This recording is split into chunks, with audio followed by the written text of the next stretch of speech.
Yo, spooky party people, I'm Markimus Prime, and we're here with the Raging Loop. And yes, we are gonna go. Son of a... Hold on. Wait, I need to do something real quick. I hate that the game goes away when I do this. I'm gonna do it anyway. I miss having a button for this. Then again, maybe the button works, who knows? No, it doesn't work. Anyway, we are here with Raging Loop. Visual novel, kind of horror. Actually, it is horror. It's supposed to be scary. But we'll start reading, I guess. It doesn't have a start option.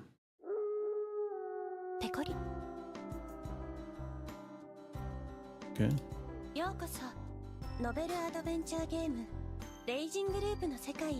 I bid you welcome to the world of the visual novel, Raging Loop.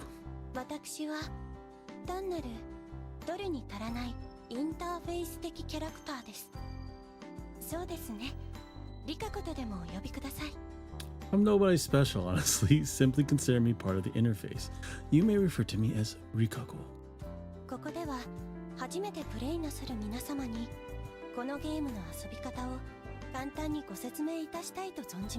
You're most likely playing this game for the first time, and I am here to explain a few things about it. I'm curious if we can turn down voice. That way I can just read everything for everybody. Oh, sound.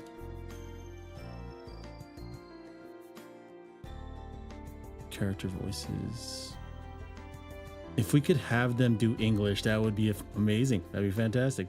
But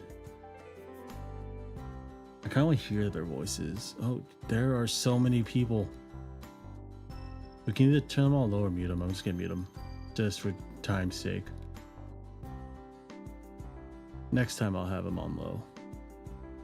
I'll play with everything. Okay. Return. This work is quite strange, you see. It's recommended that the uninitiated take the time to read everything here. Well, I'm going to, so that everyone knows what the hell's going on. Those uploading their gameplay should at least read the videos and sharing section. If you read until then, you'll find a sexy CG of me. No, I don't want the sexy CG. You can keep the sexy CG all to yourself. That's your private computer graphics, CG, whatever the fuck that stands for. You just keep it. I don't want it. We truly do live in a society, a harsh society. How sad. I'm gonna read it, but I don't want the CG. Now, where should I begin? Okay, we'll start about this game. This is all tutorial. How difficult is the visual novel? Much like regular novels, the story is told through text and the enjoyment comes through reading. If you're familiar with the party games Werewolf and Mafia, this visual novel bears a close resemblance to those, but keep in mind it is just that, a resemblance. Sincerest apologies to those who were hoping to play an eternal game of Werewolf with 20 super AI Rikakos. I weep and bleed for you, truly how sad. Of course, this is not merely a novel. As you carry on, you will sometimes come upon choices which affect the story. It's quite amazing. Yes, okay, so this is a visual novel. We're just gonna auto this. Or not, we'll just click through it.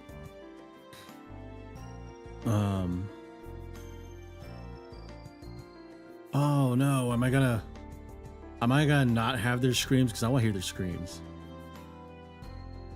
The story is obscenely lengthy as well, so please take care not to be drawn in so thoroughly that you begin losing sleep.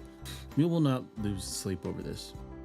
Also, you may be aware of this already, but Raging Loop is based entirely around fabricated murders and horrific scenarios. Okay. We're gonna go ahead because we know what visual novels are. You know, we'll go with the special functions, because that's something I might need to know. Allow me to tell you about Raging Loop's special functions. Raging Loop's story branches out in ways so complicated it might be hard to follow. But there's no need to worry, we have included a handy function called the scenario chart. You can access it at any time by simply opening the menu, giving you an overview of the scenario. And that's not all. Using the chart allows you to move to any chapter you've already been to, anytime, anywhere. Okay, cool. That's great. we can actually go back and change choices so that we can see how everything goes through without having to play the whole story again. That's something I missed in that intensive scare unit. Keys. Branching in the story happens immediately when you make a choice. None of them start taking effect further down the line. However, some of the choices can only be unlocked when you have specific bits of information called keys. Okay, so key information, we know this. We know about these. We understand context. Standard functions. I'm just gonna go through it just in case it has a marker. Okay. So yeah, it has the standard visual novel stuff. I wonder if there's anything in videos and sharing where I can turn stuff off. Okay. Yes, it's a visual novel. Story's important. Visuals are important. Because of this, it would be very troubling if someone uploaded everything to the internet. I'd be sad, very sad. Then again, we do understand those who want to enjoy the work with many other people. Because of this, we have set a guideline for how far we would like you to upload. This range covers the whole first main route and a little extra. Specifically, you can only upload until the choice at 4 infiltration, Q entering the village. That's a lot, just so you know. I'm sure you'll have enough content for your uploads. I actually think it's a bit too much. Uploaders who read everything aloud might get a sore throat. Please don't overdo yourselves, alright? Also, if you intend to upload, please use the reminder function. If you have set it on, when you reach the time to stop making a video, a strange sheep hops onto the screen and says end of the line. We would be grateful if you stop recording when you see him and try theorizing and arguing instead. This function is currently set to off. I mean, I'm gonna turn it on so I can see where that is. We're going through it. And if anything, I'll just, delete the video and we'll I don't know, we can respect their wishes if we want to. If you wish to change, please go to 0, introduction, and come here again. I'm good. We're good to go. I can just stop having streams at that point. No, I can just have streams that don't save or whatever it's called. What's it called? Anyway, let's begin the story. Beyond the pockets of mist and hazes of blood at the end of the ever-repeating despair and grief, please come and witness the truth of the werewolf village with your own 2 eyes. She bowed. That's very courteous of her. She is very polite AI. May 11th, Sunday.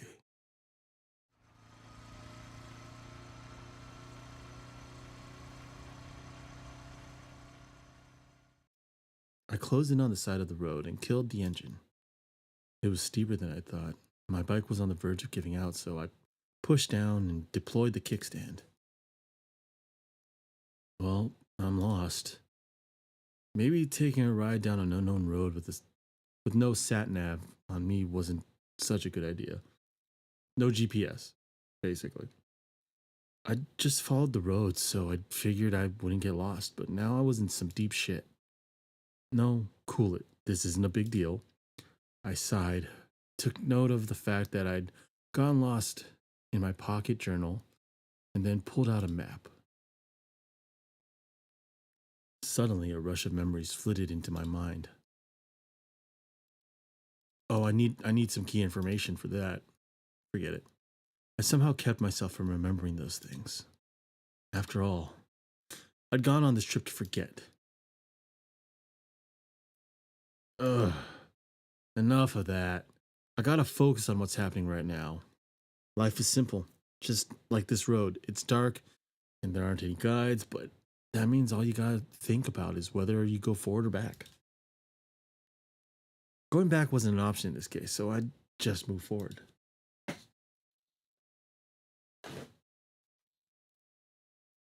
Still, I wanted to know where I was, at least. So I looked down at my map. It was all Greek to me. Do you not know Greek? Last time I'd seen a sign, it was still light out, meaning that I'd gone lost after the sun had set. Sure, it was all my own fault, just guessing which intersections I'd been passing through, and that it'd take me 2 hours to conclude I was lost. Crazy to think just 2 hours of aimless driving got me almost completely surrounded by mountains. See, I know I like to take a nice aimless drive here and there, but I like to know where I am at least. Then again, I have GPS now, so not really able to get lost unless you have no reception. They extended as far as the eye could see. If you flipped the scenery upside down and shook it, it's unlikely even a shred of civilization would tumble out. Besides the asphalt below, my sweet ride, and the lamppost above, the first one in a while, mind you, there was nothing man made here. The pocket map I had wasn't detailed enough for me to figure out where I was. Guess I'll keep driving. I'd go as far as I could. Worst comes to worst, I'd just camp at the side of the road. This is a man that has no plan. 2 hours later, I deeply regretted ever thinking that. Ah, yeah, that's what I thought you would think. Basically, camping wasn't an option. This mountain road had no side to camp on. A dump truck I'd passed barely even fit on it. I'd also had my first close encounters with wild forest animals. I'd already seen 2 boars and 3 deer in those 2 hours alone, meaning they'd kick my ass if I tried to sleep on the side of the road. One of the deer had run parallel to my bike while intently staring at me, and I had no idea what to think of that. One thing I've learned is deer are stupid, very stupid. Like running to the side of a building they can see stupid. So they'd probably just trample you without realizing it. I'd felt like it could smell my fear, and did it to just make it worse. How dare the thing do that to a human? We're the kings of this planet, damn it. No, we're not. I mean, we're highest on the food chain, I guess, but we kind of suck. I'd have to remember to eat some venison once I came back to civilization. Revenge eating a deer. I'm not liking the character we're playing. Anyway, camping out here was a bad idea. I'd end up either roadkill or animal food. And yet I didn't back out. Why? Because I'm a pretty warped sort of guy, and I don't pretend otherwise. I'm kind of crazy, you know? It's basically all he's saying. That was actually the reason why my once comfortable relationship had gone awry, and why I'd gone on this stupid trip. So we're hearing he's full of red flags. Still, despite acknowledging that, I chose to keep moving forward. It wasn't like I'd find a place to stay if I went back. I was actually starting to think that this experience might be a good conversation piece sometime down the road. If you survive. It was really getting late at this point. Where would these roads take me anyway? It'd probably be disappointing soon enough. The road became flat. I was out of the mountain pass. The forest remained abundant, though, so I still didn't see much. Even so, the streetlights and signs were enough to make me feel like I was again nearing civilization. Was streetlights the right expression for lights in a forest? I'd have to look that up. I mean, if you're still on a street. As the road grew less rugged, I realized just how exhausted I was. All this bike handling had left my hands really sore too. I really had to rest. Suddenly I saw something unexpected. Powerful, colorful, artificial lights. Neon. A convenience store? Yeah. Fresh Market. It's fancy. Tobacco. Oh, yeah, cigarettes. Yeah, that's exactly what it was. I'm surprised that that's not in katakana.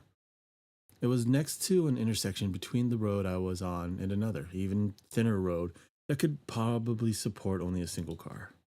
The sea of trees ended, giving room for the majestic child of our consumerist society. Yeah, that was an exaggeration. Apparently, even a damn store was a big deal for someone who just stepped out of the wild. It was called Fresh Market. I'd seen several of them a few times during the day. It was probably a local franchise. The building didn't look all that old. At least the parking lot looked a lot smoother compared to the roads. This was a pretty weird place to build something like that, though. No, is it? Is it really? Was I close to a settlement? Or did they actually make a profit off of lost travelers? I mean, supply and demand, dude. You are in demand of a place to go and actually get stuff, and they got the supply. I'd just ask that, or something. A local shopkeeper was bound to know what was around these parts, not to mention I was thirsty. See? It's a perfect place to build one of these. I was welcomed by a weird chime sound. It looked like a normal convenience store. There were goods on the shelves, counter on the left, and whoa. The worker at the counter was so mean looking, it was scary. She was so imposing, I wouldn't have doubted if someone told me she was in charge of some lady's army corps. Hey, is that supposed to be a greeting? It was so damn cold it actually gave me chills. Was this store shadier than it appeared? Was I about to be stupidly overcharged? Was this how this place made a profit? By taking advantage of lost people and basically beating them out of their money? Okay, she's kind of rude. I know that's very rude in Japanese culture to do the shit. That was scary. Clearly, the Wonderland had only just begun. Woohoo! I sure was excited for the beating. I grew more nervous and less enthusiastic by the second. I braced myself, but she just looked down at a magazine in her hands. She probably just thinks we're a fucking idiot. Oh, so she was just a slacker. With how much we were standing there and thinking, she probably thinks we were just dumbfounded by the fact that there's people and we just have no idea what we're doing. Like a deer in headlights. Slightly disappointed, I walked around the store. It's about what you'd expect. There's a small shelf with energy drinks, followed by some stationaries, traveler goods, sanitary stuff, etc. There were sweets that came with toys, a shelf of cup ramen, and dried food, a fridge, a freezer. It all looked normal. It was late, so the daily dish and packed lunch section was completely empty. So that means that a lot of people actually come through here. The only special thing about this place was the section full of unpacked vegetables. You'd expect to see at greengrocers. Maybe all rural convenience stores were like this. I was slightly surprised by that, but there weren't any local fine foods or anything, so all in all, it was an unremarkable store. If you ignored the clerk anyway. I took a drink and brought it to the register. Yep, she really was the highlight of this place. What kind of clerk smokes while dealing with a customer? Is she actually smoking? Could be a lollipop. You're actually buying? Yes, I was actually buying. She was the clerk and I'd be her god, the customer. This guy's kind of full of himself. 126 yen. She didn't even scan it. This exchange was at the mercy of the clerk. God is dead. Maybe I had to get mad at her? Can I ask you something? Huh? I'm kind of lost right now. I quickly turned meek. Where can I find the nearest town? There. Don't you have a map or something? We don't. Man, this woman. I'm not sure I believe that. Convenience stores often get asked for directions. You must have a map handy. That a rule? Well, we don't have one. Go back wherever you came from. I've been lost for a few hours now. I don't think I can keep it up for much longer. Sleep on the floor or something? She had to be joking. Actually, that's not a bad solution. He can actually get some rest on a floor and not worry about being trampled and eaten by animals. I appreciate the sentiment, but I'd rather be on my way. Are you sure you can't help? All right, just wait. The clerk put out her smoke in the ashtray and went to the staff-only area. She came back in no time. Wow, she looked angry. Found it. So she did have a map. Of course she did. Even more ill-tempered than usual, the clerk started giving an explanation. Here's the store. Go to the north of the crossroads. You'll find an overpass soon enough. Cross it. When you come to a fork next to a giant boulder, turn right and head straight. On this road? What of it? There's nothing there. There's a settlement. It's just not on the map. Do you know of any other places? There's Fujiyoshi, but it's 2 hours through a mountain pass. This one's about 30 minutes away. Fujiyoshi seemed like to be a village. It didn't look too far away, but the road leading to it was a huge branching mess. It was clearly just a paved mountain pass. I'd had enough of those for one day. I'd probably just get lost again.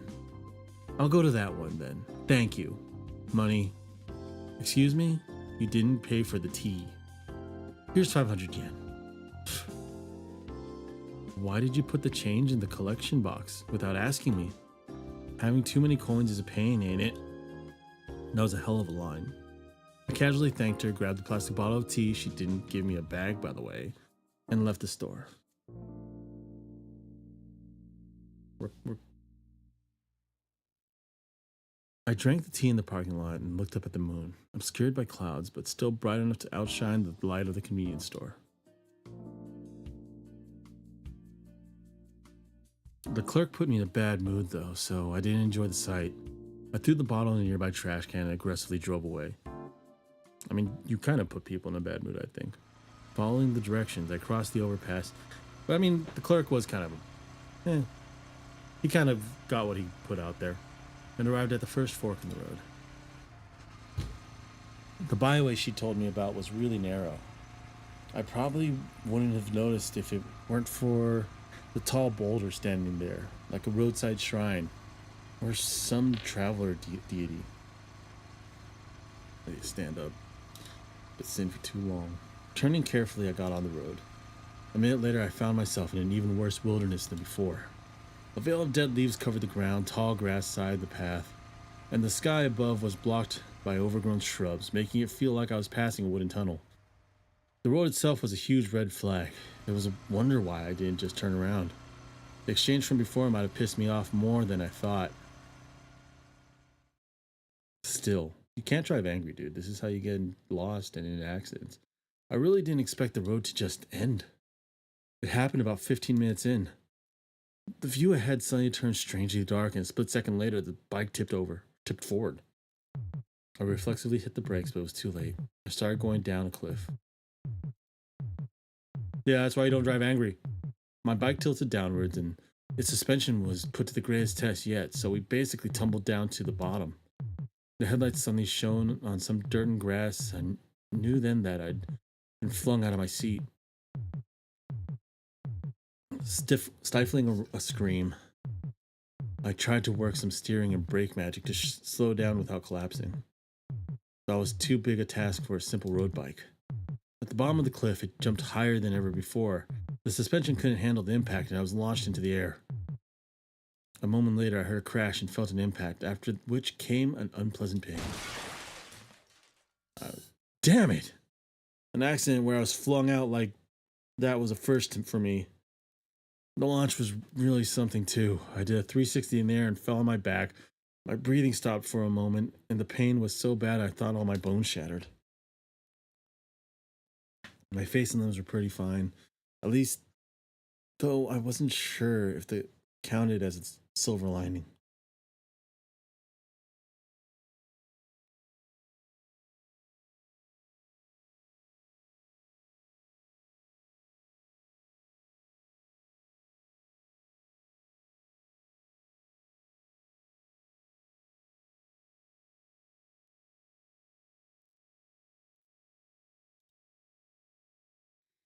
There's grass under my hands. I felt it even through the gloves.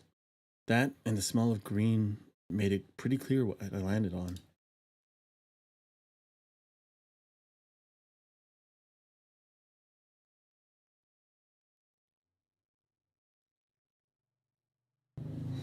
I pushed down and my hand sunk. This grass growth was pretty hefty. It was probably the reason why I came out relatively okay.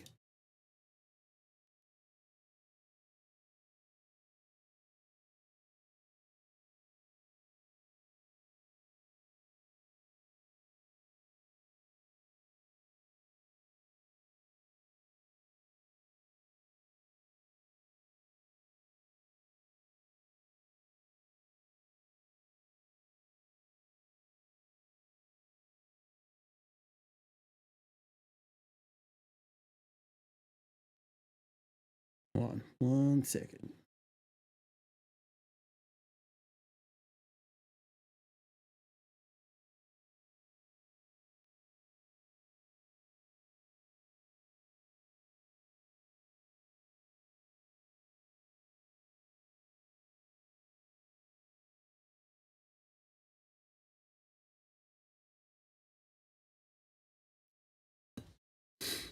Sure, my joints creaked when I stood up, but aside from that, I was fine.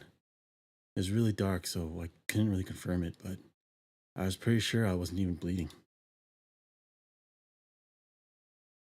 My bike, however, wasn't nearly as lucky. Oh boy. It was lying on the side of a short distance ahead.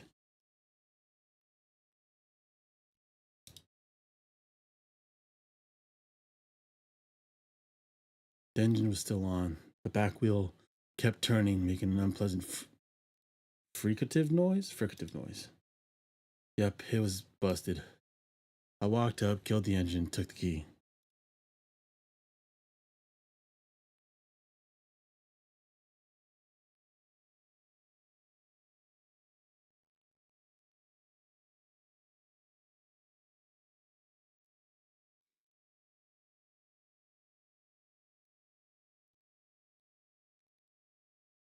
The headlights off, I was surrounded by absolute darkness, so I just stood and waited until my eyes adjusted. Still couldn't see very clearly, but it looked like this actually wasn't a cliff. I was still on a road. It just wasn't paved beyond this point. Obviously, a road bike stood no chance against an unpaved road. A woman actually tried to kill me. Zigzagging through the trees, I followed the narrow footpath deeper into the forest. I tried getting my bike up and running again, but instantly gave up. It was partially stuck in the mud, so there was a risk of it slipping and getting me into another accident. Maybe I had to turn around. The moment I considered that, I thought saw a faint light ahead. If that woman wasn't lying, this road led to a settlement. Was I close? I reached into my jacket's pocket, took out my phone, and opened it. As you'd expect, I was out of range. I ran Light app and shone a light to see better. Though weak, it was better than nothing. At the very least, it helped me watch where I was going. I had no idea how long I'd been walking for. Sure enough, I could see a light beyond the shrubs. It was weaker than expected, a flashlight perhaps. I couldn't hear water. I could hear water too. I might have been near a river. Hello? I raised my voice. Hello, anyone there? Still declaring my presence, I walked forward. It was late at night where I'd bump into someone here. The scare would probably take away a few years of our lives. That was why I figured it was best for us both to let the other know we were here before that happened. However, there was no response. Could they not hear me over the rapids? Hello? I showed my light ahead and realized I'd made it to an opening. Sure enough, there was a river, a stream rather. I could see slightly more than I had while surrounded by trees. Straining my eyes, I saw a rocky river beach in the shallows. The light I'd seen was on the other side. From what I could tell, it was either a lantern or a flashlight, and it was close to the ground. I didn't see any people, though. No one responded to my shouting either. I wasn't excited about it, but I decided to step into the water. Cold water quickly soaked my shoes and socks. I could have taken them off, but I figured that crossing a river barefooted at midnight was a bad idea. Man, was it cold. I put my phone back into my jacket. I needed both my hands free in case I fell. I stopped. Not stopping or backing down, I walked toward the light. It suddenly became deeper. The water reached my knees now. That was too close for comfort. Feeling the bottom of my toes and balancing myself, I somehow avoided losing my footing. The water was fiercer than I expected. If I slipped and fell, I'd probably be washed away. It suddenly hit me I was doing something really weird, but it was too late to back down.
Sorry. Got answer something real quick.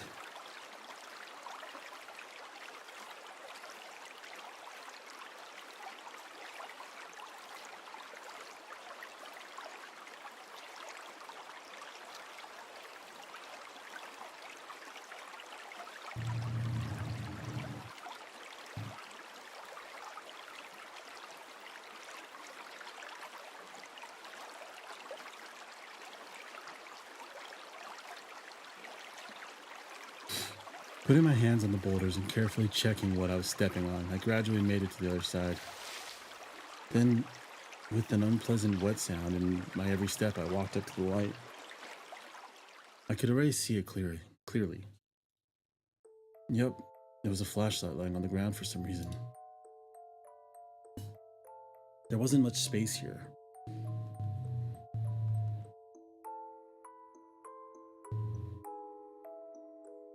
It was a narrow riverbank with a cliff right beside it. As you'd expect, I didn't see or sense anyone nearby.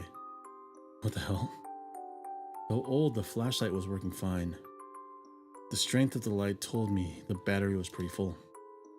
That meant that someone was actually using this tonight, or rather, until just a few moments ago. That was the most logical conclusion. It obviously wasn't left here yesterday afternoon or evening. And yet the user was nowhere in sight. And I was near a river. Did something bad happen? The flashlight's owner step into a stream and get swept away? That was most likely and worst possible scenario. However, the flashlight was left there practically buried in the pebbles. It didn't seem like someone placed it there to light things up. It was the dead of night. There's no way you wouldn't notice dropping your flashlight when it was so dark. Right. The fact that a light source was left in a place like this was strange by itself. With that considered, what was going on here? What if someone heard my stupid shouting and decided to lure me in with a light so they could ambush me? I guess that could work. Where would they attack from? Above? Hello? I heard a voice the moment I looked up. The rock cliff was actually made of several boulders. I think someone just dropped their light from a high place. There was a face peeking from behind one of them. Hello? Wow, a person. You surprised me. That was my line. Sorry, could you pick that up for me? The voice was feminine. I finally realized what was going on. So you dropped this? Yeah. I picked up the flashlight and pointed at the source of the voice. What? High-pitched voice, slender hands shielding the light. Sure enough, it was a young woman. It's so bright. Sorry, this is me, by the way. That's creepy. Please don't shine it from below like that. Yeah, that's always the creepiest way to shine a light on yourself. Never shine a light below and up at your face. I'm actually a bit lost. I think a bit is something of an understatement then. Yeah, thought as much.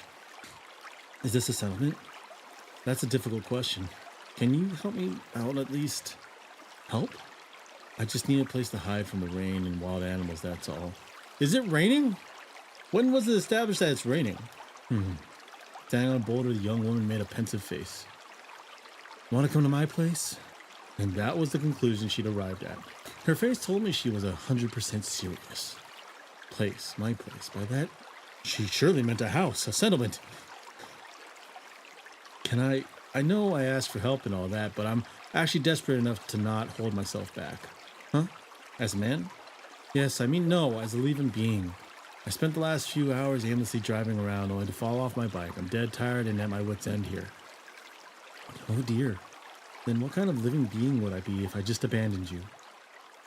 And so I was saved. Oh, the beauty living beings looking out for each other. Anyway, your hand, please. You can climb up on your own, yeah? True. Honestly, I didn't even realize I'd have to. Meeting another person filled me with relief, which was followed by a sudden wave of fatigue. It was crippling, though. She extended her left hand, so I grabbed it with my own left.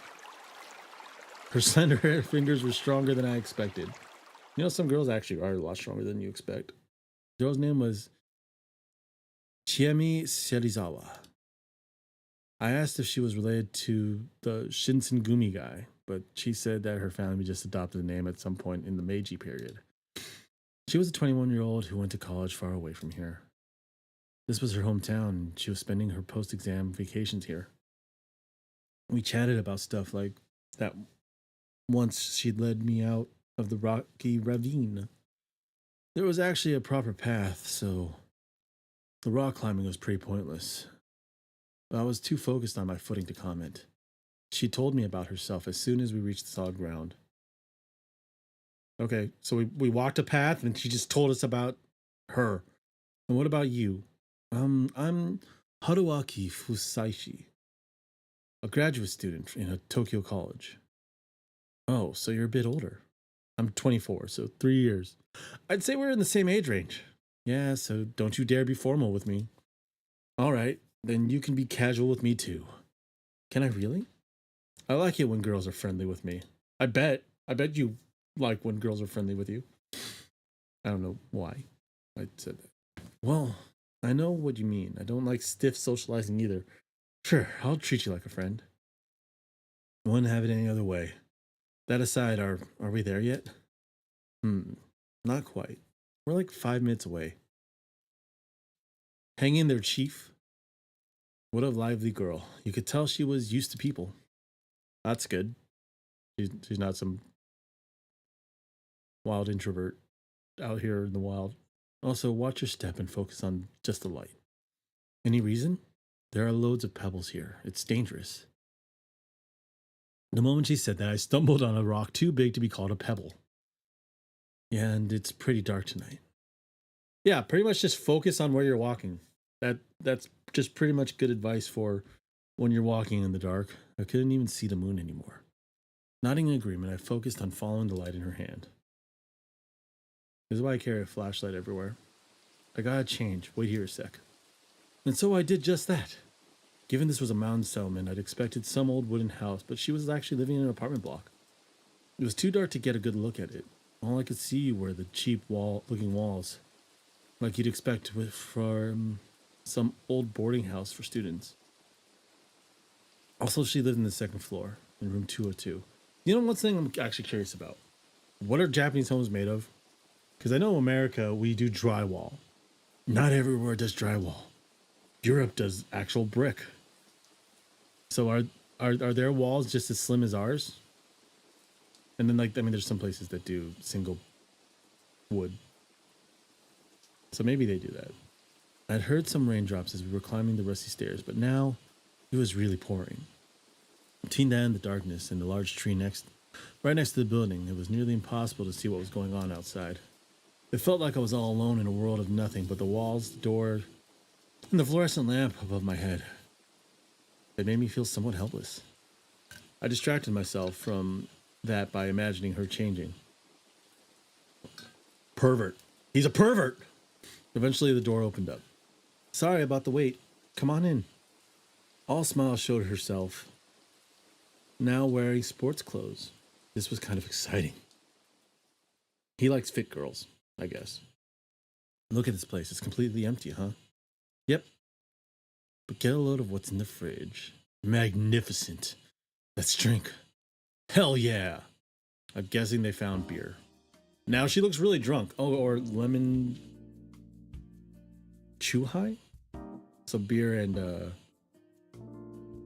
just alcohol. Just lots of alcohol and snacks. Yeah, her place was really empty. It was just a small room with a low table in the middle, a fridge near the door, and a large duffel bag deeper in. There were 2 old-looking bookshelves too, but they were completely empty. I wasn't bothered one bit, though. Any girl's room was a wonderland to me. He really likes Alice in Wonderland. Anyway, you went through some big trouble, so I'll drink to you. And I'll drink to you for helping me out. You're a real saint. We opened up our cans, knocked them together, and downed them. Hey, it was actually good. The pleasant bitterness and the refreshing carbonation made for a good combo. So good. I live for this. Come on, you're too young to say that. Yeah, you're right. I'm not despairing for my future or love life yet. You hear that? That's the sound of job hunting. It's a coming for your fast. No, don't say that. You'll ruin my beer. She laughed and took a huge sip. It was pretty clear she could hold her drink. That aside, she doesn't look like she can hold her drink. She looks pretty fucking drunk already. Something really bothered me. This might be a bit late for this, but can I ask you something? Go ahead. Her cheeks were already red. Maybe she didn't handle her liquor as well as I thought. No shit. She had a well-featured face, and I didn't think it was wrong to consider her beautiful. Sure, her clothes weren't the least bit sexy, but I could tell she had some makeup on.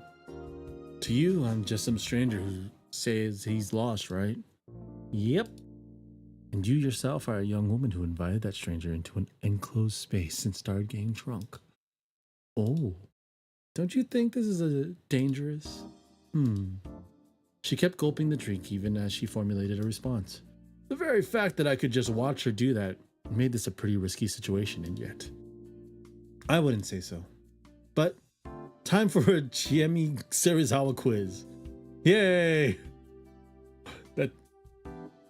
Here's my question. My virginity is threatened, yet I don't feel like I'm in danger. Why? What a fun girl. This only made me like her more, increasing the danger even further. Are you saying you are a dangerous pervert, Haruaki Fusaishi? Am I allowed to ask questions? Sure. Can I just assume that's not because I look like a good guy? Well, I don't think you look like a bad guy, but no, I doubt you're good either. You looked experienced with women, for one. So, he looks attractive. I'd assume. I don't think unattractive men look experienced with women. That unintentional compliment showed that she actually did see me as a potential danger. But she's on control because it's her place. There are two types of answers to this. Either you expect nothing bad to happen, but wouldn't be bothered if it did, or you actually want something to happen. I can think of several situations for the former. For example, you're actually on the edge and don't care about what happens. Or maybe you're just confident you can defend yourself. Maybe you know martial arts and can easily kick my ass. Whoa, so logical. Let me guess, you're a scientist. Well, I guess you could say that. For the latter, if you intend for something to happen, then I'm a thirsty perv or something. Wow, talk about not mincing words. I blame the booze, so what else is there? Indeed. What other reason could a woman have to bring a stranger to her home? Ritual sacrifice? It would surely be something non-standard like, you want to use me somehow. For example, setting me up as an alibi so I could be useful to you by attesting that you were here. Oh, that's so shrewd. Or maybe you're a serial killer who brought me here just to get me drunk and kill me. Well, she's also drunk, so I think that's not in the plan. Well, so I'm evil mountain witch now. Sounds great. I'll kill you real good. Splosh, splosh. What splosh? What kind of sound effect was that? Why is she splashing? By the way, you forgot another case. I did? Yep. I could just be a really good person who simply wants to help you. And you would be a real jerk if you took advantage of that situation. I forgot his name. Was it time for me to be ashamed of my filthy mind? Yes. Yes, Haruaki. Yes. But wait. Is that really important enough to risk being assaulted? Oh, so you're thinking of assaulting me. I'm just talking in general, you know, the cliche scenario.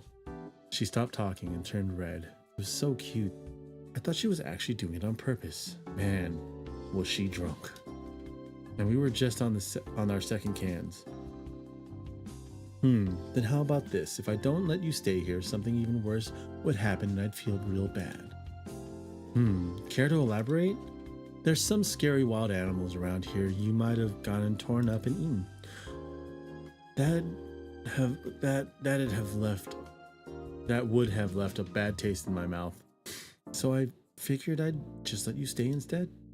I see. So you're balancing risk and goodwill. Didn't expect that. Really now? You got an idea how much of a bad guy you seem now? He does seem like a really bad guy. Huh? I do?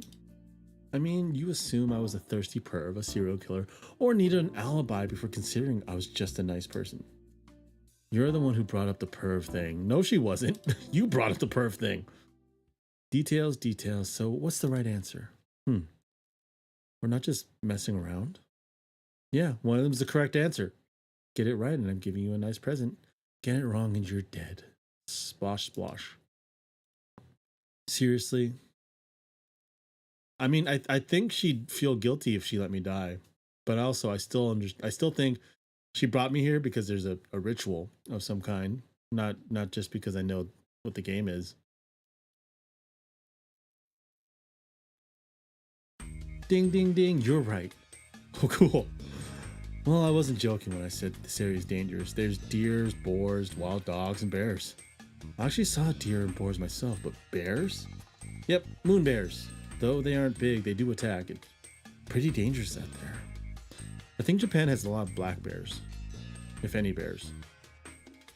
Though that's just wild. Yeah, wild animals. They're wild. But there's something even worse. What? Worse than a bear? Snakes, monkeys, crows, spiders. Were they venomous or something? I really doubted that.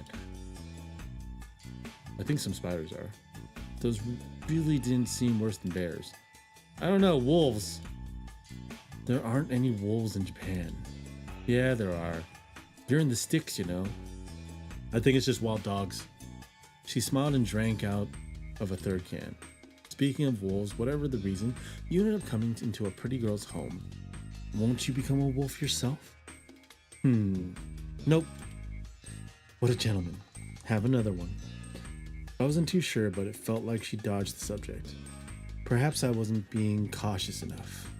But then again, I'd been wandering aimlessly for a long time now. I had enough recklessness in me to enjoy sharing a drink with a cute, if shady, girl. Okay, so we're in the next day. I'm curious when the story actually fully picks up. I get we're just meeting some characters, but it feels like it's taking a long time. The last thing I remembered was our little "when was the last time you pissed yourself while sleeping" talk. I had to tell her about the time I got so drunk I wet my pants in the middle of the boarding house. She laughed so hard she started frothing at the mouth and passed out. I woke up with a splitting headache. That's not very demure to wet yourself, even while drunk. Oh man. Morning already? Light poured in through the frosted window. I pulled out my phone and checked the time. 7 in the morning. I'd gone to sleep somewhere between 2 and 3, which probably wasn't quite enough sleep. At least I didn't wake up to some horror movie scene. The building wasn't in ruins and the girl wasn't actually a skeleton. Though, in a way, this might have been worse. Ugh. She was spread out on the floor on the other side of the mini table. Her breathing was mixed with some weird gurgling sounds. You should probably turn on her side. She sounds like she's choking on her own spit. I hesitantly looked at her. The saint that saved me from the hell I was in last night had puked in the middle of her sleep. Yeah, she should probably be turned on her side, if she's not already. As a guest, I couldn't really be too harsh on her. Chiami-chan. She wasn't waking up. Well, I'd just do what little I could. There, that should be enough. I used tons of toilet paper to clean up her mess and flushed it down the toilet. It left a stain on the floor, but it was dirty to begin with, so whatever. I'm guessing she's done this many times. I even wet a towel and cleaned her face. Even then, she showed no signs of waking up. Some of it was in her hair and clothes, but I figured it was best if she took care of that herself. Yeah, you don't want to go bathing a girl that you don't know. Chami-chan. Good morning. Morning.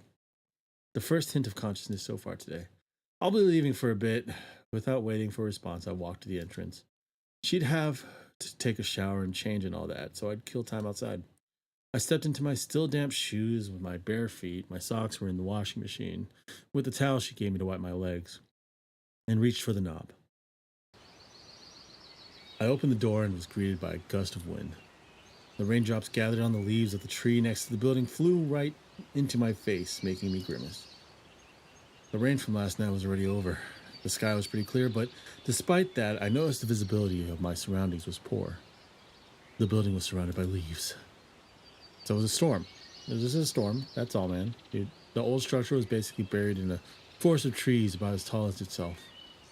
There were branches poking into the exposed hallway. It had almost felt like they'd reached out and grabbed me if I wasn't careful. I kind of want to see that happen. That'd be kind of cool in a horror movie sense. I kind of felt like I was in an overgrown ruin. I turned around and saw the room, and Jimmy was just as I left him. Yep, it was all real. I closed the door. There were other rooms in this building, which made me wonder if they were occupied. Hell, I wondered the same thing about the area in general. I pushed the branches aside to see if there were other buildings nearby. Suddenly, something entered my vision. I. It didn't feel right. Something that shouldn't have been there. It's a person. The leaves I moved revealed a woman clad in curious clothing. It's a priestess. The moment I recognized her as such, she opened her closed eyes. Did our eyes meet? I'm pretty sure they did if you're both just staring at each other. Another strong wind, I shielded my face with a spray of raindrops. And she was gone. Was that an illusion? If not, then what? What kind of place was this? It couldn't have been a real Hicksville, a marginal village, a bunch of actual ruins, or an illegal settlement. I had some theories, but I set them aside for now. It seemed like a place worth exploring regardless. I went down the stairs and found no sign of the woman or anyone else for that matter. A short distance away from the building, I turned around and sure enough, it was pretty much covered in trees. I went to the place where I saw the woman. There were footprints in the grass here. Maybe I'd find her if I followed them. They led me to an open area. It was unused, but it looked like someone was trying to do something with it. Was it supposed to be a construction site? Even if it was clearly abandoned. There were large rocks and lots of sediment near a prefab. Okay, that's actually legitimate. That's what that is. From what I could tell, there had been a giant landslide which forced them to stop construction. The fact that the plant growth was still minimal meant that it happened fairly recently.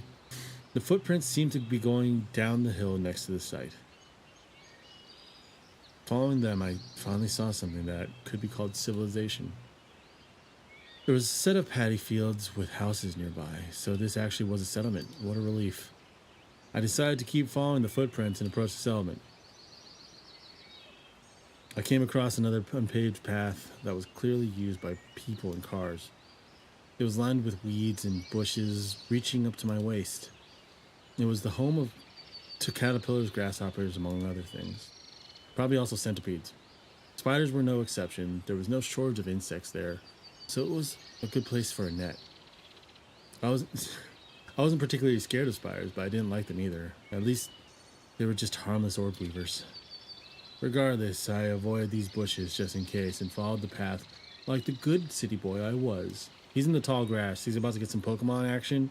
A Pidgey's about to come up and peck his eyes out. There was a large boulder surrounded by grass.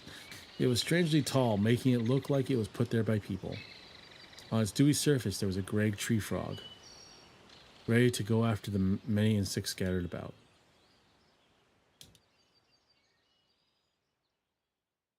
I kind of want to cut to the chase. If there were inhabitants anyway, I couldn't see anyone. And just like always, there was grass everywhere. There was another boulder standing next to the house. This one was obviously placed there by a human hand. What was the point? Was it a monument or something? The footprints continued onto the field. The wet mud on the field was full of small, young, but healthy-looking rice plants. If you ignored the standing boulders in the area, the place looked like a normal farming village. I was both relieved and worried at the same time. From what I saw, there weren't any other buildings besides the ones in the settlement. Everything beyond was just mountains, meaning that this place was completely isolated. And I was a complete outsider. There was no way things would go well if I ran into a random local. I belatedly crouched. It was probably best for me to go back. Chiemi might have been looking for me. Let's keep going, dude. You gotta figure out this village. Suddenly, I heard a sound. I looked for its source and found a speaker on a wooden utility pole in the middle of the small plaza.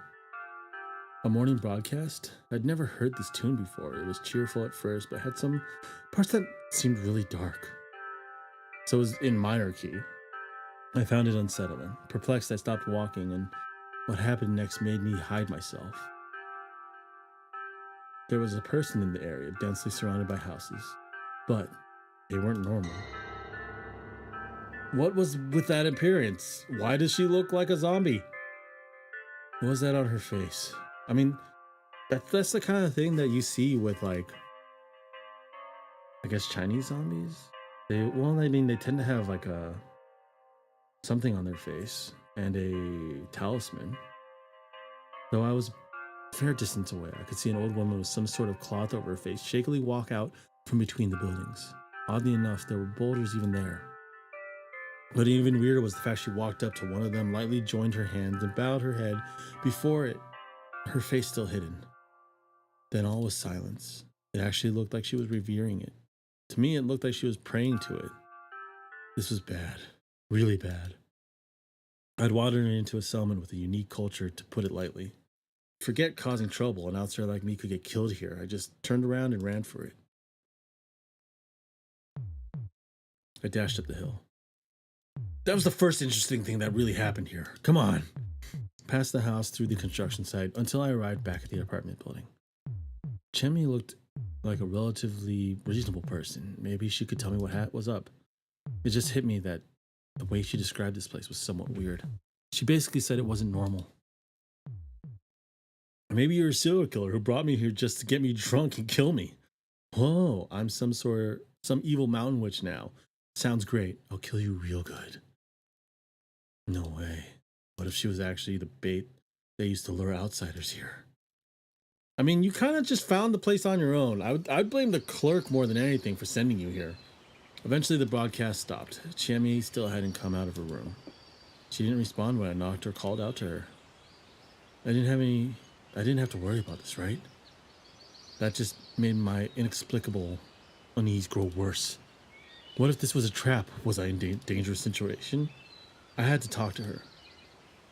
If she was a normal person, anyway. Maybe my best option was to run away right now. I wouldn't know where to run to. I couldn't remember the path we'd taken here, though I was pretty sure we went uphill, so maybe I had to go down? If I avoided the settlement and went back to the mountain stream, I could escape by following the wild roads. That was my best option, even with the difficulties considered. Thankfully, I'd taken my bag with me. I took out 5,000 yen note and put it in Chami's newspaper box. It was payment for last night's beer. The moment I turned around to take my leave, the door to the room next to the staircase opened slightly with a creak. I saw an eye glaring at me through the gap. Whoa! Her high-pitched scream pierced my eardrums. I screamed too, scared shitless, and ran for it. Suddenly, I stepped onto the wet hallway floor at a bad angle. I fell. This is why you gotta know you have good footing, because you trying to run away and slipping and falling on your face is very ungentlemanly. Haru-chan, what's wrong? Whoa, who's this old guy? Who are you? And are you all right? The reasonable sounding voice prompted me to shake off the pain and raise my head. Oh, it's two people. There were two boys in formal-looking school uniforms. Are you all right? He repeated the question. Yeah, I was just startled. You're friends with Chene? Chene? Oh, you mean Chemi-chan. Are you a friend of hers from college? She didn't tell us anyone was visiting. Oh, I got into some trouble and she helped me out. There's nothing shady about me. Though I know it's hard to believe. It really is, old man. Man, how do I handle this? Anyway, my name's Haruaki Fusaishi. I'm Yasunaga Oribe. This is Chikamochi Kamoshida. Just Mochi is fine. Good to know if I called him that, maybe he'd stop calling me old man. I was only 24. If he's an old man, I wonder where the hell I am. And this is Haru-chan. What are you doing? You don't know him. Apparently this Haru-chan was the person who'd looked at me through the gap in the door and screamed like a woman. He seems safe. Come out. A moment later, she slammed the door shut, and after a few moments of hesitation, opened it again. Haru Makishima. Whoa. She looked like a student, too, except her fashion sense was exceptionally flashy. Who are you? My name's Haruaki Fusaishi. I crashed my motorbike nearby, and Shami Sarizawa-san helped me out. Wait, are you saying you spent the night in her room? Yeah, I did. She cut my words short with her ear-piercing shriek. So that's why it was so noisy. What were you thinking? You're not supposed to enter an unmarried girl's room. It's indecent. Yeah, I was hesitant too, but Shami-chan was kind enough to let me in. Why are you acting like you've known her for your whole life? Wait, she's not getting out. Don't tell me you.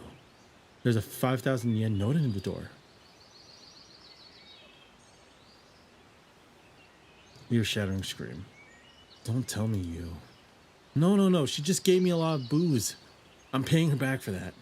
Channe's body is worth way more than that. So they think that Shami-chan was a prostitute. How dissolute. The hell were these kids saying? Hey, can you help me out? You drank with a girl you just met, and she's not coming out. Crap, I had no allies here. What's going on? And so the subject of the conversation joined in.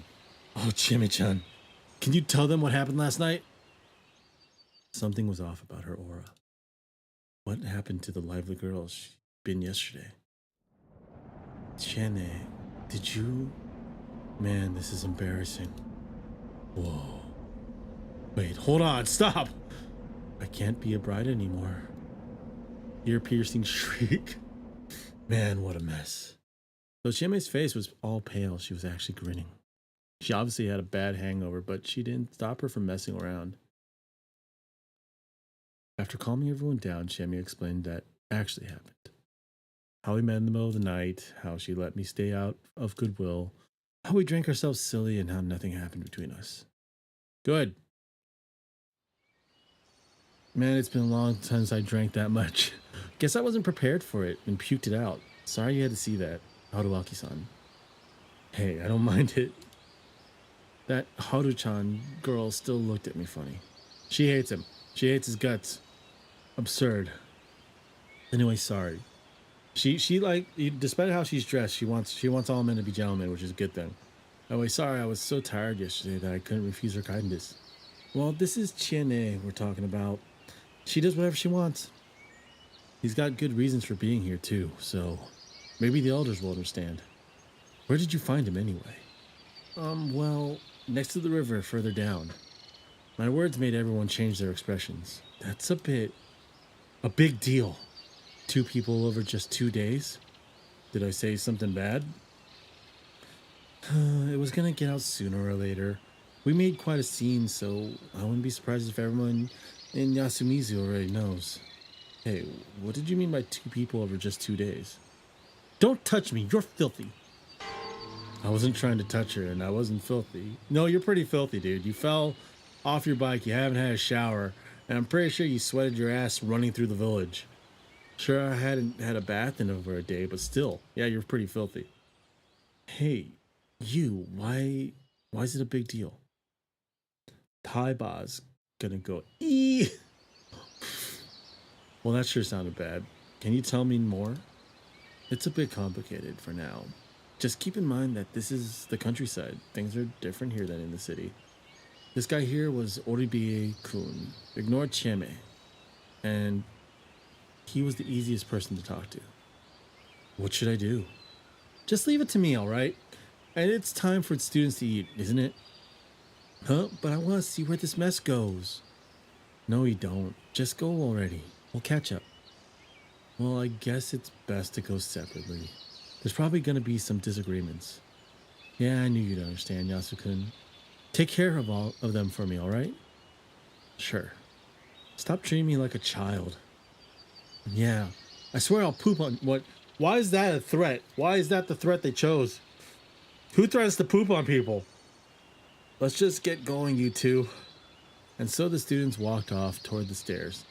It was kind of easy to tell what sort of relationship they had. Anyway, so they live in this building too. Yep, it's a student dorm, you know.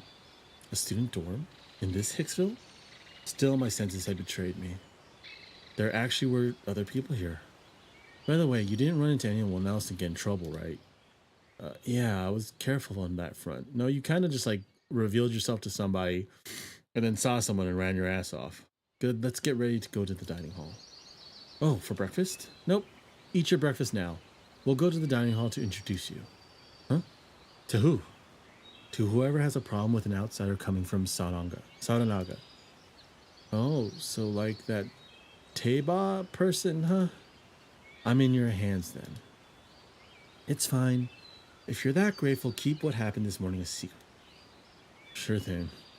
What's Saranaga anyway? That river? Yep, that river's called Saranaga Rapids. But the area around it is called Saranaga. The place has some cultural significance. It does? Yep. They say it's a corrupt place where the dead return from the other side. We could be dead. And a ghost. So that's why they reacted like that. Any other rules or customs I should be aware of?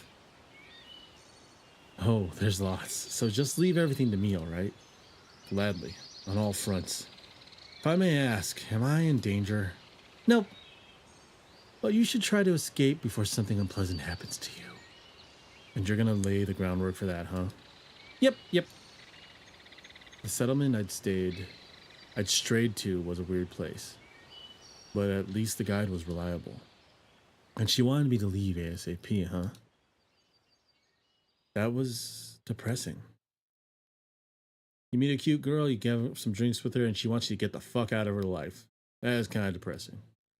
Chemi gave me some cup ramen for breakfast. She boiled the water in a small electric kettle. The girl herself was too hungover to eat anything. I did take the opportunity to pay her back for last night's drinks in person, though. Then we made our way to the dining hall.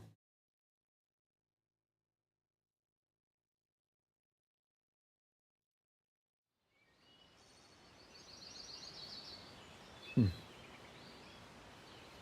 What are the boulders? They're like charms, I guess. They've been here forever. I've never seen anything like them anywhere else. Oh yeah, I guess they're kind of unique in this area.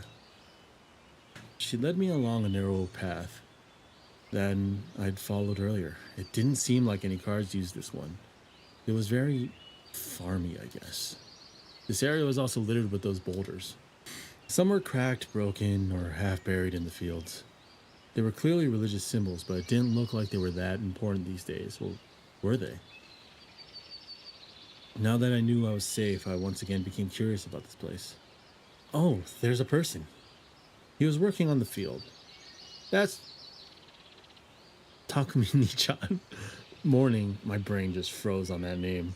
Shieme waved her hand. A man responded, then froze mid-wave. Let's go.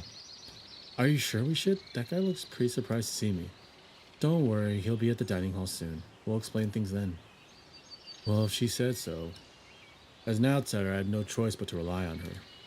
That's kind of like how it is when you're an outsider anywhere. Even with people you kind of know, being in an outside environment, you kind of just have to follow the person you know and trust that they're giving you good advice. There was the part of the village I saw this morning where the buildings were more densely packed. I didn't notice it back then, but it was actually kind of weird. Basically, it felt desolate. The wooden bungalows in particular were more or less overgrown, buried in tall grass and other greenery. If this was all I saw at the village and someone told me it was abandoned, I'd have easily believed them. However, two of the buildings stood out. Which two? There was a hall right beyond the hill. It wasn't that big, but it looked grand and well maintained. The other building was obviously the dining hall. It looked a bit dirty, but I could tell there were people inside. From what I could tell, it was the most lively place in this poor exclusive community. Suddenly, the three students walked out chatting about something. Ah, Chene and Fusaishi-san. Morning again. Aren't you late? We took forever because Mochi doesn't stop saying nonsense. Yes, I am evil. Give me miso soup. Oh, you'll make it if you hurry. Behave in class, you guys. Half dashing, the three ran up to the path we came from. Where's the school? They're all in high school, huh? Yep. There's a branch school all the way up the mountain. I was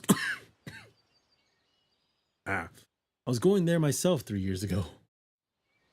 Sounds like a hassle. It's not all bad. At least we get to live in that dorm. Chamia was entirely straight-faced.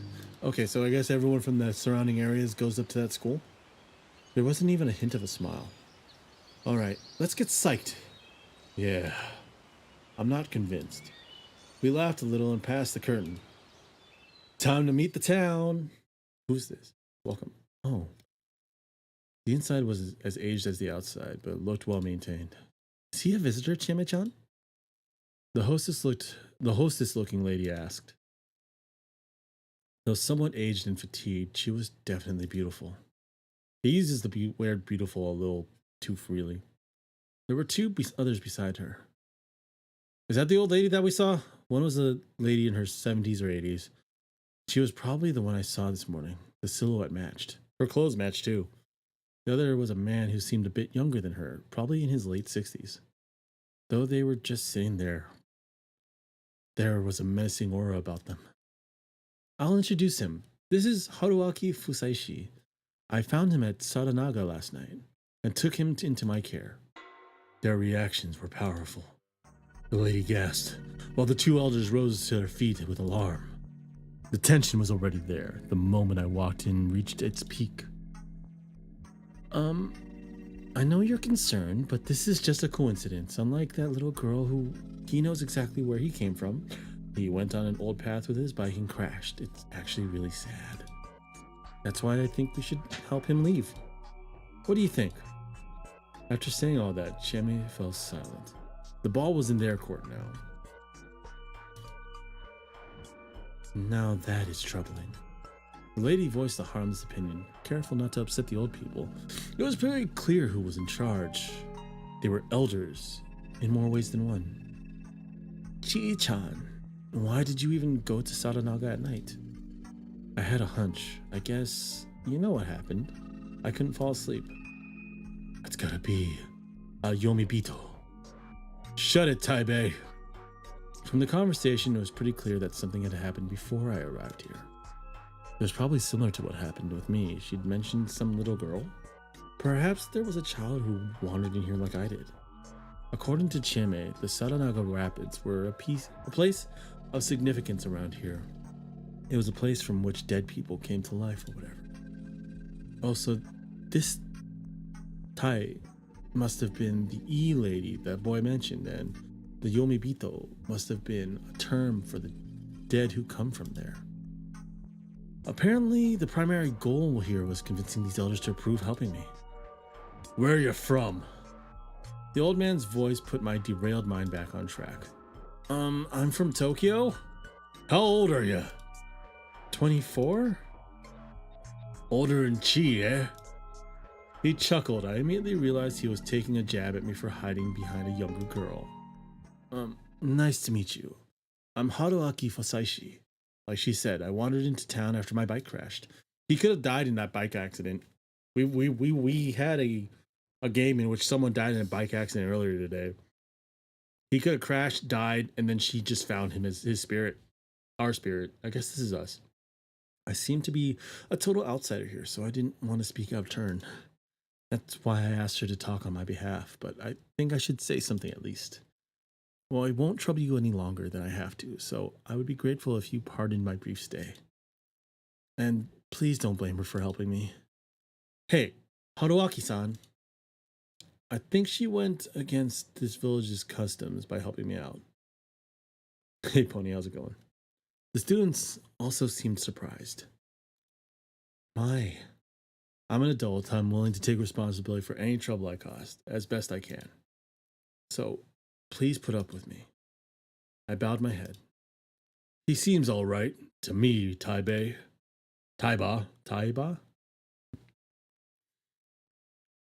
Don't know what about that. Look at his hair, all colored brown.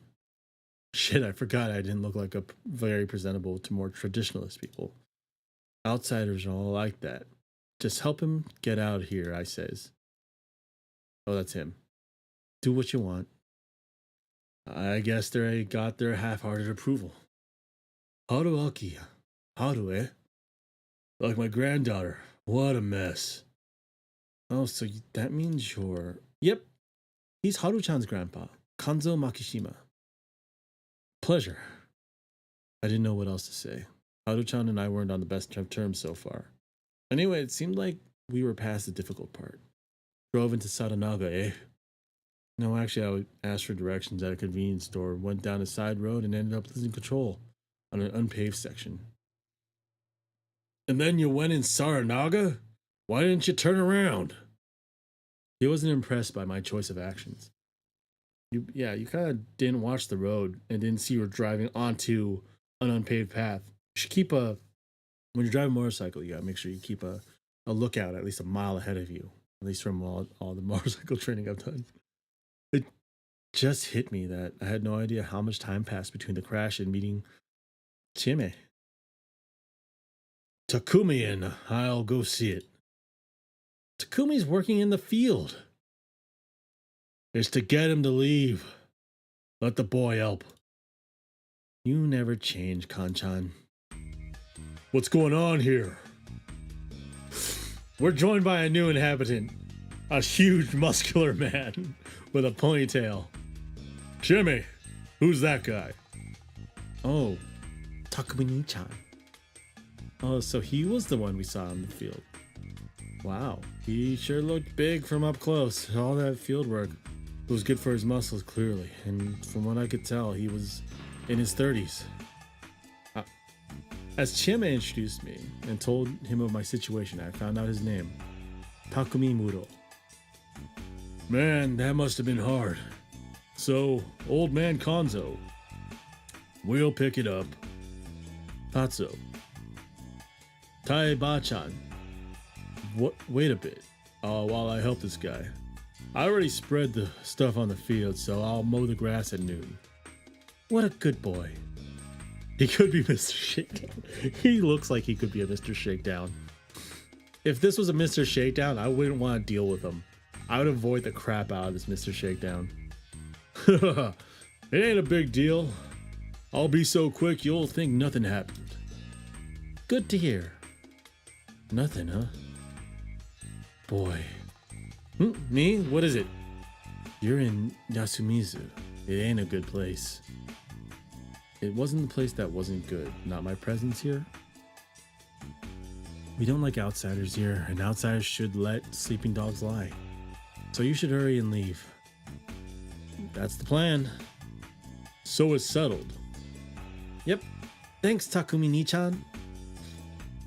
I was beginning to understand how things worked here. Although Konzo Makishima's voice was the most powerful here, it was also important to get Tai-san's approval.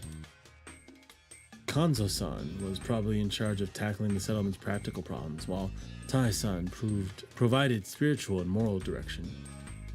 And when it was time to be civilized, Takumi-san came and convinced Tai-san, acting as an intermediary. It looked like Takumi-san himself understood such subtleties, and Chime seemed to rely on his side of him. Here you go. The lady brought some tea to the old folk. Perfect timing. Why haven't you asked for her name yet? You rude bastard. Oh. Kari-san. Looking forward to getting some food. So that was her name. Sure. I'll make a lot.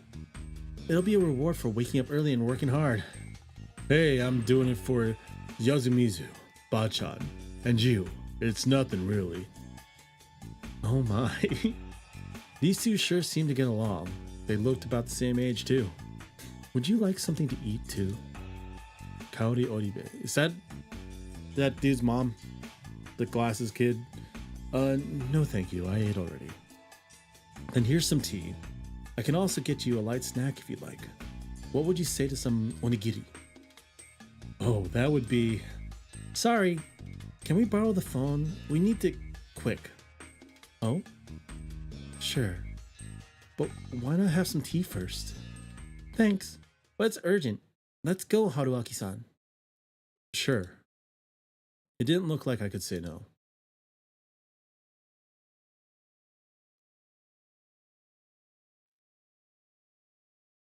Aki's games are really good. I'm hoping to play and record through the newest one with Ichiban in Hawaii. And then I want to play the one with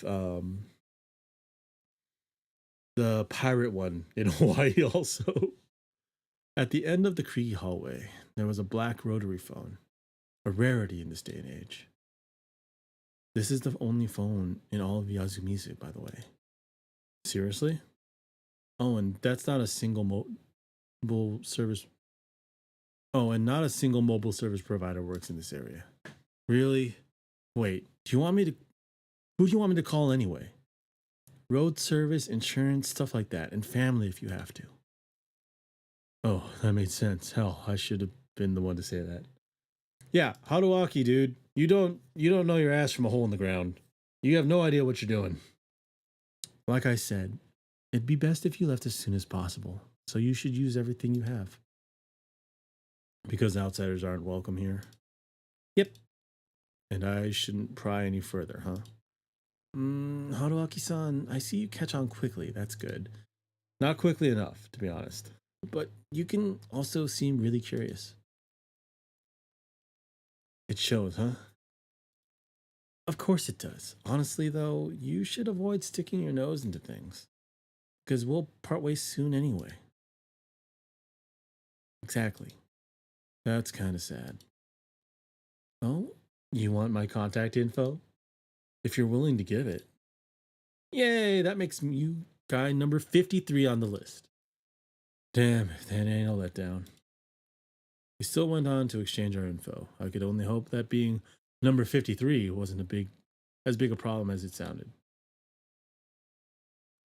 Anyway, I'd like to know the reason why me being here is such a big deal. I don't recommend it. But why? Because it'd make me upset. You don't like it here? Actually, I hate it here. You seem to get along with the people, though.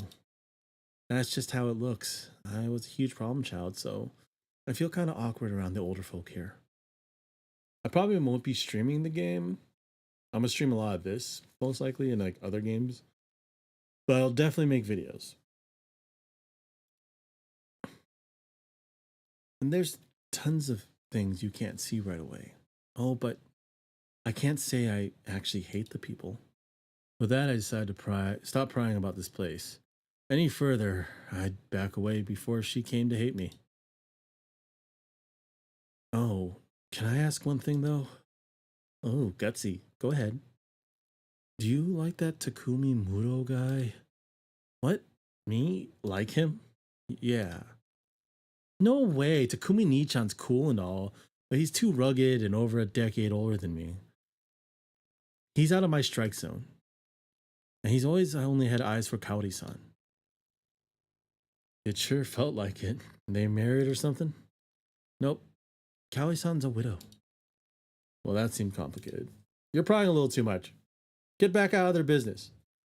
That aside, Jimmy had been acting a bit strange. Why had she dragged me away from the tea? It seemed so awkward, too. Assuming she hadn't been jealous of Kaori-san and simply didn't want her to charm me, it would mean that she just hadn't want me to drink the tea. Why? Also, why'd she feed me cup ramen if I could have gotten food at the dining hall? Looking too deep into things was part of my nature, though things were never as bad as I assumed. It could be worse. It's probably much worse now. I went on to call my insurance company where I found out something. Apparently, this village was hundreds of kilometers away from the nearest service station, meaning I was ineligible for the normal service and had to pay extra. And the extra was no small amount, too. It actually went over 100,000 yen. That's about $1,000. Also, well, okay, technically I'd probably be about $700 to $800 American. Also, I could have avoided this if I'd taken a more expensive plan. This was all my fault for not taking the bike salesman advice. Shit. I said I'd consider it and hung up. Then I went back to the dining hall. You probably should have taken it. Where'd everyone go? Customers had changed completely. Tai-san, Kanzo-san, and Takumi-san were all gone now. They were replaced by a caricature of a juvenile delinquent. The fuck are you? He shouted at me. He seemed he was trying too hard. He then slammed his bowl and chopsticks on the table and stood up to intimidate me. I'm Haruaki Fusaishi. The hell? You want to go? Goodness. Yoshitsugu. You don't talk to like that to someone you just met. Shut up, hag. Chine. What the hell's this asshole? Haruaki-san's a traveler who crashed his bike. Boy, was that introduction half-assed. Let me introduce them to you. This is Kaori Oribe and her second son, Yoshitsugu-kun. Yasunaga-kun's the first. So he's younger? Huh? Yasunaga-kun? The guy you introduced me to this morning? Yep. They may not look at it first, but they're alike, don't you think? The Oribes. What an unpredictable family. Stop talking about bro, you ugly bitch. Call me that all you want. I'm confident in my popularity. Bitch means something a lot different in Japan. Bitch means slut. And from what I'd seen, that confidence was well justified. Fuck off back to the city, you idiot. Stupid dumbass. Oh no, Haruaki-san. I don't think I can argue with that. I mean, what? You were an idiot? Alrighty then. Stupid. You're stupid. Oh, how mean. Join me, Yotsugu-kun. What the fuck is he doing? He's just calling her Baka. Huh? What the hell? Don't talk shit about Chine. You're pretty conflicted, aren't you? Okay, so he tried to join him in calling her a dumb bitch. And then he was like, wait, no. Sorry, Chia-chan. I was just playing. Wow. One nice reversal after another. It takes quite a man to surprise me. I just don't want to lose to you, that's all. You dating or something? Boy, did I wish. Stop it, Yoshitsugu. You're already late. Change and go to school. Shut up. I ain't going. Mumbling something, the kid walked out of the dining hall, leaving his half-full bowl behind. I'm sorry about that. How embarrassing. He's really a good boy deep down, though. Yeah, I could actually see that somewhat. By the way, where are Makishima-san and Muro-san? Honestly, he's probably the guy that wants to be a badass, but has like a golden heart. They kind of do that in a lot of anime and other Japanese things. That the link with a good heart that just doesn't know how to be good but wants to seem like a badass. They went to pick up your bike. Oh no, I gotta hurry after them. Hey, they know where it is. They'll be fine, don't you think? Well, you just have to set it on neutral and push. But I'm not sure they'll know how to do it. And I, of all people, should help. They might go about it the wrong way. You know, that's kind of a rude way to put it. Just say you want to help because it's your fucking bike. If that's all, then you shouldn't bother. Why? Because you're an outsider. I wouldn't suggest spending too much time alone with them. It didn't seem that bad to me. That's because they're adults. Don't assume everyone here is as welcoming as me. I'm an exception. You might get along fine, but you might also set them off. This place is already far from normal. Don't risk making it worse. She's right. I say they insisted you leave it to them. So that's what you should do. Yeah, that's also the other thing. When in Rome, do as the Romans do. You think so too? Yes. The men here are pretty serious about Yasumizu having its own way of doing things. I could somewhat understand that. A visitor should behave like one. Doing anything more would be uncalled for. It was an old-fashioned way of thinking, but this was an old-fashioned kind of place for sure. Where do we wait then? At my place. Expected as much, but it still made me curious. Normally you'd expect we'd sit around and drink some tea right here, so why didn't we? Because they don't want to see your face. As we waited, Chame casually but uncomfortably told me several things. And at this point, I'm going to take a quick break. I need to use the restroom, and it's a good time to do it. The bathroom break, guys.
We are back.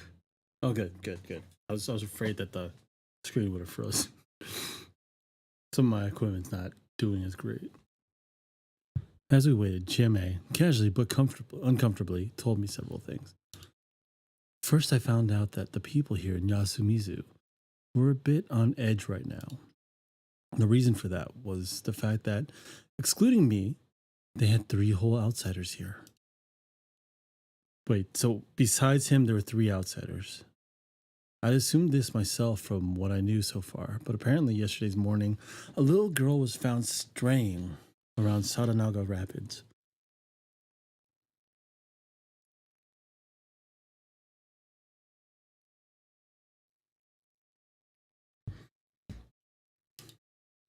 They couldn't even find out her name, let alone who her parents were, so they didn't know how to handle her. For now, one of the inhabitants was looking for her, after her. Like I'd been told, the more superstitious inhabitants, Tai-san mostly, saw her as a bad omen. I suggested leaving her to the police, but Chieme didn't seem to think it was a good idea. It barely made sense to me, but if I were to believe her, things around here were such that not even the cops could do anything. Interesting. Apparently the remaining 2 outsiders were a pair of journalists, gathering info for a magazine article. Unlike the little girl and I, they'd come here via the normal route, through Kamifujiyoshi, and therefore weren't considered a bad omen or whatever. So me and the little girl are a bad omen because we fell through Saranaga. And I'm still not convinced that our character isn't even dead, or is still actually alive. Because we fell off our bike. We had a bad accident, ended up near the Saranaga River where dead people come from, or return from the dead. Still, even normal outsiders put the people here on edge. Through this talk, I also got some details about the area itself. Kamifujiyoshi. It's up here. Yasumizu was a settlement, part of an autonomous region called Fujiyoshi Village, or simply Fujiyoshi. Okay, so this is all Fujiyoshi, and this is Kami Fujiyoshi, which means the mountain Fujiyoshi, or God. No, I know. Yama is mountain. Kami Fujiyoshi, that means like God cut Fujiyoshi. Something Fujiyoshi. Some other way to say Fujiyoshi. This is the mountain road. The mountain is Shinai. And the river is Saranaga. A pine tree. Cool. It had also been on the map I'd been shown at the store. Okay. Fujiyoshi was split into 2 areas. Yasumizu and Kami Fujiyoshi. They were separated by the mountain. Okay. Going to Kamifujiyoshi took about an hour by foot, about 20 minutes by car on the winding but paved road.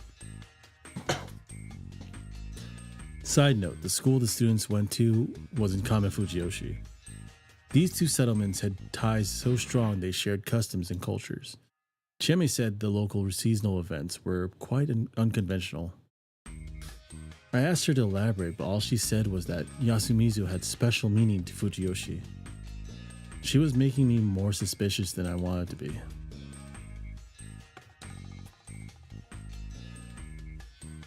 This conversation wasn't nearly as exciting as the one we had last night. Well, at least I found out she didn't have a boyfriend right now. Very intriguing. You pervert. Still thinking about trying to get laid. It was nearly noon when Takumi-san came back, ending my waiting game. Side note, the door was fully open the entire time we waited. It was probably Chieme's way of saying that nothing bad was happening here. Man, bikes sure are heavy, eh? Ain't as heavy as that boar I caught last year.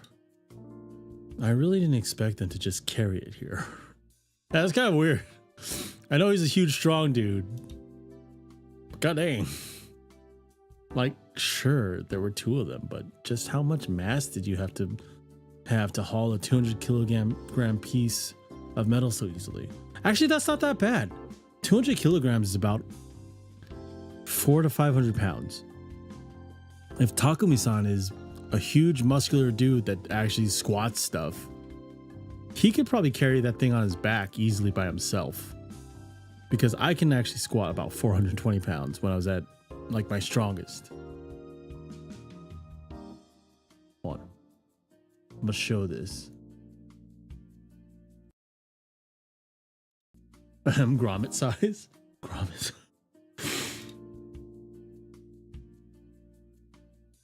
400 kilograms. 200 kilograms ain't that bad. Like, actually, I want to calculate that. How much is this? 613. Actually, yeah, it would be like about. Would that be grommet size? I think it would be.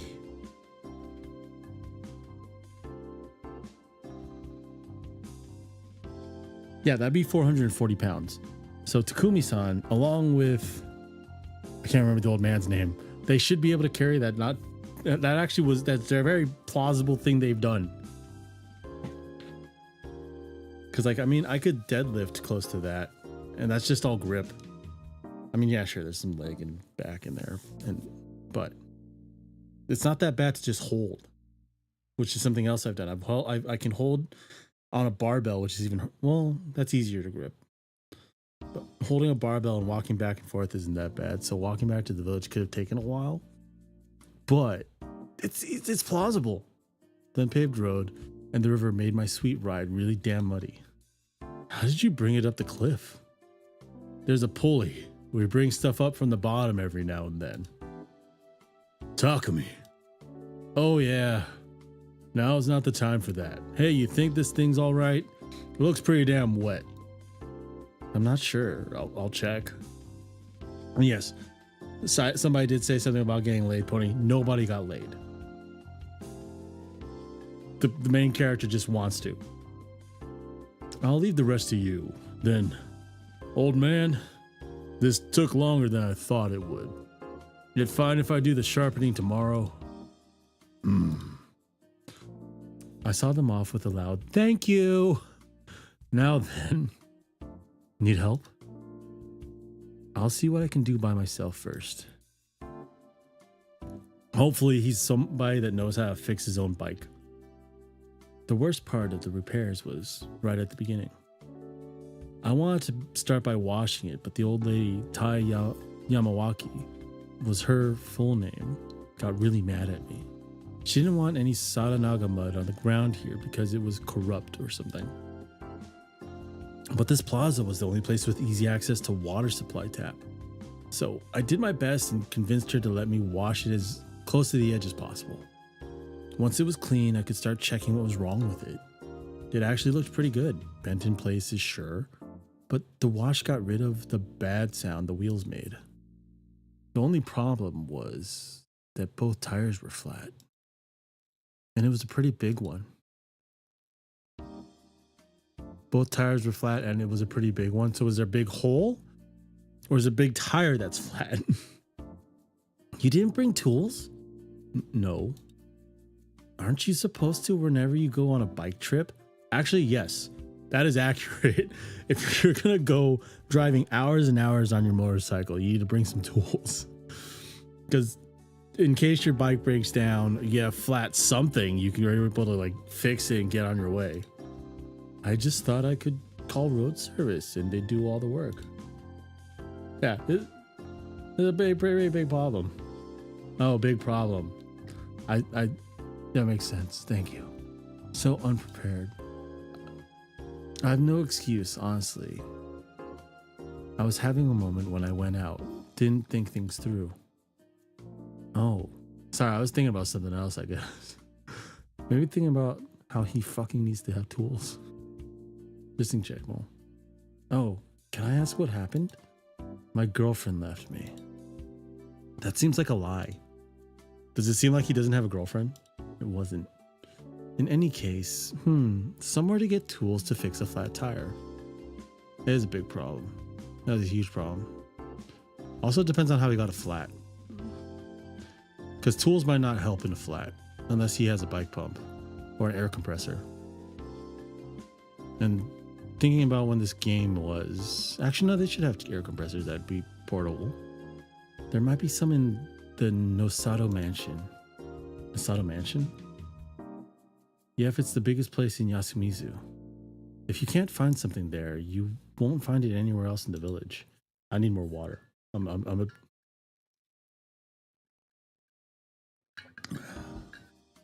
need to be hydrated. Also, that's a big check for everyone else out there. You go be hydrated. Otherwise, you do what I did and not read with good context. I see. Then let's give it a shot. I don't really recommend meeting the guy. You are water pony? You're H2O? You're 2 hydrogen atoms and an oxygen? That's good. That's good. I'm only 70% water. But you know. Actually probably less right now. I need to refill. But I don't really recommend meeting the guy, but I can't think of any other ideas. Someone important again? Yep. And he's kind of messed up to boot. And so we walked up the hill and arrived at the so-called Nosato Mansion. From what I could tell, it was located at the highest point in the settlement. And like Chieme said, it was definitely a hell of a building.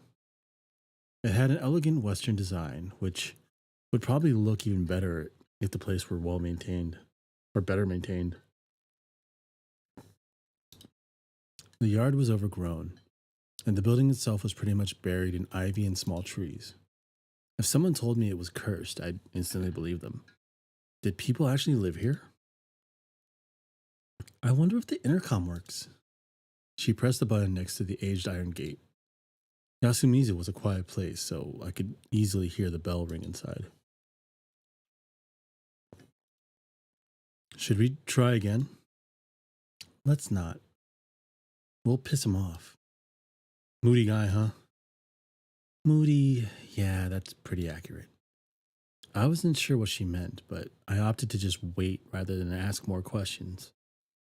Soon enough, the person in question walked out of the mansion. Yeah, that's actually probably a good idea. Can't wait and figure it out.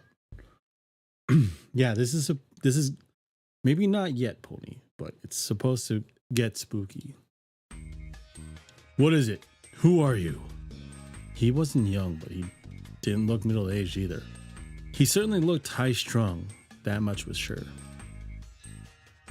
Hello, Nosato-san. It's Serizawa. I know you. Chieme Serizawa. I'm asking the young man with you. Haruaki-san?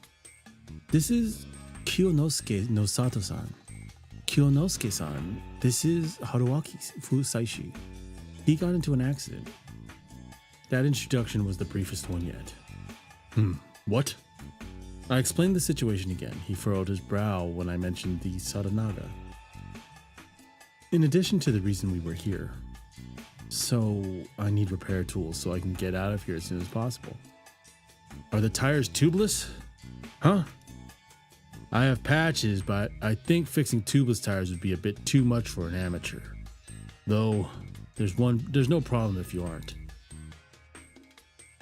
Oh, but if the tube bursts, you have no choice but to change it. I don't have any spares here. Obviously, I wouldn't give them if I did. That's fair. I'm sorry, but I'm not too knowledgeable about that. What a waste of time. I recommend spending however many thousands you need to have a repairman come and pick you up. I had no retort to that. I mean, he's kind of rude, but at the same time, we should know what our bike is. Especially if we're going to go like hours and hours away from home. I'm going to guess we have tubeless tires. Or you could actually just check.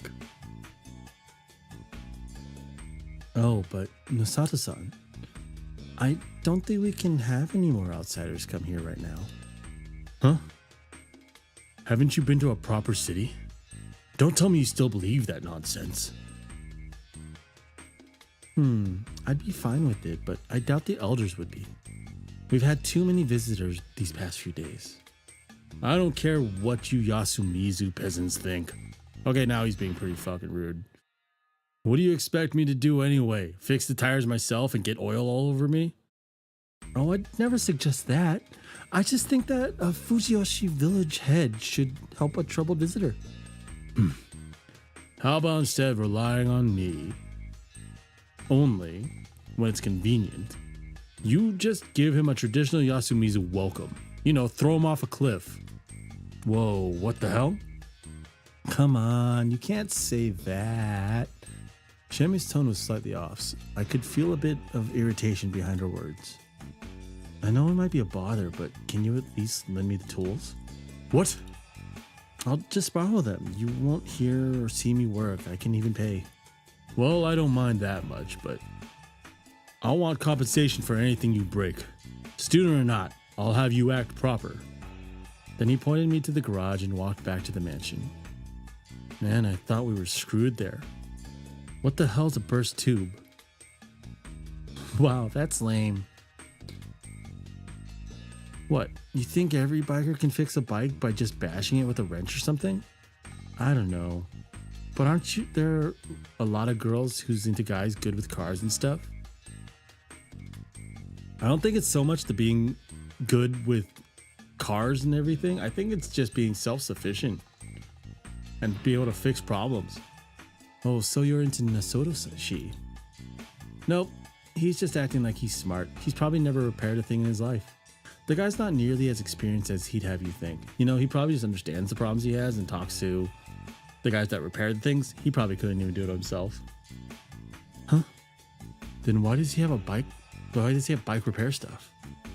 The Nosato mansion is basically the Yasumizu branch of the Nosato family. Their main mansion is in Kamafujiyoshi. Whatever they don't need there, they send over here. I hear Kyunosuke-san was given a car 5 or 6 years ago, but he couldn't drive it at all. So it's been gathering dust ever since. Damn. That was the countryside for you. Couldn't hide your shame if your life depended on it. Anyway, I now knew that the man was condescending, pretentious type. He still helped me out though, and it was true I didn't know much about bike repairs, so I couldn't really get mad. I don't know that many bikes that have tubes. I mean, other than like bicycles, because bicycle tires have tubes. And every time those burst or have a hole in them, you do have to replace them, or you can patch them. But modern motorcycles, I've never seen anything that has a tube in them. Anyway, let's just take everything that looks like it could be useful. Like bandits, huh? I'm in. Sure, I'm not bothering you? I'd feel down without anyone to talk to. Just keep chatting with me, it helps. The instructions that came with the repair kit told me that my bike's tires were a difficult type to repair. Apparently, I had to remove the tires, but where did I even start with that? That was a very difficult task. I mean, then again, if you have the tools, it's fine. Well, as long as I didn't break it, nothing I did could be worse than having to call road service down here. So I just tried taking it apart. But as I removed whatever nuts I could, I made the situation even worse than it was. Yeah, this really wasn't a job for an amateur. So he has tubeless tires. You seem to be having a rough time. You can eat this too, Chime-chan. Wow, thank you.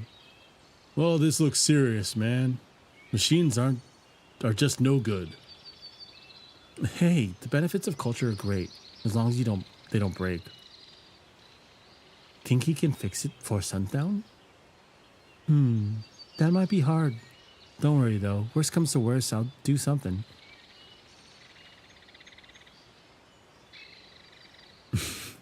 Alright, thanks for coming by and hanging out, Pony. Have a good night. I know it's about midnight there. I really appreciated how she handled the visitors in my stead. Hey, Chiene, is it hard to get a bike license? I don't know. I know that scooter licenses are easy. I have one myself. Mid-sized bike licenses are pretty hard to get. You even need to take a course, just like with cars. You like bikes? The hell? What's it matter to you? How much was that anyway?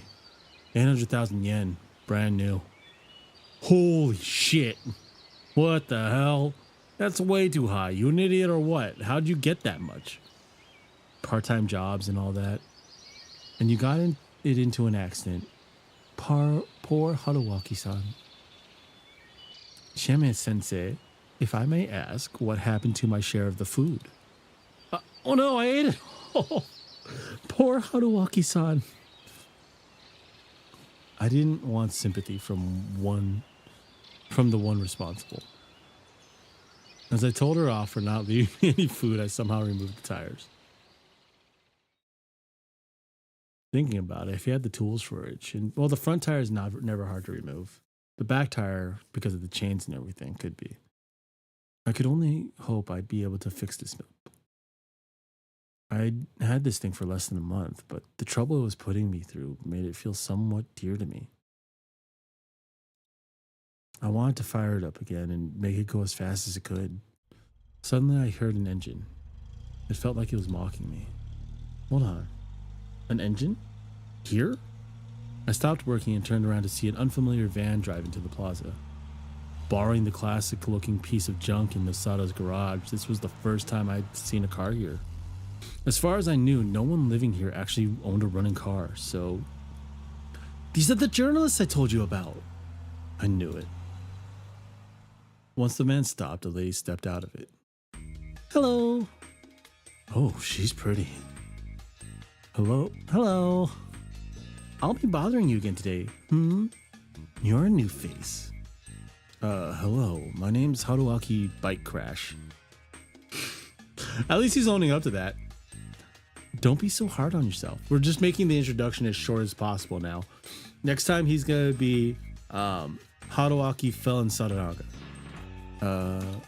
Crap. That was no time for an inside joke. I quickly introduced myself properly. I crashed not too far away, so I'm stuck here for the time being. She's into luck. She has a little horseshoe around her neck. And what looks like a talisman or something. Or a charm. I see. So you're a student. Sorry about the trouble you're going through. Oh, and this is me. The woman gave me her business card. Hisako Mamiya. A freelance writer. Her pen name was Kyuko Hosei. Have you ever read Kyuko Hosei's articles? Sorry. Figured. I'm not a big name yet, and the magazine I do get printed in are marketed for housewives and the elderly. That's some pretty intense competition. What do you write anyway? Food reviews. I specialize in unusual dishes. Like the foulest smelling canned food in the world or something? Yep. Well, your usual brand of weirdness doesn't attract much attention these days, so I'm looking for minor culinary oddities local to Japan. Anyway, if you know any weird dishes from your hometown, do tell me. I traveled the length of Japan to give it a try. A student from the lab I frequented once made pork miso soup with a mushroom he found on campus. We had mass hallucinations and no flashes of brilliance or poisons, please. As we chatted, I became curious. By the way, weren't there two of you? Yes, I'm here with a partner. He just needs some time to... Oh, there he is. I looked at the van and became completely awestruck. It felt like the van had shed its skin or something. That made no sense, but seriously, how did this fit in there? He was gargantuan. Takumi-san was something, but this man was on the level of a foreign heavyweight wrestler. He kind of does look like Hagar, who looks like super buff-ass Freddie Mercury. But like very, very far removed. Though, unlike Takumi-san, this man was primarily fat rather than muscle. As he walked out of the driver's seat, the van shook wildly. Yudai Hashimoto-san, a photographer. He's way more famous than me. He works in all sorts of fields. I imagine you've seen some of his photos without even knowing it. I didn't know much about photography, but I was definitely convinced. There was a certain kind of authority or gravity around him. Is it the fact that he says nothing? He wasn't saying a word and I couldn't tell what he was thinking. Nice to meet you. I'm Haruwaki Fasaishi. Was he even alive? Hello! After a strange pause, he slowly bowed like the moving mountain he was, and greeted me with a voice like a titan. He seemed somewhat difficult to interact with. This is your last day here, isn't it? Yes. Oribe-san said she'd let me try her prize shishinade. I don't know if an outsider can handle it. I have a stomach medicine. I'm sure I'll be fine. And so Mamiyashi and Hashimoto-shi walked off to the dining hall. Who would have thought that such a beauty was a delicacy hunter? I had to admit, that gap was kind of charming. Gap? Oh, the gap knowledge. That's a whole entire thing, I think. I think they call it gap moe, where like a thing you didn't expect is the charming part of a person. As intrigued as I was, I couldn't waste any more time. I had to fix my bike already. Whoa. A lot of things had surprised me here and Yasumizu, but nothing as much as this. Hello? No reaction. At first glance, he looked like a poor man too senile to think and perceive properly. You need something from me? I made sure to speak as clearly as possible. It didn't look like he understood. I figured it was best to just ignore him and resume the repairs, but... Coming! I looked at him again. He was still just standing there, like his soul and brain had left his body. A vacant stare, yellowed eyes, half-open mouth covered in saliva. Coming! He spoke again. What's coming? The war. What? His voice was too harsh to make out. Come again? I placed my hand against my ear. He finally understood what I wanted and prepared to whisper something. I brought my ear closer and... The wolf is coming! The sudden shout caught me completely off guard and made me fall to the ground. He looked down at me laughing. He clapped and opened his half-toothless mouth into a wide smile. The wolf is coming! The wolf is coming! He bent his body in a weird way, laughed like he was convulsing, turned around, and just left. The fuck? That's the expression now he has. Hello, Aki-san. Oh, I'm too late. Chemi had joined the journalist and just came back. Late for what? Gramps over there loves messing around with strangers like that. Wait, that's your grandpa? No. I don't even know his name. He's been in Yasumizu forever, and he's always like that. It felt less like he was just messing around and more like he's a bit touched, to say it politely. Yep. Everyone calls him the old man who cried wolf. Named after the boy who cried wolf, I assume. Doesn't work as well, though. Wolves, huh? As far as I knew, there are no wild wolves in Japan. That's actually kind of true. There's like a certain island somewhere that does have wolves, and they used to have wolves, but they kind of went extinct. Well, for the most part. There used to be, but after the last sighting in either the Meiji or Showa era, they've been considered extinct here. Modern Japan's image of wolves came from Western fairy tales and the like. It wasn't linked to anything in our culture or life. Yeah, I think Japanese wolves were a lot more like coyotes that we have here. Well, in California, I can say coyotes because I know what coyotes look like, but like they're smaller. They're not quite as small as foxes, but they're kind of like wild dogs more than like a big wolf that's like even bigger than a husky, or pretty much as big as like I think they're about as big as a Great Dane, or can be, if you can imagine that, but also looking like a husky in a way. And yeah, at least full grown ones. Modern, yeah. Even The Boy Who Cried Wolf was a Western tale. Did his brand of insanity make him report the tale or something? A bit weirded out by the circumstances, I went back to repairing my bike. After a bit more time, I somehow took off the rubber from the tires. That doesn't make sense. Oh, he has tubes. But it doesn't make sense he removed rubber from the tires, because the tires are rubber. Both tires were pierced by some really rusty nails. Fuck. This kind of stuff only happened at the worst of times. I mean, it kind of makes it the worst of times, doesn't it? There's no best of times you can get a flat tire. Then I applied the patches and filled them with air using a manual pump. I wet the tubes. There were no bubbles, meaning no air was leaving them. Things were looking good. So it shouldn't be that bad.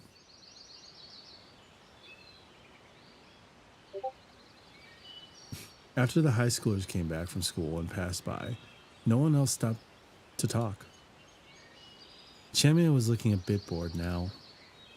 I think I got it. Seriously? But it all seemed so hopeless. Well, sorry, though. Though I still need to rebuild this. That's gonna be a lot of work. And you'll be able to leave then? Yeah, leave me. I know I shouldn't stay here long. I can take a hint. That's great. She didn't seem to care that much. Guess I had no chance with her, huh? You've been at this for hours. How are you holding up? Need a break? Well, I'd be better if a certain someone didn't take away my lunch break. Hey, I gave you some crackers, didn't I? Like that was enough to sate a guy in his mid-20s. You kind of need some meat, don't you? Still, I'm pretty fine. I pushed forward a bit more. You can go if you want. I've been introduced to just about everyone here. There's 2 people you haven't met yet. Really? Well, there was no real need to, right? I'll stay a bit longer. I came back here because I was bored and it's not like I'm busy.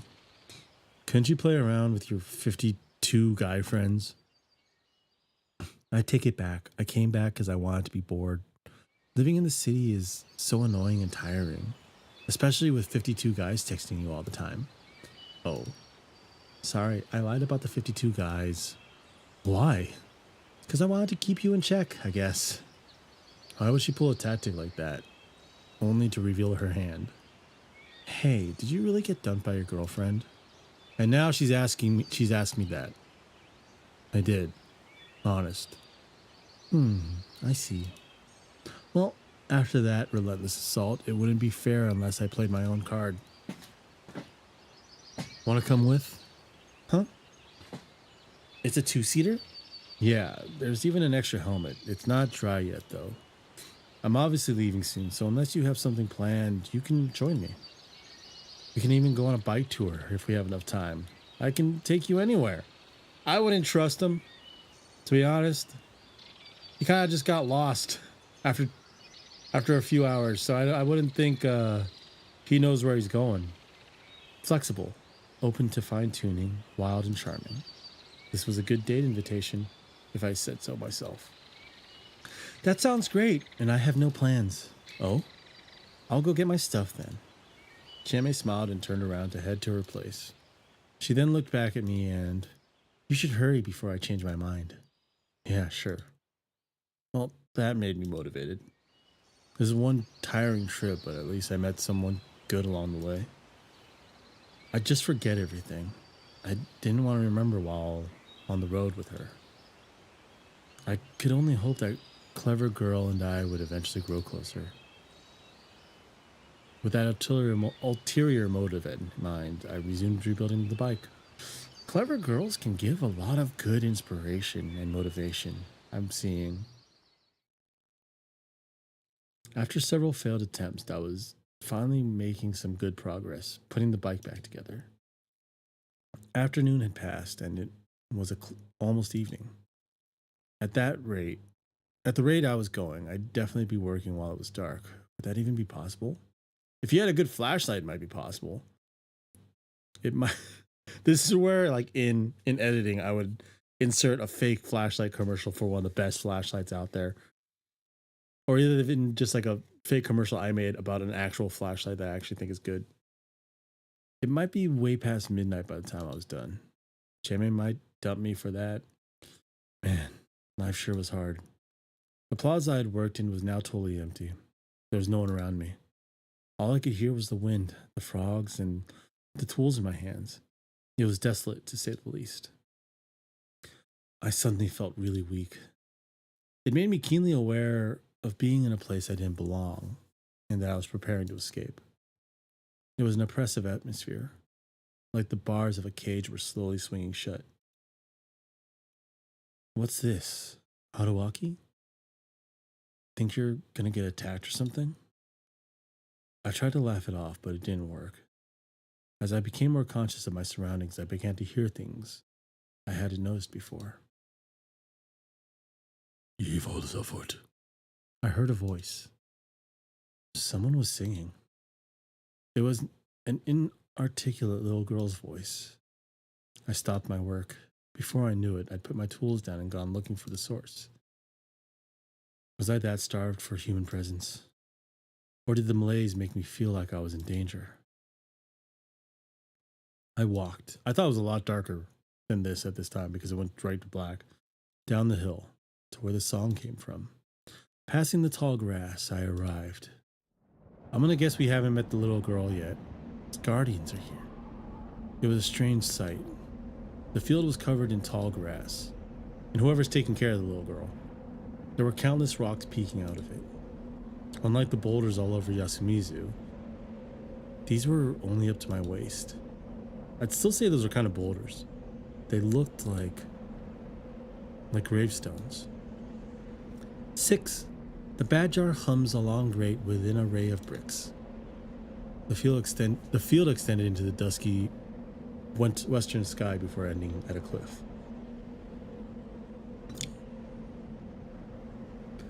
This was the lowest spot in Yasumizu, the border of Sadanaga. There was a large pine at the edge. Oh, that was on the map. Also, that doesn't look like a pine. But I guess that is like more of a Japanese pine. Kind of what they make into bonsai trees. 8. The donut bologna rice snows down the mountain. That doesn't make any sense. The evening sun, the stones, and the pine shadow gave the field a strange aura. A little girl was running through it. Her steps were awkward. At this moment, this space was alien.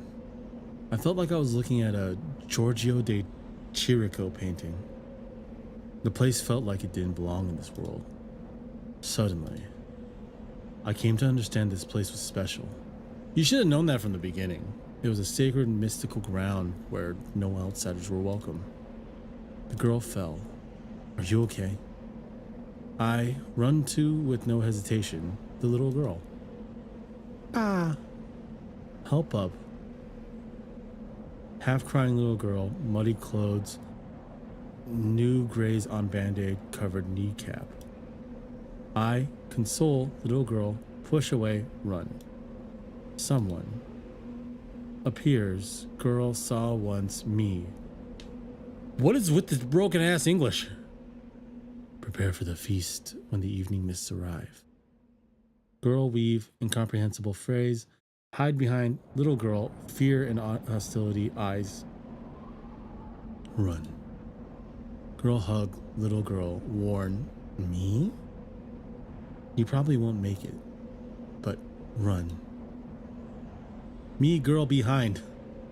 Me girl behind mist. Mist mist. Me girl behind mist mist. Mist mist.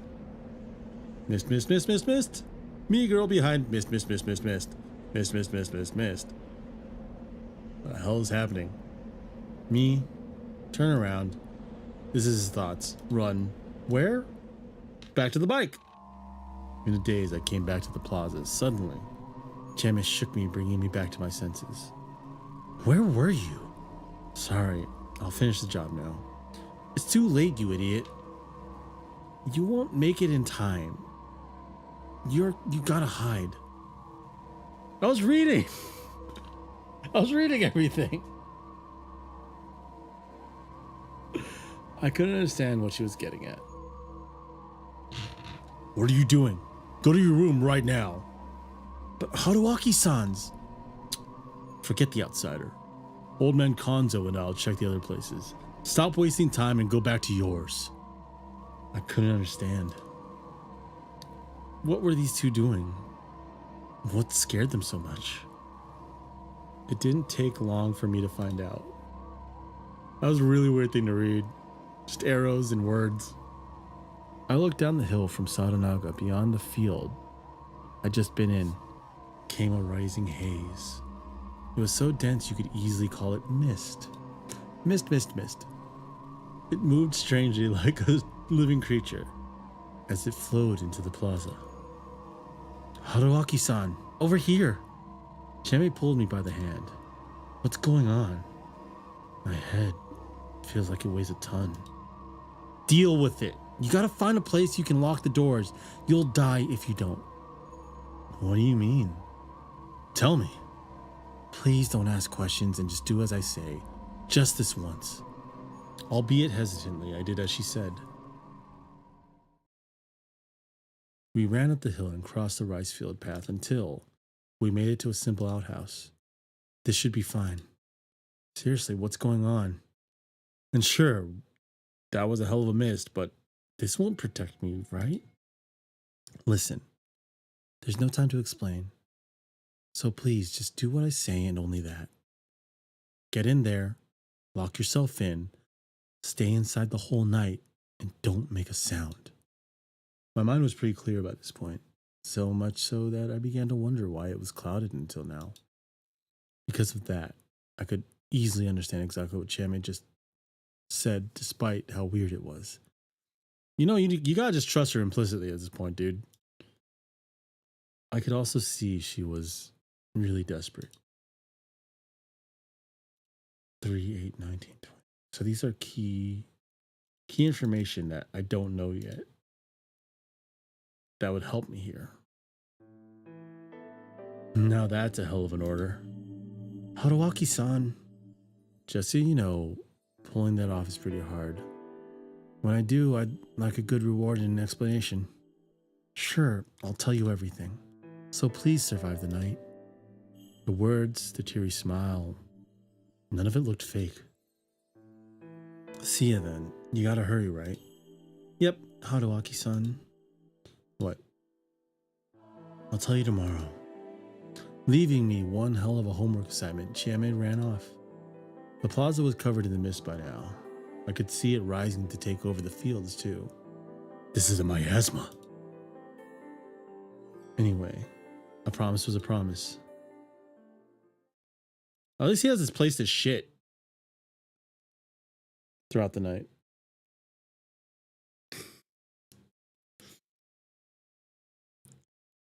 Ten minutes later, I began to wonder what I was doing.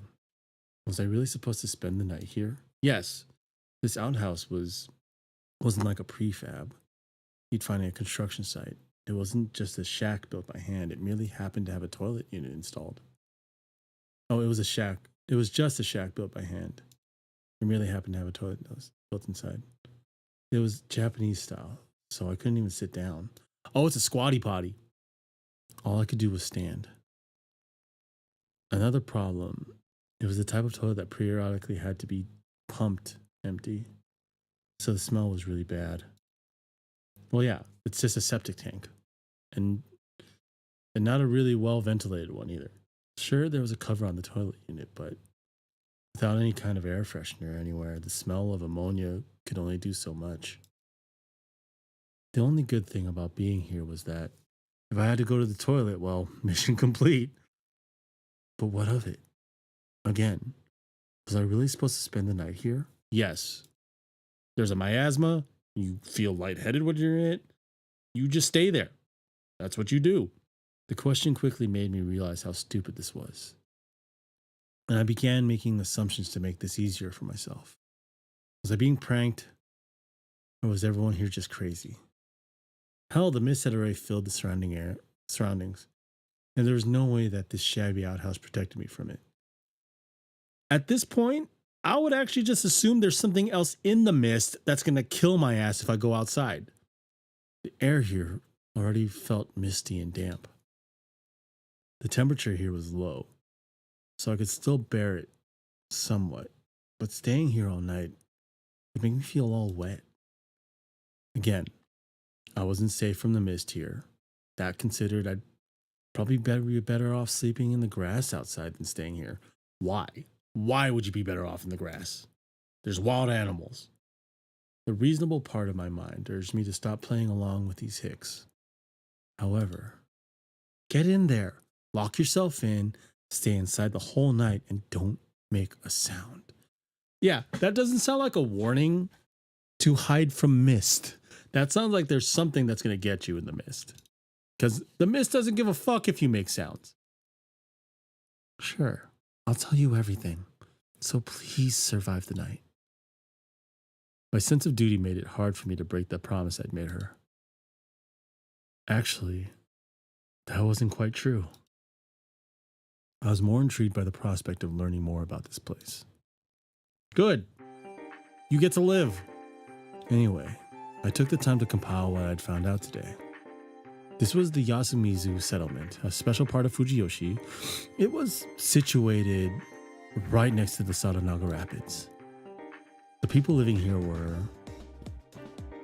Chieme Serizawa, Yasunaga Oribe, his family, Kaori Oribe, and Yoshitsugu Oribe. Chikamochi Kamoshida, who poops on people apparently, Haru Makishima, her granddad Kanzo Makishima,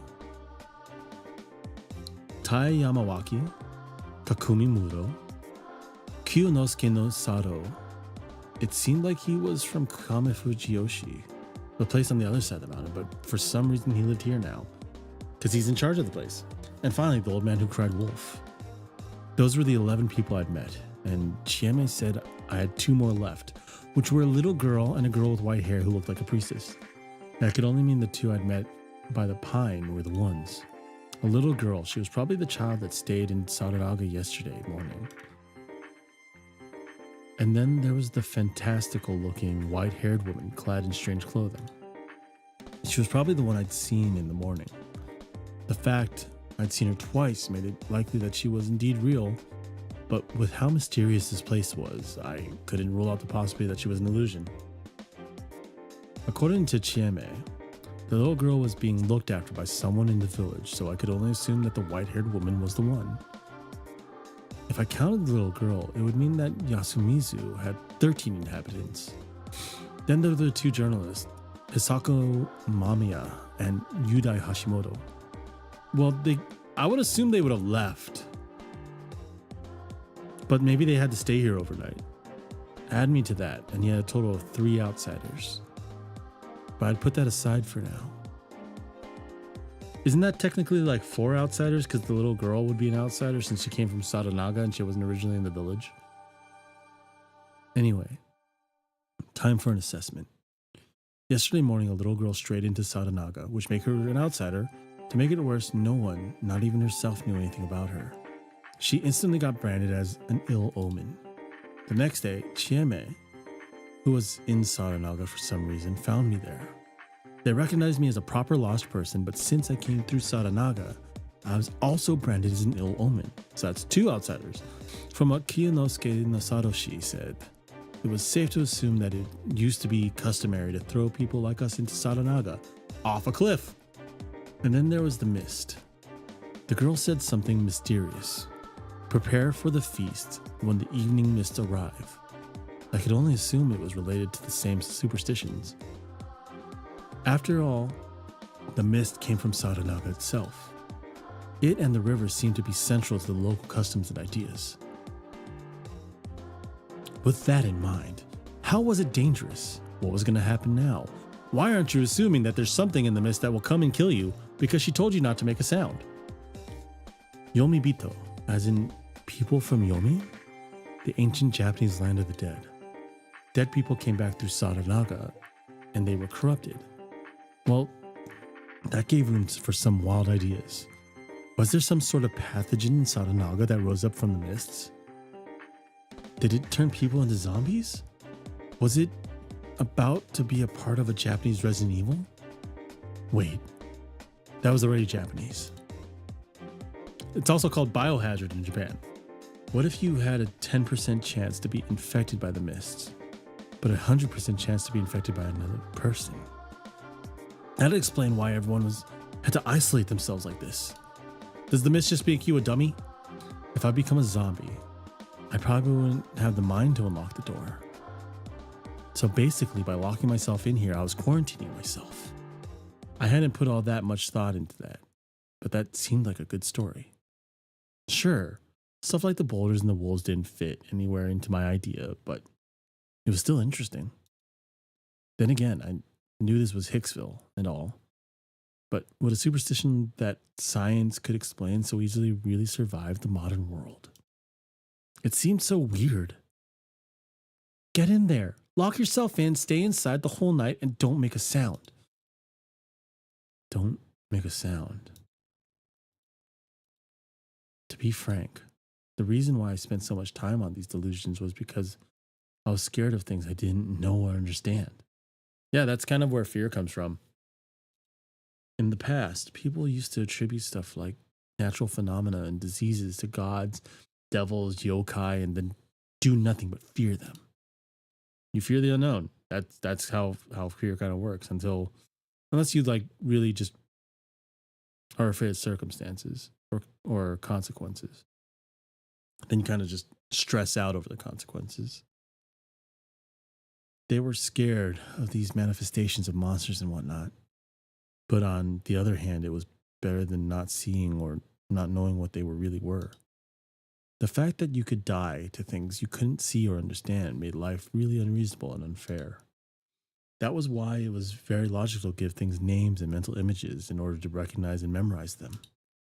My fear of things I didn't know was the same, except I wasn't satisfied with just labels or hypotheses.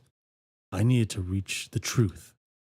That aside, what I was feeling right now wasn't a fear of the unknown. It was a realistic, practical fear of something that could endanger my life. But you still don't know what it is. Get in there, lock yourself in, stay inside the whole night, and don't make a sound. That meant that outside lurked something dangerous that could hear sounds. This is what I've been saying. It took you a long time to get here, Haruwaki.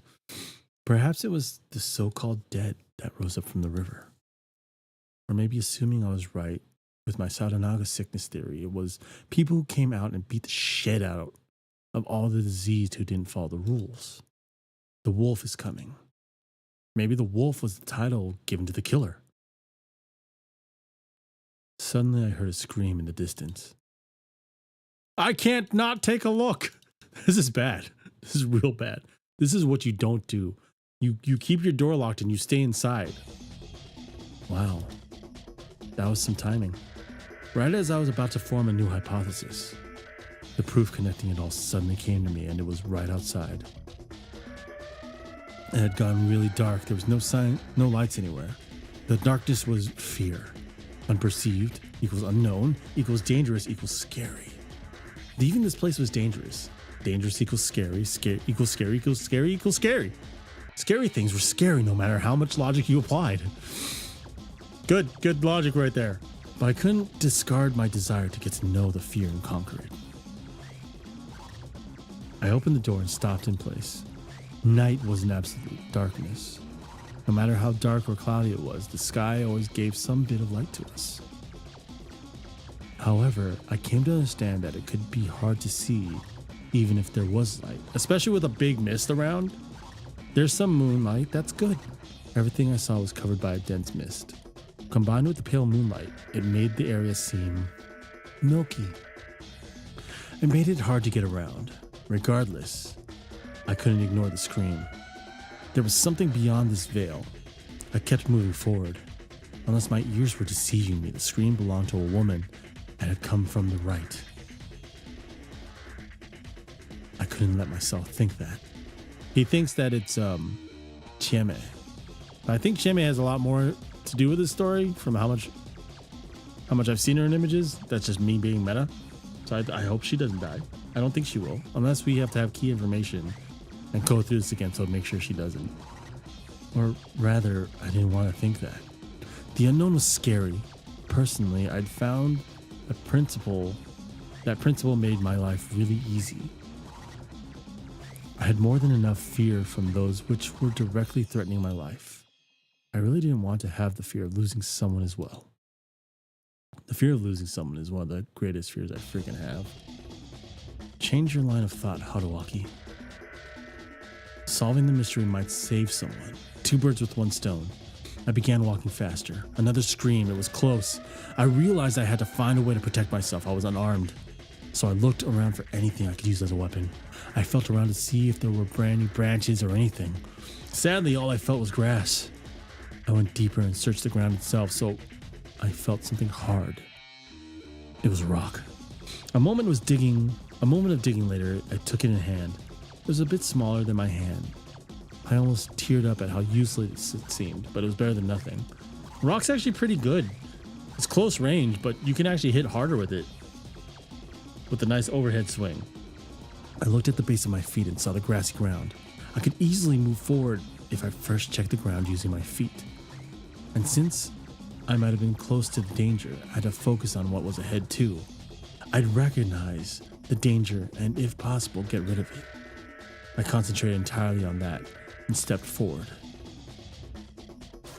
I couldn't hear the screams anymore, but I could hear other things.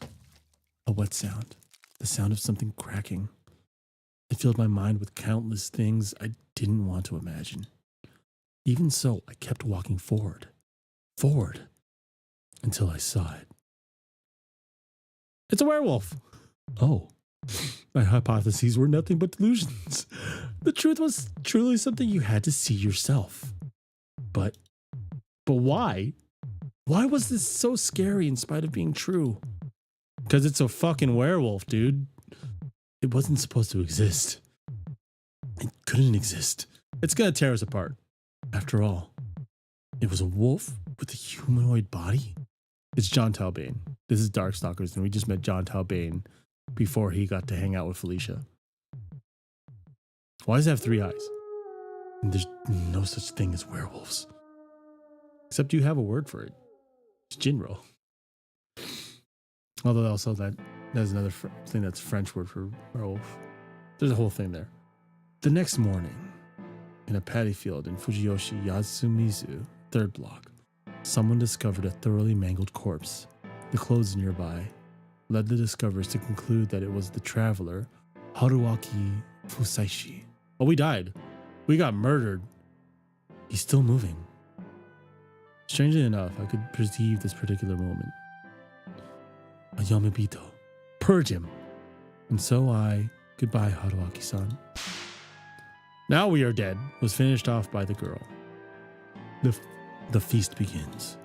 The last thing I heard, I'll hang the wolf, was that. Raging loop. Okay, so this is where the loop comes in. Unveiled arrival. Awesome. Obtain key 2, Werewolf and Resurrection. You can view it in your key list. The route unlocked by this key is represented by the same number on the scenario chart. Game over. Bad ending number 2. What was ending number 1? We've only gotten 1 key out of how many? My hand is freezing, so it's hard to scroll. I wish this would scroll. 20 keys.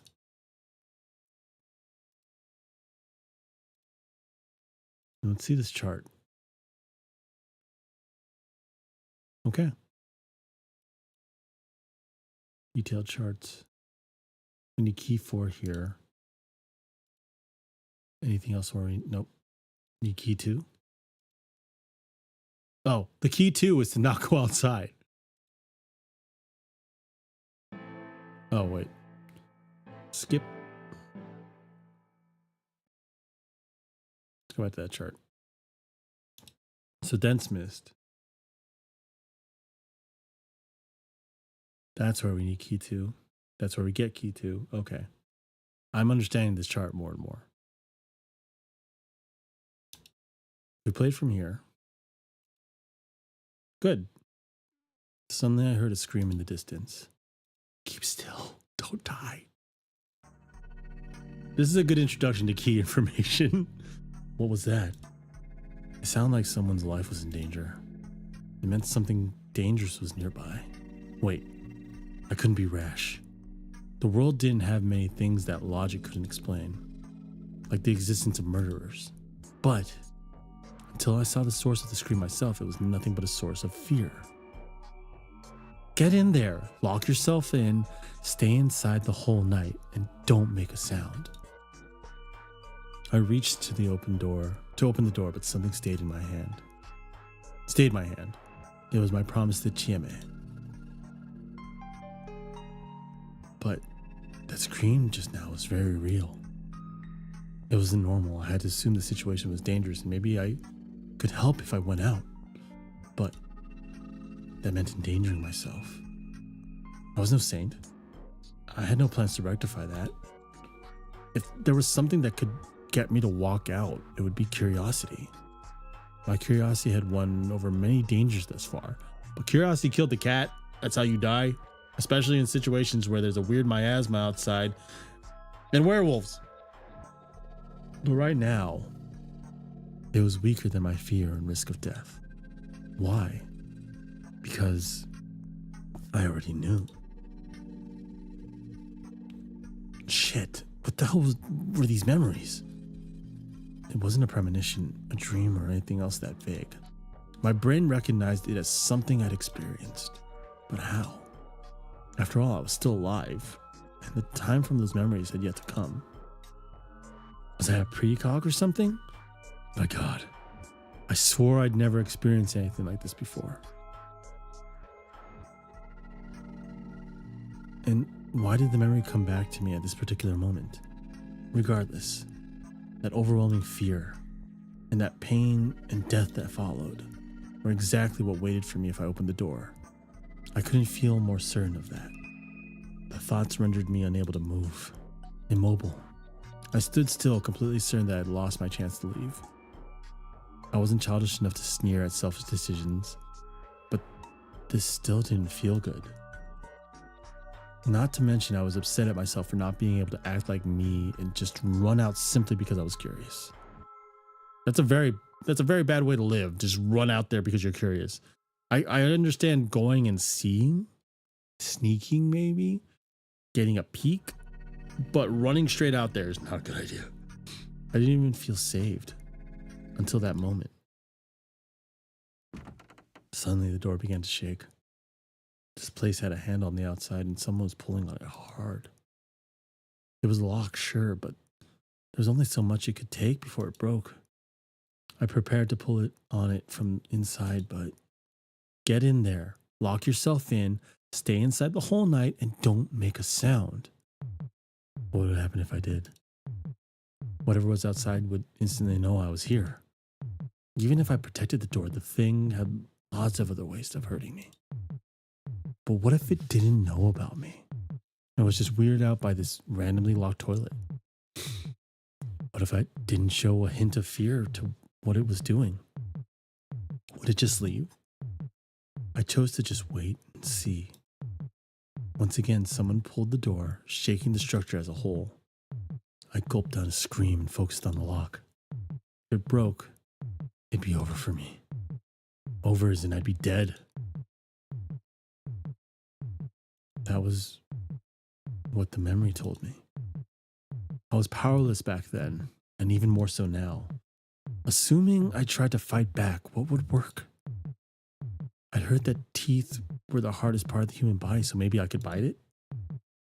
Yeah, I'd tear whatever was apart with my teeth. I'd bite it to death. That's a very dumb way to think. I gathered my wits and killing intent, grinding my teeth.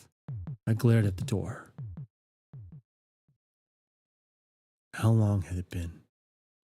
The sound suddenly stopped. For all I knew, it might have been a ploy to make me drop my guard. I'd slowly count to 500. If nothing happened in that time, I'd assume it went away. There were no screams or attacks after that. But the silence around me improved my perception, and I heard strange noises every now and then. Breathing, growling, claws on the ground. Basically, I felt a beastly presence. So that thing actually existed here? Was it what the myths brought from Saranaga? The wolf is coming. Did they all know about this? Shit. I couldn't learn anything in a place like this, and not knowing things scared me. Trusting my prescience or deja vu or whatever it was called, I chose to just stay quiet and wait. I'd find out everything tomorrow. I just had to make it through the night and then talk to Chieme. And if it was something I couldn't solve, I'd just run away. Thankfully, my bike repairs were going well, but I'd be leaving even if it didn't work. I'd walk to Kamefujioshi if I had to. Unlike Yasumizu, they might have had reliable means of transport. For now, I just had to stay awake and make it through the night. We made it! It's Tuesday.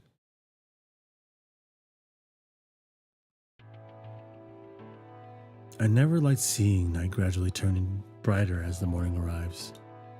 It always made me feel like shit. Like I'd just done something harmful, both for my body and as a human being in general. I found it natural to spend the night asleep and welcome the morning well rested with a smile. He's never woken up before the sunrise, has he? It's actually really nice if you actually sleep at least 6 hours. I'd never expected to feel so much gratitude for the morning light leaking in through the door of an outhouse. It felt like the beasts had been out and about the whole night. Naturally, the high humidity here had made my clothes all wet and sticky. It was unpleasant, but even trying to move them and make it more comfortable for myself felt like a matter of life or death. Maybe it was a good thing. I couldn't relax, but hell, it was exhausting in more ways than one. When I heard Chieme shout, "Haruaki-san!" in the distance, I was so overcome with relief, I almost fell to my knees. This turned out to be a trick. I opened the door to see some wolf with a chewed collar in its mouth lunging for my throat. I just give up and let it have me at that point. With that in mind, I opened the door. I expected to see the same picturesque village I'd seen yesterday, so what I actually saw shocked me pretty hard. What did you see? What the hell was up with this thick mist? I couldn't see shit. It was like the entire area was consumed by it. Did someone line every inch of this place with dry ice or something? Haruaki-san! I could hear Chieme but not see her.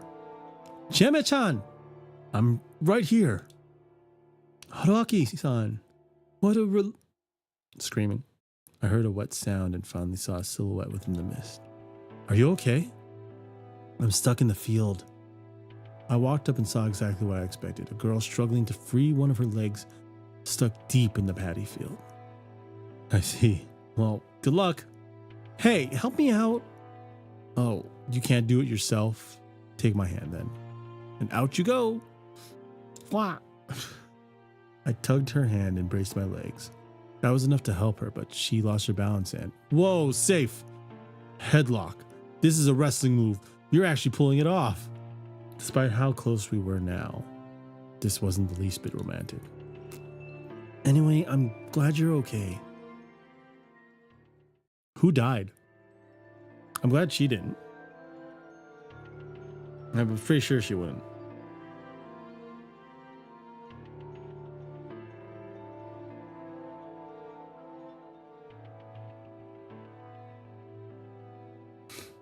I definitely remembered a time where I was far from all right, though. Yeah, I guess I am. I had no idea what that was about, so I didn't see any reason to mention it. I did feel like there was some beast outside. Woshino's? Chieme's expression immediately darkened. She clearly knew what I was referring to. I have lots of questions, but right now I'm more interested in the scream I heard than anything else. That was... you know what I mean? She fell silent, clearly uncomfortable. It was pretty ominous. This way, no point delaying the inevitable. Chieme gave me her hand. I took it, but I didn't feel the least bit excited about this. She led me down the path to the school dorm. Oh, Fusashi-san, you're okay. Congrats on surviving, Toilet Man. Thanks, warm futon man. You're okay too. Wait, where's Haru-chan? Haru-chan died. Did she? Oh, she's fine. Okay, no, never mind. She suffered quite a shock, so she's taking a while to get dressed. I see. So the rest of you have already gotten a move on. How did you even handle being in there anyway? Were you asleep? As if I could. I had no idea when I could get out, so I just waited until I heard Chiame-chan's voice. Huh? You were awake? Yasunaga-kun made it sound like that was weird. You try sleeping in there, guy? You can't even sit, much less lie down. No, that's not what I meant. I see. I really hate it when people just trail off like that. It makes me way too curious.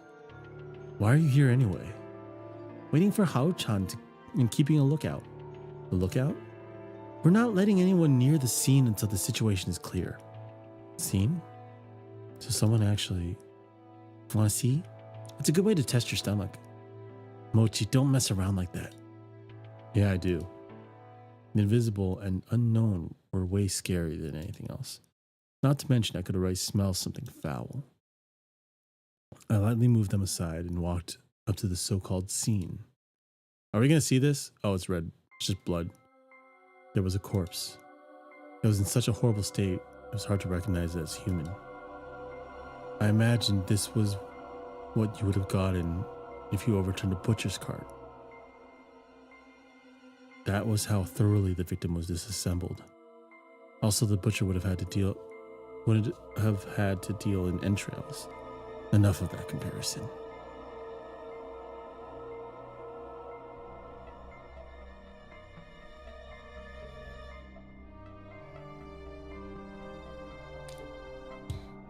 Straining my eyes to look through the thick mist, I could actually make out some human parts within the vast sea of blood, or mountain of death.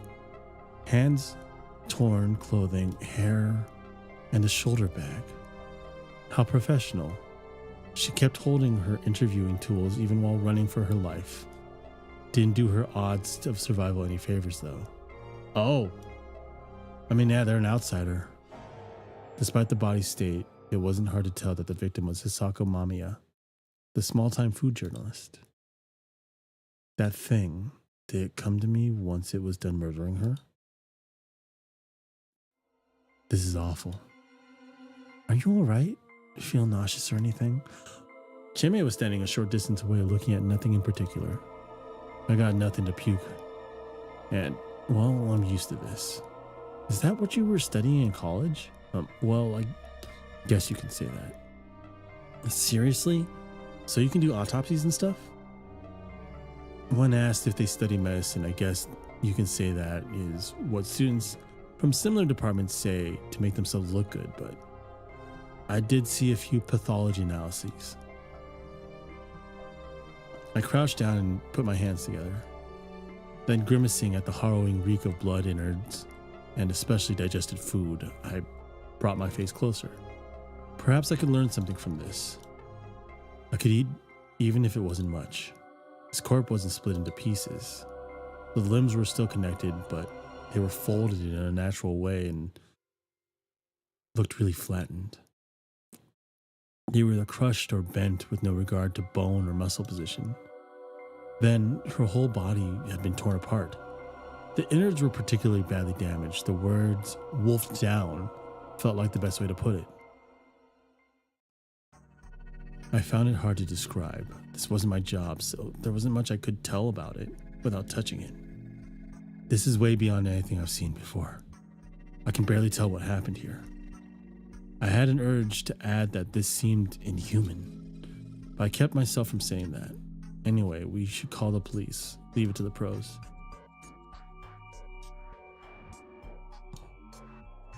I said something any good citizen would, but for some reason they didn't seem to agree. Haruaki-san, the police won't come. Why wouldn't they? I mean, someone died. They won't. Then let's evacuate. That's not happening either. Why? We have my bike and their van. Anyway, with Fusaishi-san, we now have all the survivors, so let's go to the dining hall. We'll wait for you, Haru-chan. We'll wait for Haru-chan. Yeah, do that. Let's go, Haruaki-san. Can I get an explanation? Sorry, but I'm not in the mood for explanations. Figure it out yourself. It was the first time Chieme had acted so harsh with me. That didn't seem that harsh. I was actually pretty irritated myself, but it must have been worse for them. They actually had info on what was happening here. Sorry, was that insensitive of me? Chieme said nothing more and just silently walked off. I followed after her. When we reached the plaza, I instantly understood what she'd said about evacuating. The bike and the van were both completely destroyed. The latter was in particularly bad state. The front window was broken, all 4 tires were flat, etc. My bike was outside. Its front fork was broken. Well, it was basically scrap metal now. Fuck. There was a rock right next to it. Guess we had our weapon. And there were more remains inside the van. It looked like an enormous mountain of flesh and bone. Yeah, that if I didn't know about Yudai Hashimoto-shi, I'd have assumed there were 2 or 3 corpses here. Yeah, that's Hashimoto-san. Hashimoto-san? Chieme slowly nodded. I now knew we'd lost not only 2 lives, but any means of transportation as well. Look there. She pointed at a wooden electrical pole the line was dangling, torn apart, with no hope for repair. The other power lines are fine, but the dining halls was destroyed along with the telephone line. We can't contact the outside. Okay, so we're in a village. 2 people get murdered by a werewolf. And we have no way to communicate to the outside. This is Werewolf, like the game Werewolf. I took out my phone. It worked, but the battery was almost dead, and like before, it was out of range. The situation had become even harsher than before. Look here, too. Chieme walked a few steps away. I followed after. There was a large boulder. It was tall enough to reach an average roof, and there were drawings on it. A crimson symbol of some sort. What did it represent? At first, it looked like an incoherent mess of lines. However, I soon realized there was a pattern. It felt like the calling card of some street gang. From what I could tell, the basis was a warped diamond shape with a spiral inside. There were 2 of them. They seemed to be drawn in blood, but that wasn't nearly as disturbing as the bizarre shape. 2 wolves have snuck into the village. Interesting. We have to fight. Chieme made a quiet declaration. Apparently, this settlement had been invaded by something malicious, and it was intelligent enough to rid it of all means of escape or contacting help. I could understand that much, but it didn't make sense to me. This wasn't some isolated island. There was a cliff, sure, but you could still go down to Sadanaga or go to Kamafujiyoshi. I'd ask about that next time I had the chance. Sorry. Sorry I got mad. It must be hard for you too. Don't worry about that. I'm just an outsider. Don't say that. A poor choice of words on my part. I mean, I'm an outsider who doesn't know the rules, so I'll just silently watch for the time being. I'm tired, but I think I'm less shaken by this than most people. So I figured it's best for me to stay cool. I imagine even the elders here are more bothered by this. Haruaki-san, are you really just some university graduate? What else could I be? I don't know, you seem way too calm about this, like you're used to situations like this. My nerves are pretty messed up, I guess. Or he could just not care. The small dining hall was jam-packed with people. You! He survived. Good morning, though I guess it's not very good considering what's going on. I'm sorry, I didn't prepare enough tea. Oh, it's okay. You did it, didn't you? The younger Oribe boy menaced me. No, I didn't. Why would you think that? Shut it! Where the hell do you get off strutting in like that? Stop it, Yoshibro. You're the one who needs to shut up. The hell? You're the one who said this bastard's shady. Man, I hadn't expected to be treated this badly. I'm saying this ain't a matter for a brat like you. And you're bothering Kaori-san, right? Takumi-san, please calm down. Let's keep it peaceful. It's fine, we'll talk it out. Thus I offer homage to Shinai, the Almighty, so peace may come to pass. Thus I offer homage to Shinai, the Almighty, so peace may come to pass. Stop, Taibe. That's a bad omen. Where's the key to the meeting hall? I gave it to Uematsu-sama 3 days ago. Said she'd fix the podium. Well, Missy. Oh, that's Uematsu-san. I'll go and get it. That was the woman. So she wasn't just an illusion. Uematsu-sama was her name, huh? I thought our eyes met for a second, but she just walked by me. Ba! Wait! Meiko-chan, wait here for a moment. The girl was here too. And Kyonosuke no Sato. Deeper in, there was Kyonosuke no Satoshi, clearly irritated by something. The man who cried wolf! Not too far, there was the man who cried wolf, just like yesterday. It was hard to tell what he was looking at, let alone thinking. They were the only ones sitting, by the way. The others were all just idly standing around. Mom, everyone, we're back. Come in, Haru-chan. Okay. 3 students were here. With them, the settlement's entire population had gathered. As for the outsiders, the journalists were dead while I and the mysterious girl had survived. I didn't know the circumstances, but they probably had their reasons to be suspicious of me. Suddenly, Chieme did something unexpected. Rikako-san, can you wait a moment? What? She stopped the girl who was about to go out. So she's Rikako Uematsu, to get some key. Each villager seemed to call her differently, so I didn't know what to call her myself. This is Haruaki Fusaishi-san. He crashed his bike and I met him at Saranaga. Oh, hello. An introduction? Now, why? This is Rikako Uematsu-san. Uematsu is made of the kanji for spin and end. Pretty rare, right? Well, she's the current head of the Uematsu household, one of the chief families from Kamifujioshi. I'm Rikako Uematsu.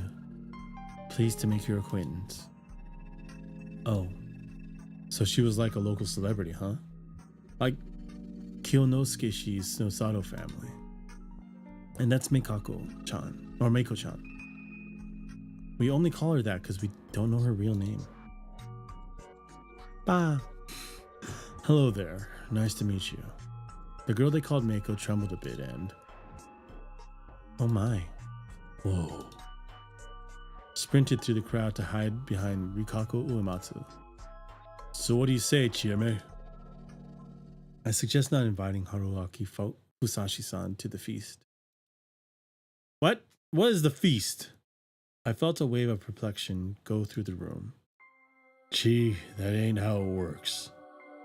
The feast is here to help us decide if he's shady or not, right? Their expressions were stern and their words harsh. I'm gonna guess that the feast is actually where they try and decide who is the werewolf. No, I'm saying he doesn't even have the right to participate in the feast. The hell are you talking about? He's the shadiest of us all. Yoshi-kun, did you prepare the feast? Huh? Yeah, I did. Who didn't? How was I supposed to react? No one was raising their hands, but I had no idea what they were talking about. Me, probably. I don't even know what that entails. The other two who didn't prepare the feast were taken by the corruption. However, Haruaki-san wasn't. I think that Okami-sama ignored him. Okami-sama, as in Wolf-sama? Why the reverence? And what was she even talking about? He's from Saranaga, sure, but he clearly just passed by. In fact, I think he'd get in the way of the feast. No, for all we know, forcing him into the feast would just make the Okami-sama mad. What do you think, Bachan? Did you really survive without preparation? What was I supposed to do? Purify, shelter, dream. Basically cleanse your body, lock up a single building all by yourself. Lock up in a single building all by yourself, and wait for the dawn while asleep. I didn't. Then I was in the outhouse by myself, but that's it. I didn't bathe and spent the night awake. The place got all noisy. They probably didn't expect that answer. I don't know. This never happened before. Tai-san sounded genuinely puzzled. What do you think, Rikako-san? I had no idea what kind of dynamics were at work here, but Chieme asked for Makaku Uematsu's opinion. Okay, so I'm thinking that if you're corrupted, you sleep through the night and you create a wolf with your dream powers or your mind while you're dreaming. I consent to the idea. If our great Lord Shinai chose to spare him, he must be exempt from the rules of the mountain. Her words created even more commotion. So there. Chieme, you know what you're doing, right? If we remove him... Yeah, we won't have to waste our hanging for the day. Old man, what do you think? It was a roundabout, but in the end, once again, the one to make the final call was Konzo Makishima-san. He won't be in the feast. Old man? But... Glaring directly at me, the old man walked through the gathering and approached me. Seeing him from up close, I realized how big and burly he was. It was pretty typical of someone living in a place like this, but it felt out of place on someone his age. His expression displayed both an inner strength to match his physique and a profound rage. If the laws of the mountain don't work on you, it'll be our rules you follow. If you don't, I'll shoot you dead. He spoke slowly, yet decisively. Man, this was uncomfortable. Hold on, if he can be excluded, I would like the same to happen to Rikako-san and I. Huh? Why? We're from Komi Fujiyoshi. We have no reason to play along with Saranaga's business. Nosato-sama, that won't do. If you're here on the day of the feast, it doesn't matter if you're Nosato, Uematsu, Migurama, or Higuchi. Uncle, would that mean Yasun and I could leave too? You were both disinherited. That's different. Why must people that are still part of the four families take part in this idiocy? Listen here, Kyo. Don't call me that, Muro. Let's go, Rikako-san. We have no reason to play with these peasants. No, Nosato-sama. Those in Fujiyoshi have a duty to remain present. All remains in the hands of Shinai-sama. And we now gather upon the platter named Yasumisu. But if you got a problem, then get out. Let the corruption take you. Kiyonosuke eventually fell silent and Rikako left. To get the key, probably. She returned in no time, and everyone began leaving. You're not coming with us. All right, where to then? Takumi, is the cage open? Well, yeah. All right, I'll take him. Come with me. Everyone went to some hall near the village plaza while Takumi led me elsewhere. We made our way through the tall grass between buildings. At a dead end, next to wild trees and a rocky cliff, there was a large cage. It even had a roof that would have passed for a hut with a bit of work. This is where we keep the live game we capture. Sorry, but you'll have to wait here. I can't say no, can I? Don't take it the wrong way, okay? You'll be out once we're done with the feast. It won't take long. And I can't get any details, huh? Yeah, I do feel bad about this, but you should be thankful you don't need to take part in the feast. How was I supposed to feel that way if I didn't even know what the feast was? I'd ha- I'd have asked, but he looked pretty irritated, probably because he wanted to get it over with. So I kept my mouth shut. The floor of the cage was mostly gravel, with spaces of wheat and other things littered about. There was a vague but very clear scent of beasts. Can I lie down here? I figure I should sleep whenever I can. Man, you're brash. No, just a coward. I don't want to die is all. That was why I abandoned those people. After Takumi-san locked me in and left, I laid down and closed my eyes. The ground was harsh and it reeked pretty bad, but it was still an improvement over the outhouse. Yeah, at least don't smell like shit. Well, maybe it does, but more like animal shit, I guess. Human shit smells worse, I think. Possibly. I should have taken the time to think about what the villagers had said about my strange memories and about how I could get the hell out of here. That's what I wanted to do, but I knew that I'd just be swept away by an unproductive spiral of regret. If I went down that rabbit hole, you'd end up like them. Had I always been this admirable of a person? Another thing, for some reason I felt like I'd spent the entirety of this time just watching the battle. So I decided that I'd focus on resting in preparation for what was to come. Alright, so this is the feast, I'm guessing, which is also basically my thumbnail. Everyone's sitting then? Let's begin the feast of Yomi Purge. Oematsu-sama, if you may, this is sacred sake presented to us by Shinai-sama. Please drink it starting from the youngest. Sake? You just put your mouth to it. No drinking for you kids. Not like it'd kill me. Stop it, Yoshitsugi. You say something too, Yasunaga. Yoshitsuge, this is just for tradition's sake. Shut it. I know how it is, Anaki. I don't want to drink this. Haru-chan, just kiss it. There. Done. They're done. And I'm done too. So she's a little girl, not a little boy, but wears a little boy's uniform and says weird stuff about pooping on people. Got it. Same here, Chine. Alright, it's all time. Here I go. This is enough for me. It's better than I expected, Muro. We're drinking sake during the day. This feast is something. Here, old man. Don't spill it, Taiba. I'll have it. Can you hold it, mister? Sake? Sake, That's done. Taiba, explain. You all know the rules, don't you? When the evening mist comes, the Okami-sama, the wolves come back to life and try to slay the humans. There were two symbols of the Yomatsu Okami. That means that two wolves have risen. That's why we must do as Shinai-sama says and throw a feast so we can find and hang them using the powers of the guardians some of us were given.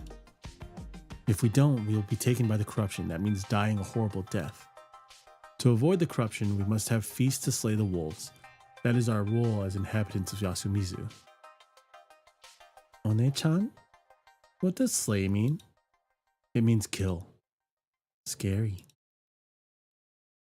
It's fine. I'll protect you. What? One sec.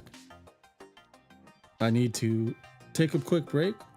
So we're gonna go AFK for a bit. This is usually I would take a break earlier, but I really need to right now. All right, I'll be right back.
All right.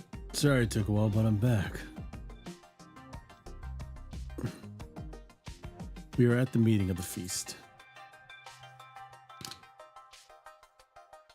I forgot the little girl's name. But Rikaku Uematsu is saying it's fine, I'll protect you, because she was scared. Because she asked what slaying was, and Rikaku told her it was killing. Sorry for the interruption, Yamawaki-san. It's okay. Children always do that. She's not the only one among us who could be a wolf. Good grief. What nonsense. I also turned on their voices so you can kind of hear what they actually sound like. At least in the background as I'm talking over them. I can't understand Japanese. I don't know anyone else out there that could. Anyone that could out there?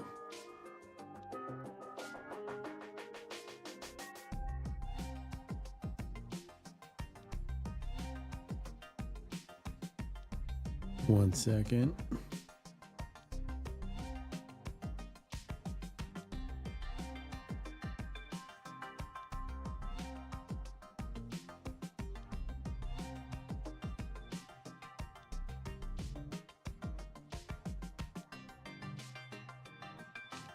All right. Yeah. So we have their voices. I think I'm missing one because I didn't hear Taiba's voice. So we're gonna turn that one up. I just like hearing what they actually do sound like. There's a couple we won't really be hearing. Ah, that's pretty close. Meiko. You can barely hear hers.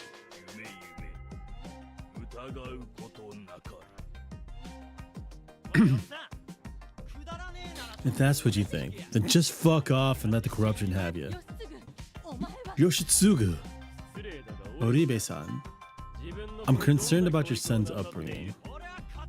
I'm like this because I want to be. Don't drag the hag into this. Shut up. Yoshitsugu, I'll punch you. Takumi, the hell are you acting tough for? If I say I'll punch you, I will. You too, Kyo. Just shut up and listen.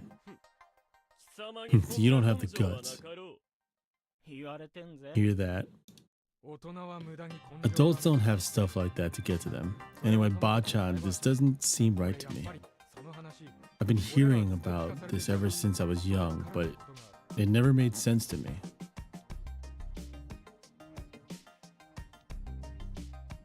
This is about the feast.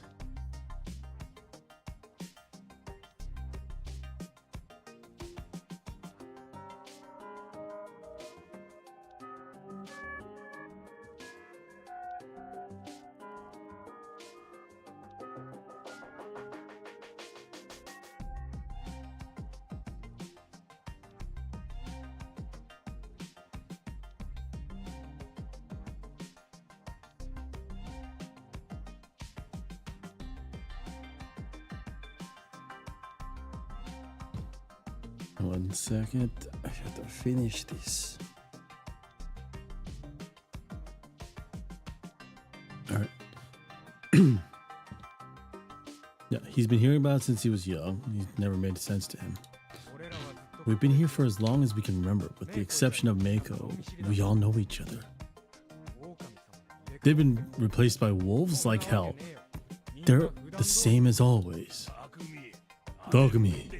You're being naive. What? You're saying there's someone shady among us? Everyone's shady. Oji-chan. You be careful too, Haru. Even beasts can trick people, and people trick better than any beast. There are things here acting like they're one of us. So, okay, how does that actually work?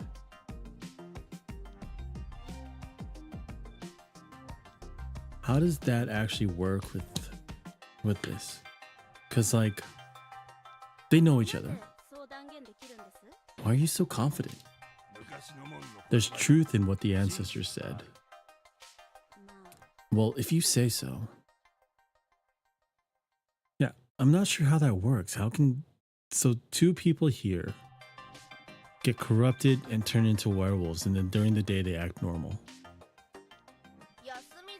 That's just what Yasumizu's numbskull says, isn't it? He said Chikamochi. Okay, their voices are distracting me. Hold on. I gotta go back to muting them. It's good to hear what they sound like, though. Again, you reverent little... Mochi, stop that. I'm sorry, so what do we do now? What do you mean? We talk and decide, right? Will that be enough? I mean, we're deciding who to kill here, aren't we? Everyone will say what they think, then we'll narrow down to the most reasonable opinion. Chine, what do you think?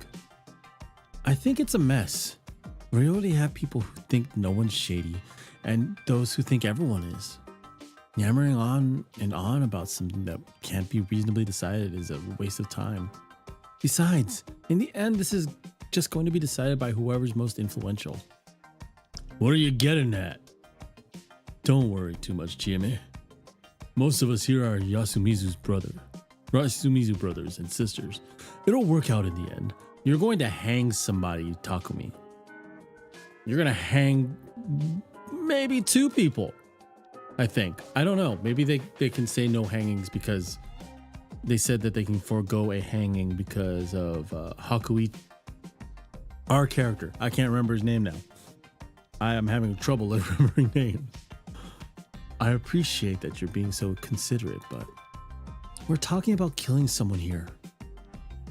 Plus, it gets worse if you don't want to pick someone close to you.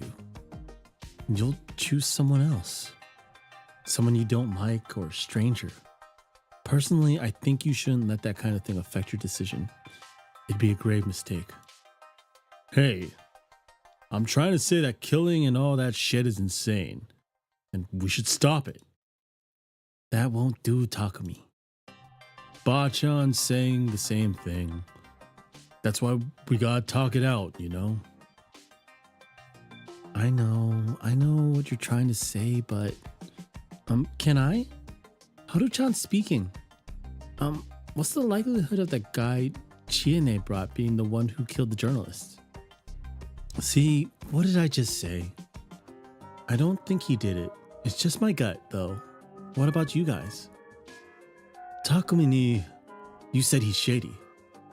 Yeah, I did, but like Chieme said, we shouldn't make decisions based on that. Also, the guy's weird, but I don't think he'd do something like that. I'm with you on that. This is our problem, so we should solve it by ourselves. Isn't that basically choosing someone based on who you like? So who do you think we should choose, Kiyonosuke-san? I believe majority rule is that the most reliable method here. Yasunaga Oribe-kun. Hail democracy and all that. That's not very like you. I'm merely saying that there's no better way to get the common opinion of this many people. Also, talking it out and making the decision then is basically taking the conclusion most people agree with, no? That's the same as majority rule.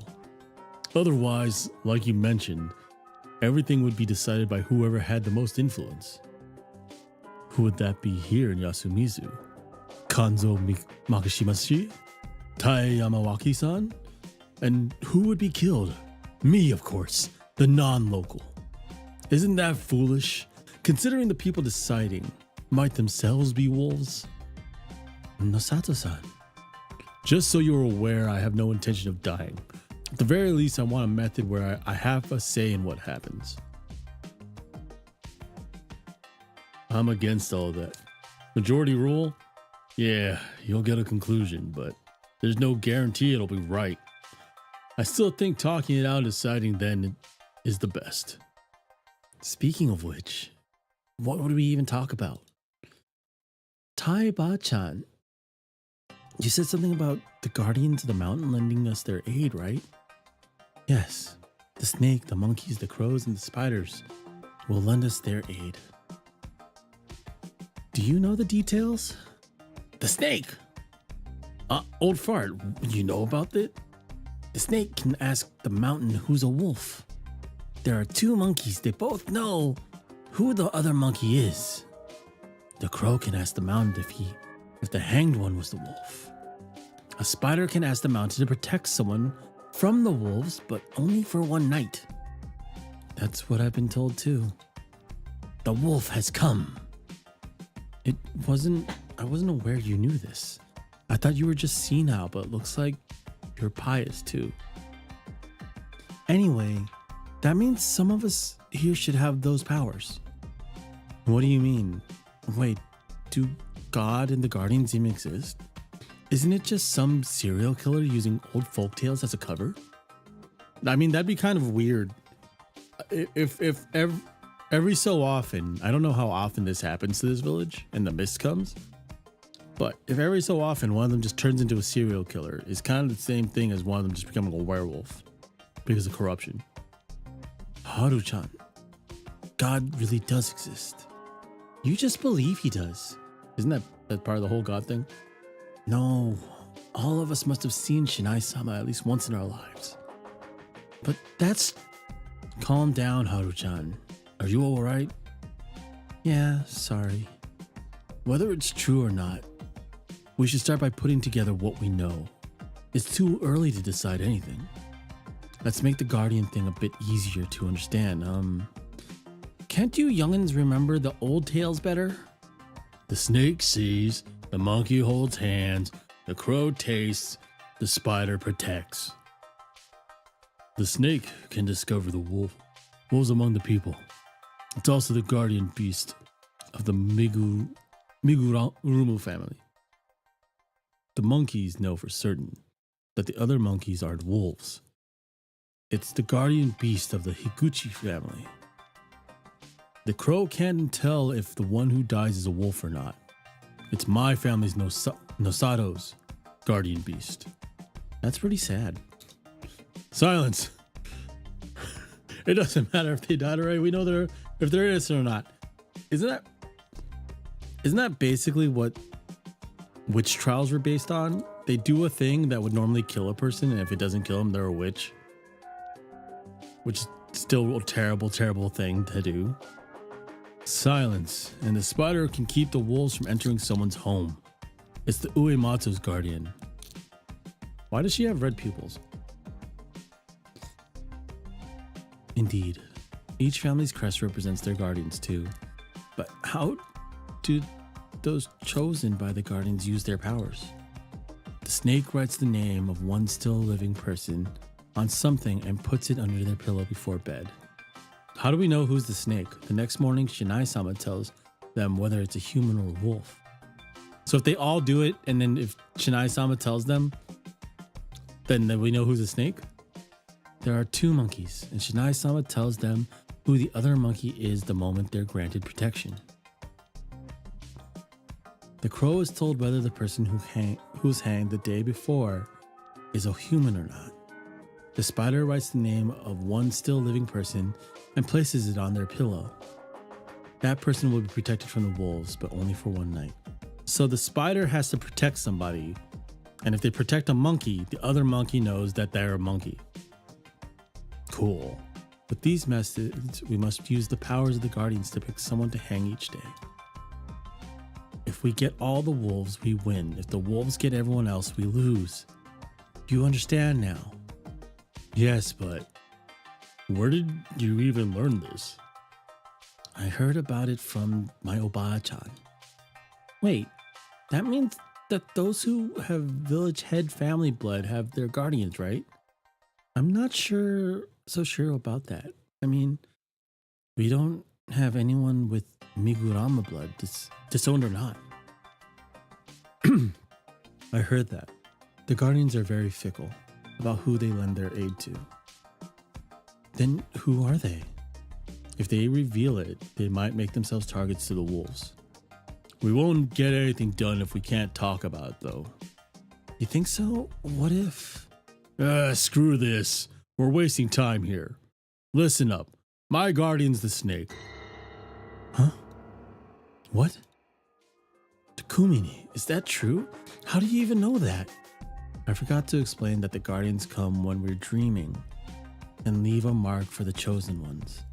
If you wish to borrow their power, write it up and put it in your pillow. The mark will give you their answer. Yeah, I had a mark on me. I don't remember the dream though. The snake sees. Does that mean Takumi-chan, Ni-chan already knows who are the wolves here? No, as I said, he has to write it up and he can choose one person per night. So we won't know anything until tomorrow morning? Yes. Can I ask something, Muro? What is it? Why did you reveal such an important information for no reason? What do you mean? Why? We have no other information to go on. Based on what's said, the snake's power is very important. It makes you a very powerful asset in the fight against the wolves. So revealing it like you did puts you in grave danger. Huh. I ain't scared at all.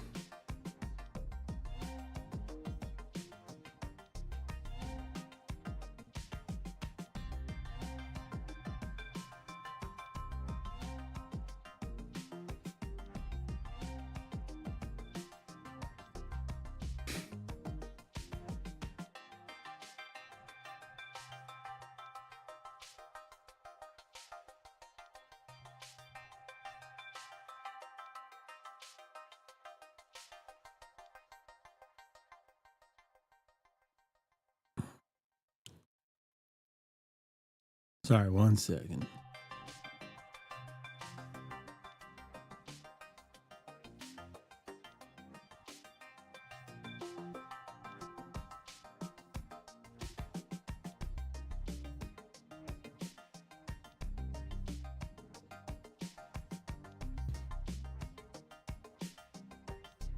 How can you say that? Did you see what those monsters did to those people? Oh, so you believe in monsters?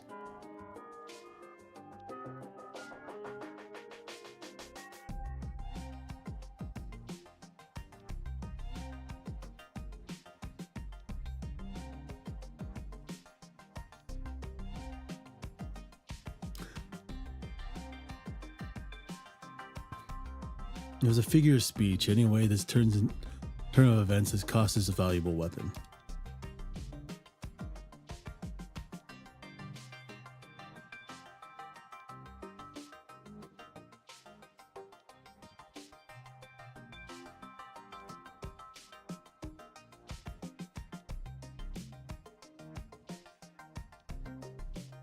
One second. Oh, I can't.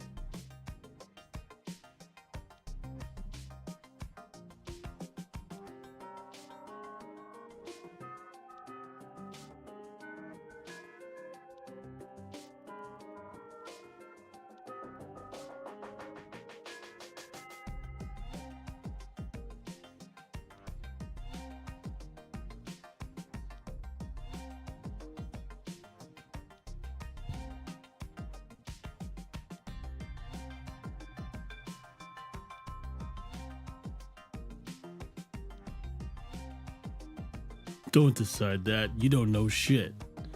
Yes, I do. Listen to me, everyone. Anything you say here is free information for the wolves. You should talk things out without overplaying our hands, yeah? That's true, and it gave me an idea. I'm the one speaking now. Quiet, fool. Yasu, speak. Huh? To make the best use of Takumi's reveal, the spider should protect him. The spider among us, without revealing his or her identity, should write his name down, I suppose, and protect him. That would keep him safe. What do you think? Sounds good to me. Yasu, old man. You'll be safe. You'll be safe today. As a snake to tell you about someone. Ask the snake to tell you about someone.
It's kind of interesting because he'll be safe. But then they'll know he... Well, I mean, I guess it won't matter if they know when he's safe or not. Because, like, I mean, if the werewolves go after him and he's not protected, or he's protected, then they just can't get him. And then any other night, they just try anyway, right? Until they can actually get him. I'm curious who the spider is. Because that, well, then again, he could be lying. Although I guess Takumi wouldn't, well, he could be corrupted.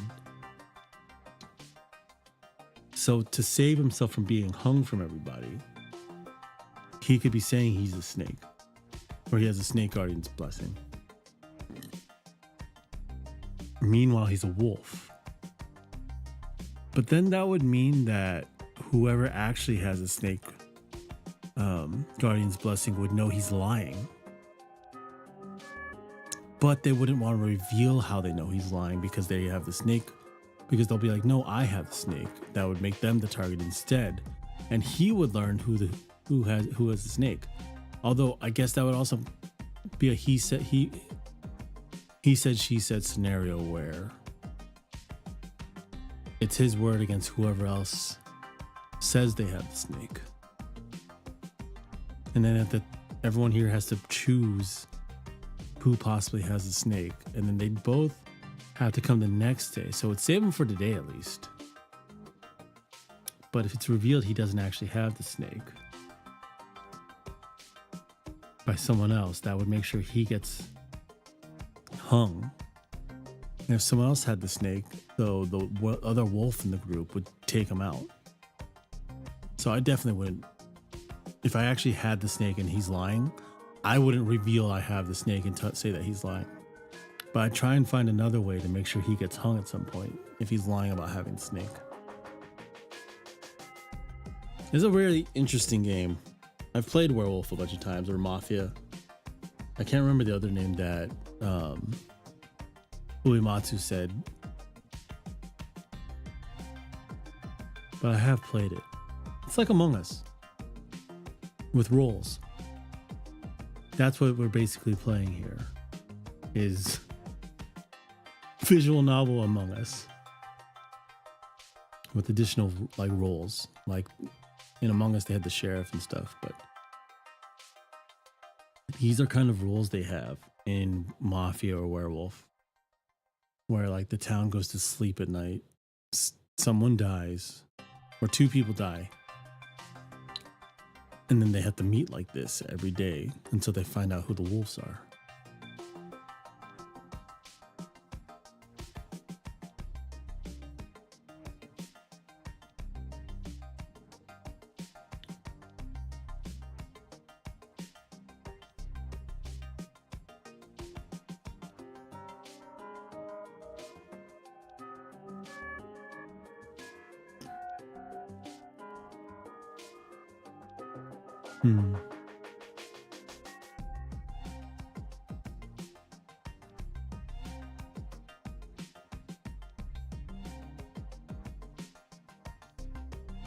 You'll be safe today. As a snake to tell you about someone.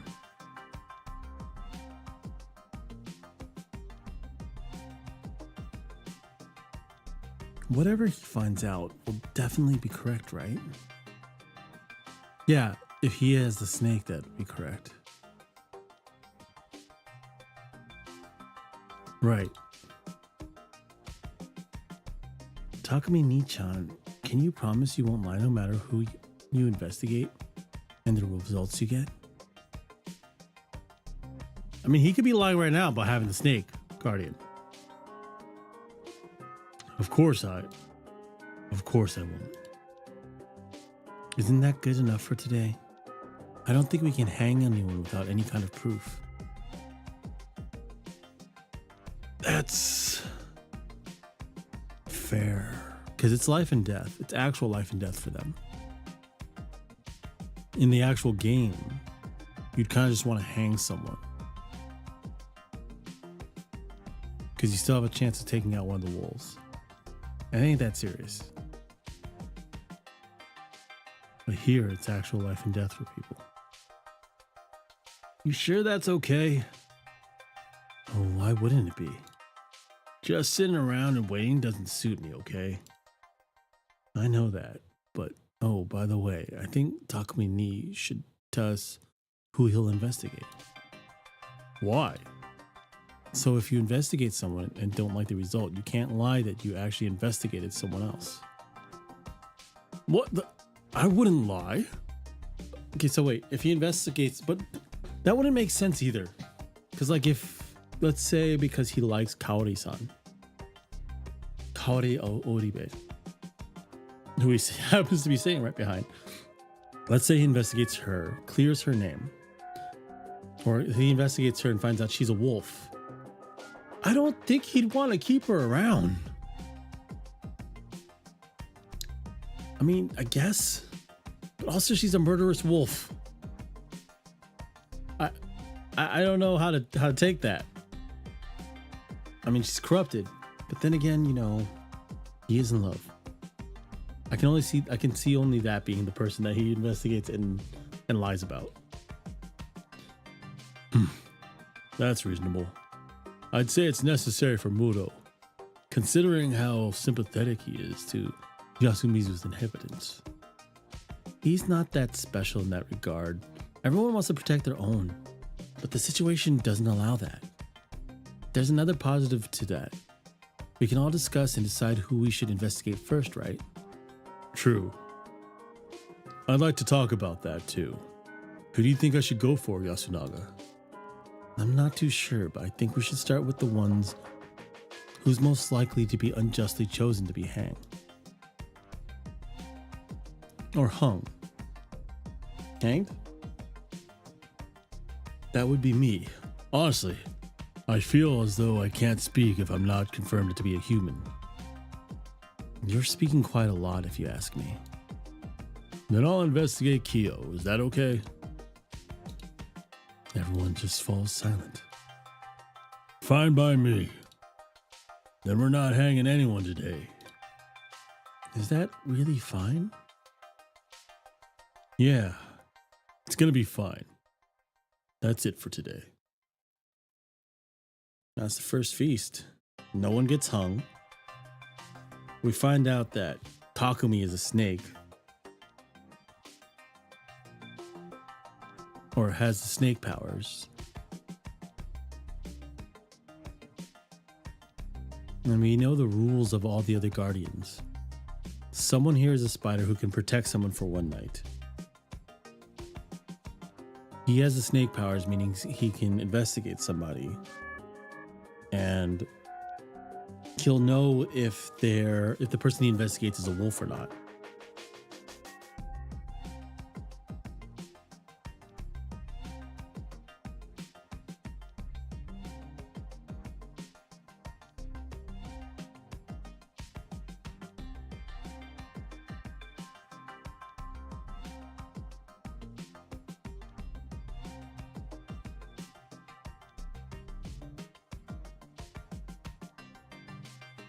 What was it?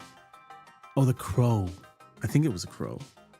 The crow is the person who can identify if the person they had hung was a werewolf or not.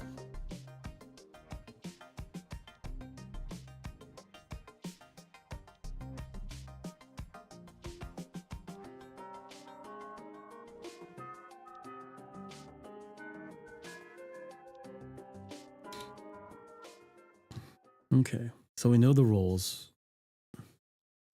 We know the rules of the game, which is basically just werewolf. I was woken up by several voices. He's actually sleeping. Was anyways. We're done for today. Sorry for the wait. Good to hear. Ow. Unfortunately, waking up proved that this whole mess wasn't just a nightmare. So is the feast some sort of ritual? The kind you do to ward off evil or whatever? No. It's more of a gathering. I see. So you try to find the culprit?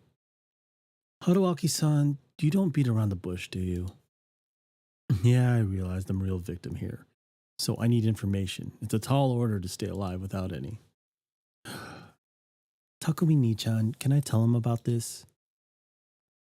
Yeah, better you than me. I gotta go clean up stuff. Takumi-san walked away. Clean up the bodies, I assume?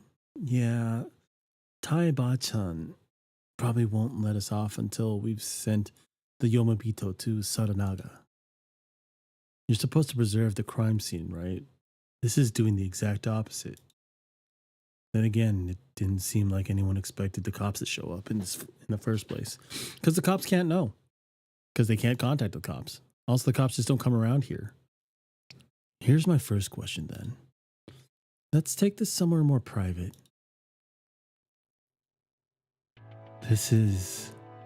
Chamei took me to the place where I'd met Rikaku Uematsu and Meiko. It was a grass field with stones littered all over. It bordered Saranaga. You could say that this is the heart of our religion. The graveyard of the hanging pine. I guess this is where they also hang people. Now that's a hell of a name. The place was filled with dense mist, but it was probably thinner than that in the rest of the settlement. The sunlight seemed brighter here. So I'm guessing all those gravestones are people they thought were wolves or werewolves, and they hung them and thus buried them there. And if they turned out to be a werewolf, they threw him off the cliff. Because unless the crow died before that. So hopefully the crow stays alive and lets them know if they got a werewolf or not. I could even see a bit farther. The hanging pine had to be the old looking tree at the edge. Is this really a graveyard? Yes. I don't know about the ones in the actual settlement, but these stones here are all graves. Remember how you tripped on one of them? Pretty bad move, huh? Better apologize. Seriously? You should have told me sooner, Yasumizu's ancestors. I'm so sorry. Sorry, I thought that'd scare you. I know you didn't really have a choice, but I brought you to a half-ruined village with monsters in it. You believe in monsters? We kind of have to now too, because we actually saw and got murdered by one. I asked, knowing what I'd seen for myself. Yeah, I do.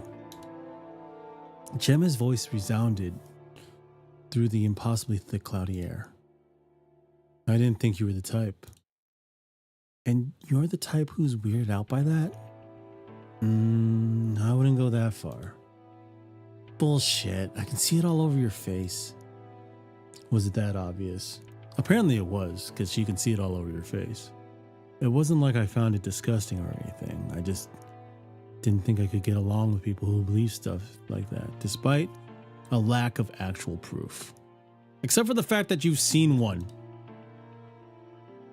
That was probably how it was. Can I have a reason? What? I don't have one.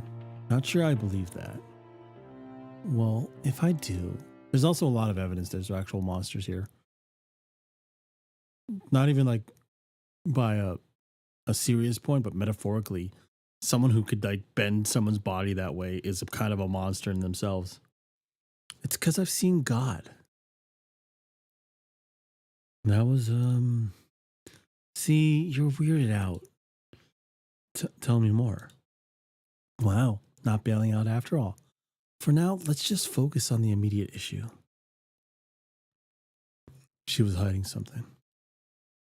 It was either that, hard to explain, or a lot more important than she was acting. About this feast thing.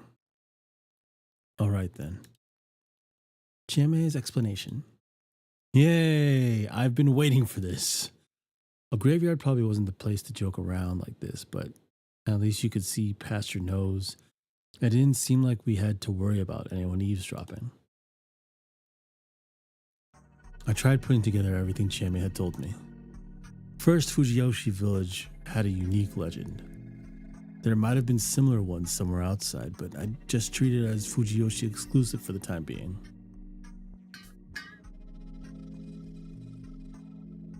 The people here worshipped a god called Great Lord Shinai, the avatar of Shinai, or just Shinai-san. Also, the mountain this village was on was called Mount Shinai, meaning this religion deified the mountain. That's kind of like how they treat mountains, because it's Fuji-sama. Mountains are revered. Anyway, sometime in the past, not known when, Shinai-san had helped the people living here by sending 5 beasts called guardians. However, just like nature could be really harsh, he had a scary side too. And if you didn't follow his laws of the mountain, he'd curse you without mercy. The Okami-san was the ultimate form of his cruelty. Though the Okami-sama watched over the hunt, the Okami-sama also oppressed, tortured, and punished humans. The other guardians, though, were largely benevolent ones. The snake predicted the weather and harvest yields, bolstering the humans' prosperity.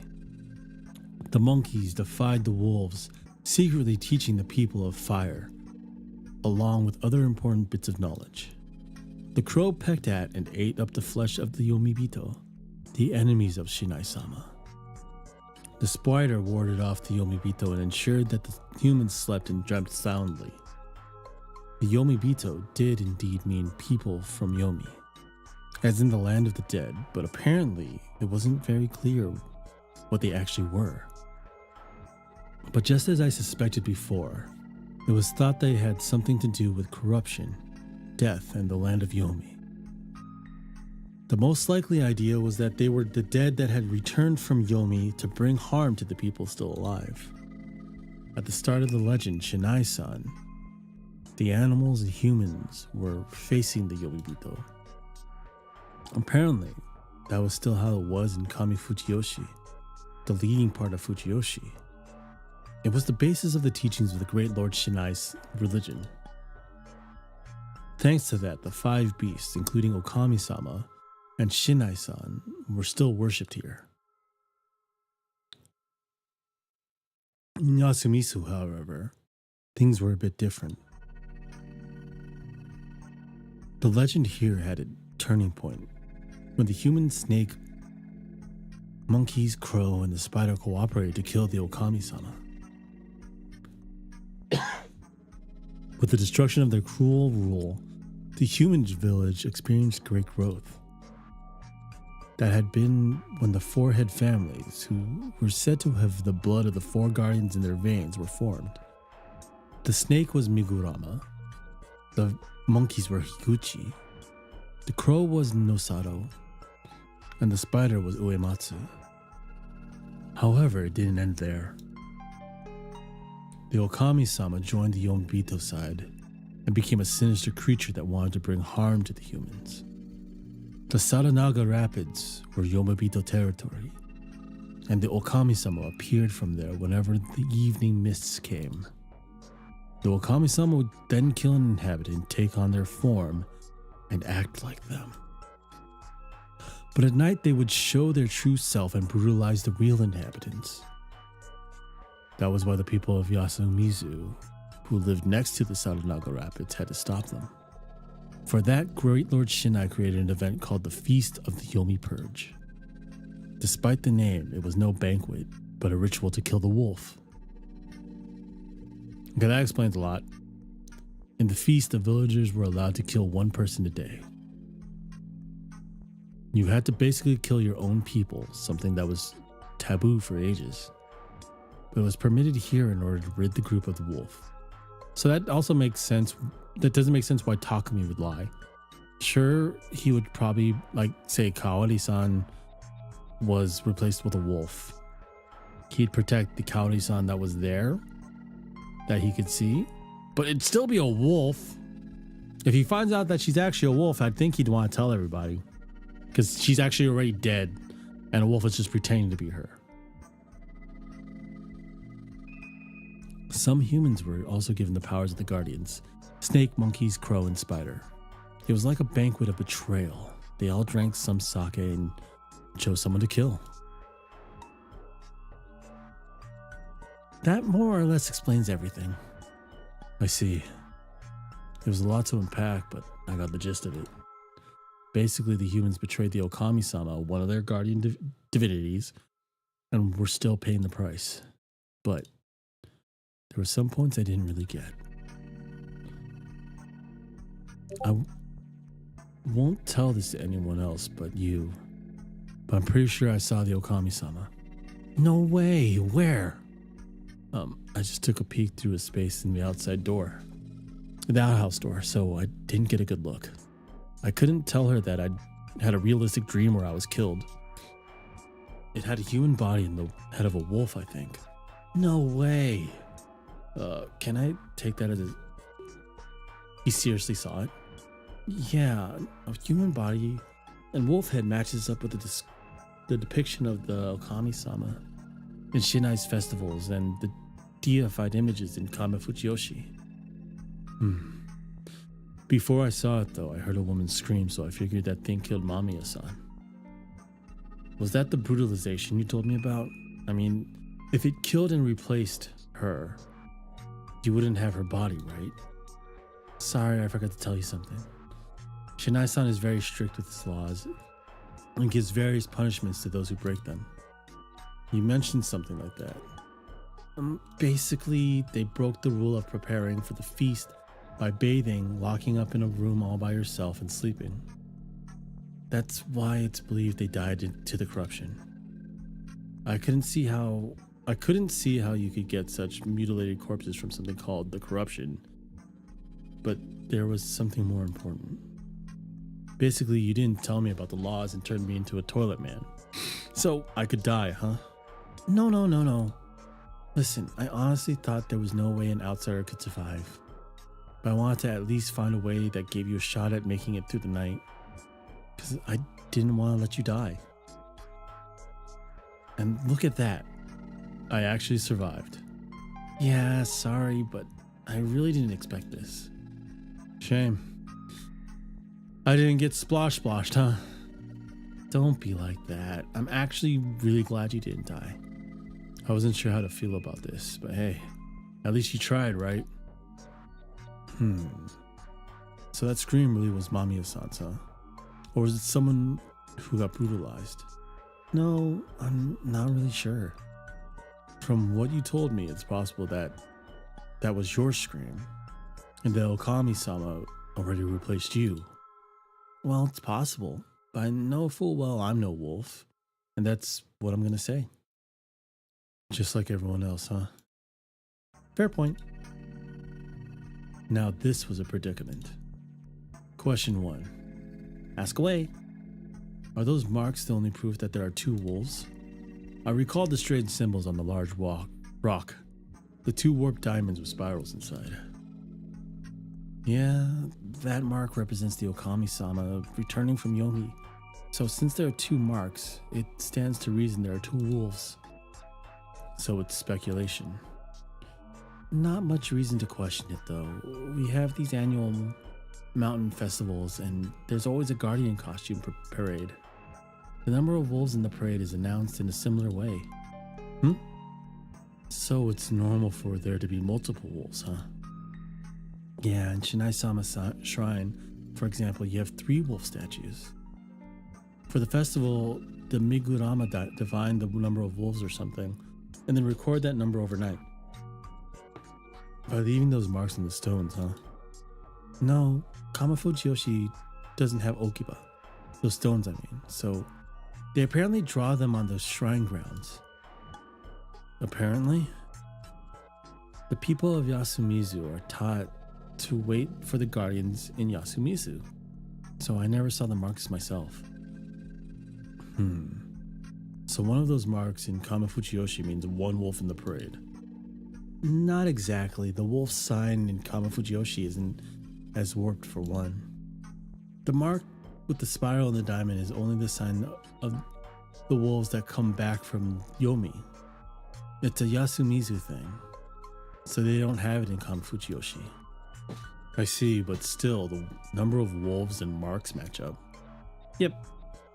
A 3-wolf festival is considered good luck there. Chiemi herself didn't look the least bit happy to talk about it. Anyway, all I had to take from this was that there were at most 3 Okami-sama, wolves. I had to fix my perception of the situation. The wolves were a group of 3 wolves. I wasn't too well versed in myths and folklore, but I certainly hadn't heard of any Japanese myth about werewolves or wolfmen. I did hear of Jinmenken and of possession by fox spirits, but werewolves did seem like a very European thing. On the other hand, the fact that there were 3 of them seemed pretty standard. I guess it had something to do with presentation, trinities and all that. Though the idea of 3 werewolves did seem a bit excessive in terms of content. Anyway, I now had a better grasp of the situation that made it easier to understand what was going on here. What about the humans who got guardians? How many of them are there? There are 2 monkeys, but only one of the rest. I see. So there are 5 guardians and 2 wolves, and the rest are humans. It's pretty bad that there's 2 wolves, because that makes them strong? That's one reason, but you can only kill 1 per day, right? If there's multiple getting them, all will take more time. Oh yeah, I just realized the crow would kind of be pointless if there was only 1 wolf. Why? The crow's ability lets them tell whether the corpse is a wolf or a human, right? That means that a wolf doesn't transform back into a wolf even when it dies. The corpse stays human. That makes the crow's powers useful. You wouldn't be able to tell if a wolf was dead otherwise. Yeah, that's true, but what does it have to do with the number of wolves? Imagine if there was only 1 wolf. They killed him, what happens next? I got nothing. Exactly that, nothing. Or rather, the wolves won't kill any more people. Game over, humans win. Oh, I see.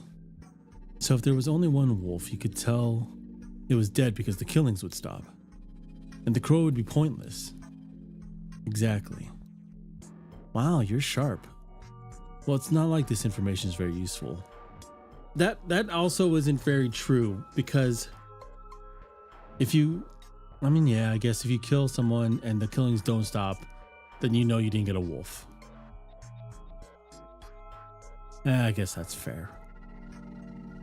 I wonder how instant that is, though. Do you have to wait a night? I'm still impressed by how you keep your cool in this mess. You're not just some student, are you?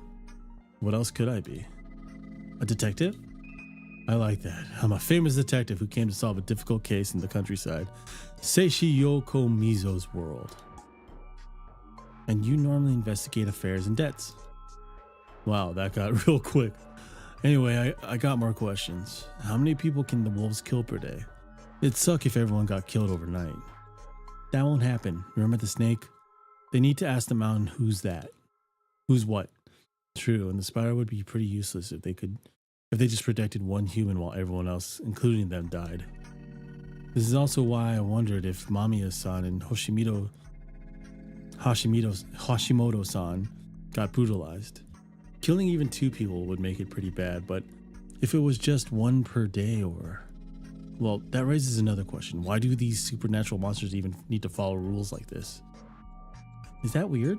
Well, they need to follow rules because that's how they were brought into existence, I guess. I mean, there's gods.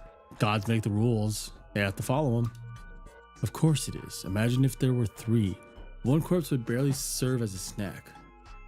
I don't think they're attacking people because they're hungry. Oh, so they're just out for revenge. Not really sure, but it doesn't seem like they're doing this because they want to. I feel like they have their own laws they have to obey. That was what bothered me so much. The Feast of the Yomi Purge had rules, and breaking them would mean being taken by the corruption, some sort of supernatural punishment from Shinai-san. If this was really just divine retribution, surely he would want the Yomobito done away with immediately. However, instead the humans retained the aid of the guardians, and only 1 killed was permitted each day. Even the wolves couldn't break that rule. Were the laws of the mountain equally binding to both man and wolf? In Christian theology, both humans and Satan were God's creations, equal before him and all acting based on his master plan. Yeah. Was the god of the mountain similarly inclined? A legend of slain wolves and their revenge. Was it really that simple? Or was there something else going on?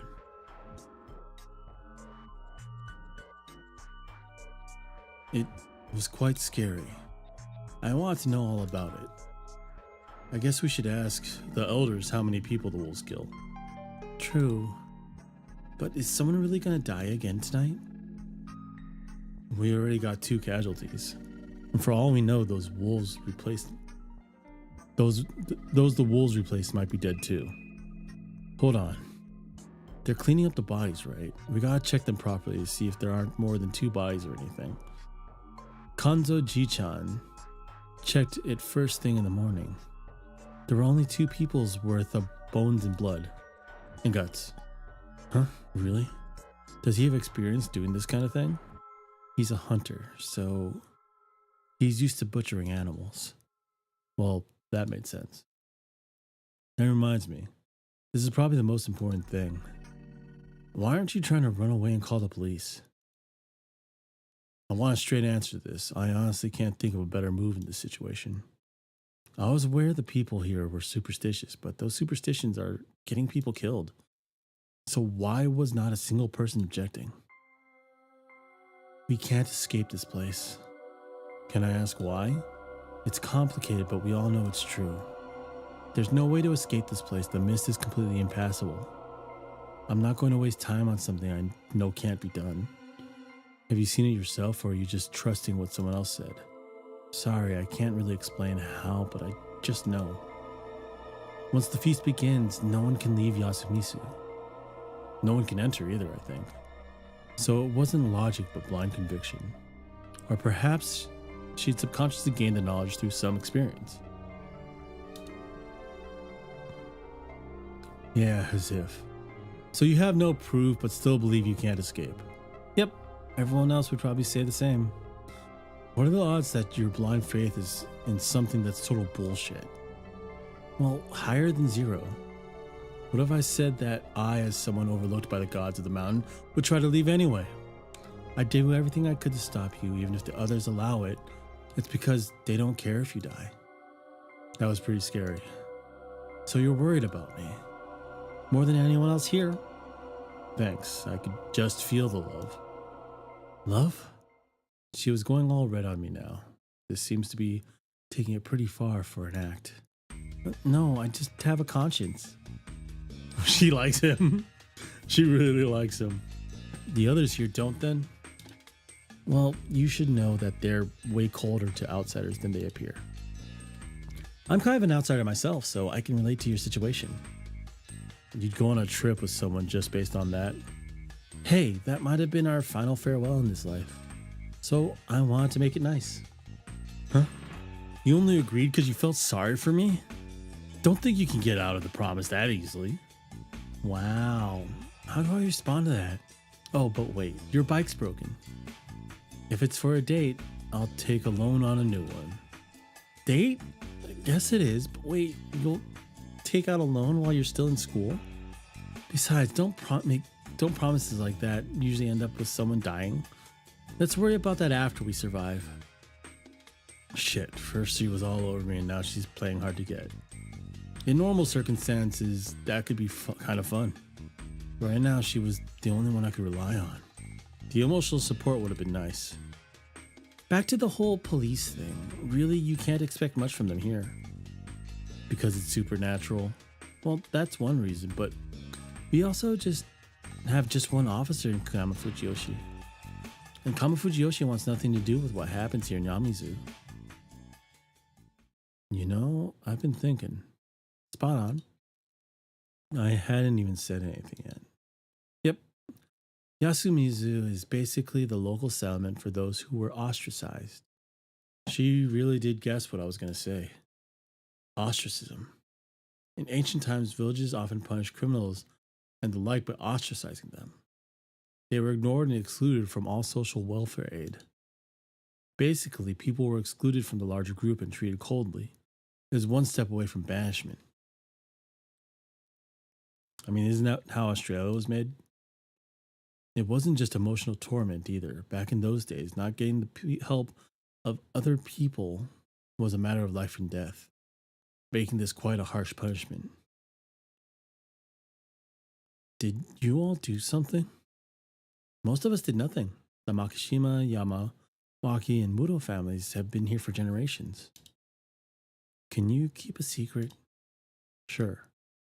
Kaori Oribe-san was originally an outsider who married into the Higuchi family, but her husband messed up somewhere down the line and died. I hear she was forced to move here with Yasukun, who was still very little. Well, that wasn't a pleasant story. I had heard ostracism still survived even in this day and age. Some rural groups would brazenly cut off your gas or water supplies if you didn't fit in. Then again, neighbors in cities had their own communication problems. Basically, humans haven't really hadn't changed much over the years. Still, ostracism of family troubles in this day and age, it seemed so weird, ugly, and behind the times. Then there's Mochi. He was the Nosato family's heir apparent. Guy's an actual blue blood. Huh? Really? Yeah, he and Kiyonosuke-san are uncle and nephew. So wait, he just likes to cross-dress. Because he was dressed as a girl in the feast. They were nothing alike. Mochi's a bit weird though, so he was put up for adoption and sent to Yasumizu. Oh yeah, Kiyonosuke, she said something like that. Sheesh. What century did they think it was? What about you? I didn't, oopsie. Did you used to be a bit wild? Don't you like that?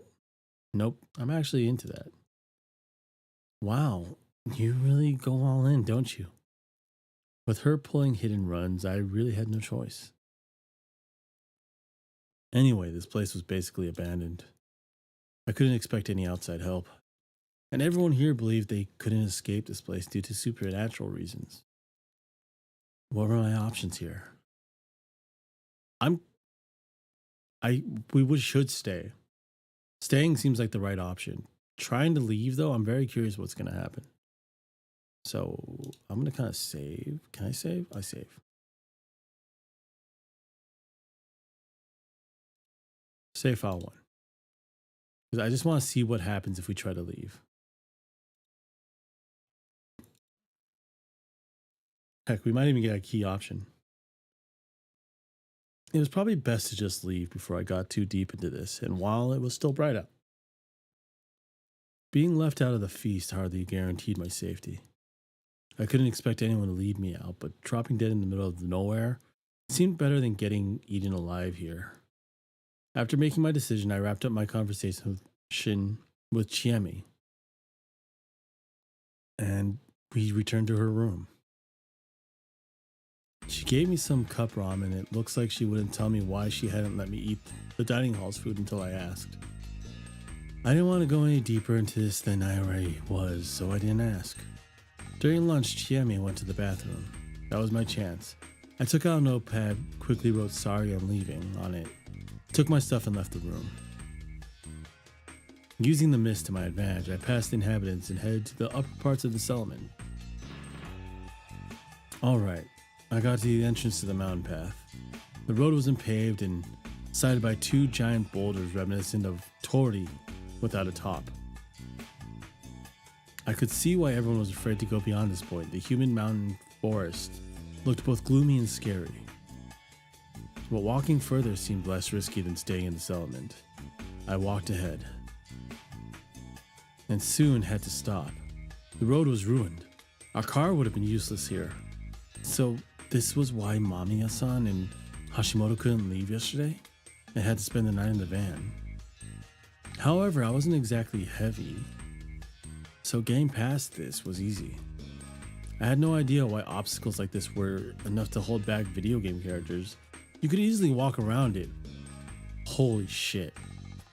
Though, they could have it worse. There was that one game where there was both an obstacle and an impossible cliff-like miss. Anyway, I kept on walking. Most of the ground here was covered in dead leaves, ferns, and moss, making it really slippery. I supported myself by holding onto nearby saplings, but I ended up breaking a few branches. This mountain seemed completely untouched. Fujiyoshi's people clearly didn't do any forestry. I came across a very steep slope. Climbing up was impossible. I'd come this far avoiding slopes and following roads.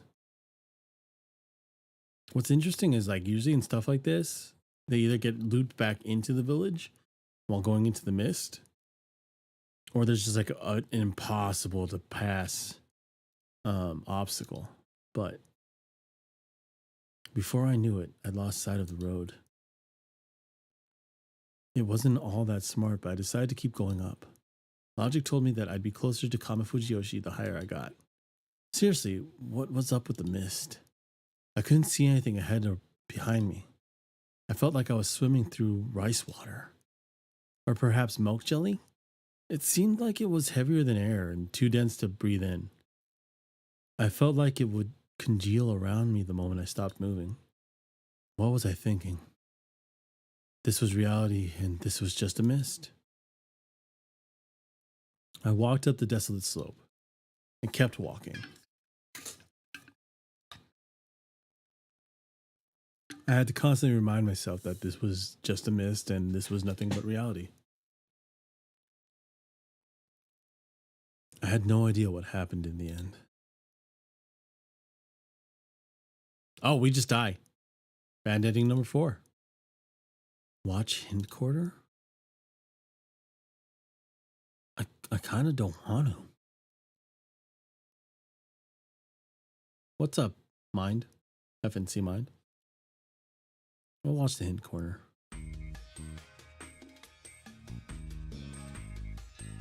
Chicken butt. Let's get the hint out of the way and move right on to the next one.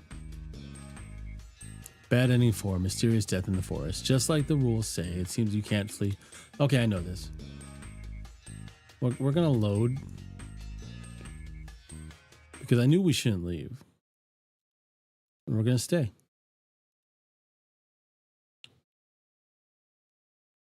Being left out of the feast hardly guaranteed my safety. Obviously, escape was the ideal choice, but at this point I didn't see anyone guiding me out. All I had to look forward to was either dropping dead somewhere in the mountains or becoming a snack in this village. The first seemed way more attractive, but unfortunately I'd gotten attached to the people here. Abandoning them would at least make it hard for me to sleep at night. That's why running away wasn't an option for me.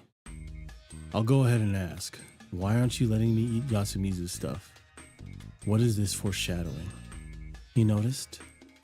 Yeah, and I figured I should clear up anything shady before it comes back to bite me.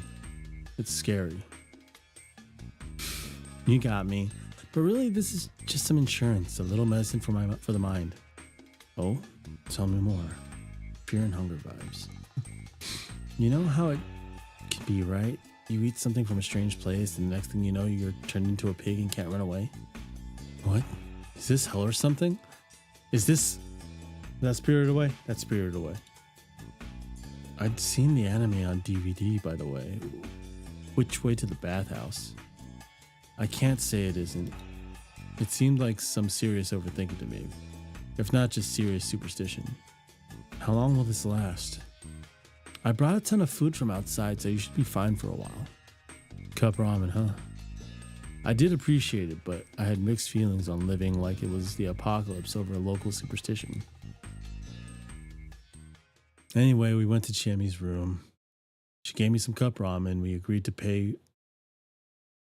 I'd pay for it after all this was over. I actually skipped 2 meals, so I was still hungry.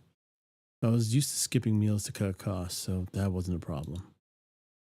I wanted to think things over, but Chami was curious about the others, and I ended up tagging along. It was probably because I wasn't in a position to be by myself.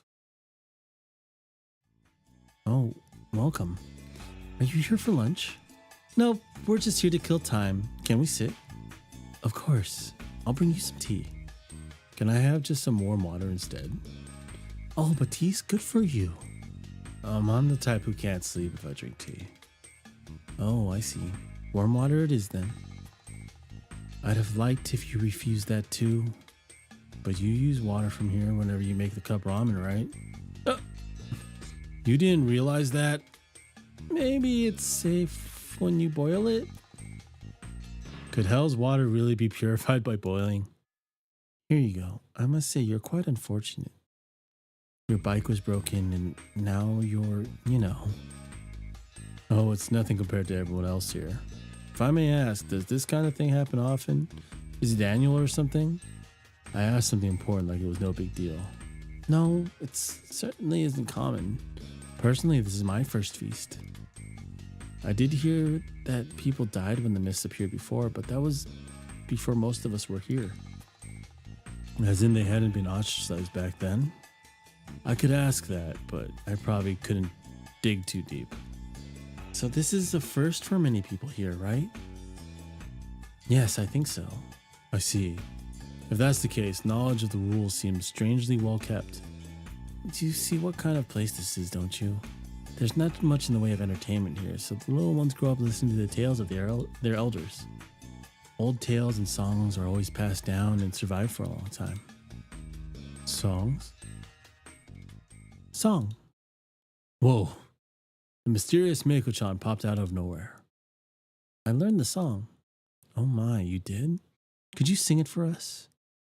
Shinai-san's guardians are 1 cake, 2 funky, 3 blow, 4 rider. Cake, funky, blow, and rider. So was it about a guy who had a funky birthday cake, party with a cake, and ended the night on a happy note? The melody seemed familiar though. I guess it was too difficult for her. Meiko, so this is where you are. Her guardians came soon after. Oh my, I'm sorry. We just had lunch, so the place is a bit of a mess. Kaori Oribe-san humbled herself. Oh no. I'm the one who should apologize. I let Meiko wander off here. No need for that. It's a difficult time for us all. You are free to come here and relax whenever you like. Very well. A silent thud and a loud one. The woman just collapsed. Are you okay? Oh dear, are you hurt? Apparently she wasn't trying to some unique form of relaxation. She just tripped on the rail on the floor or the door. That hurts. She put her hands on her throbbed nose and became teary-eyed. The lady's mysterious vibe crumbled in an instant. The woman noticed my surprise and pouted. She might have been more expressive than I'd realized. Please don't look at me like that. Oh, I'm sorry. Now that I think about it, this is the first time we've talked. You might be right. My apologies. Huh? For what? I got you involved in this. Run. Oh yeah, you told me to run away. I saw the evening mist come, but I hoped you could escape.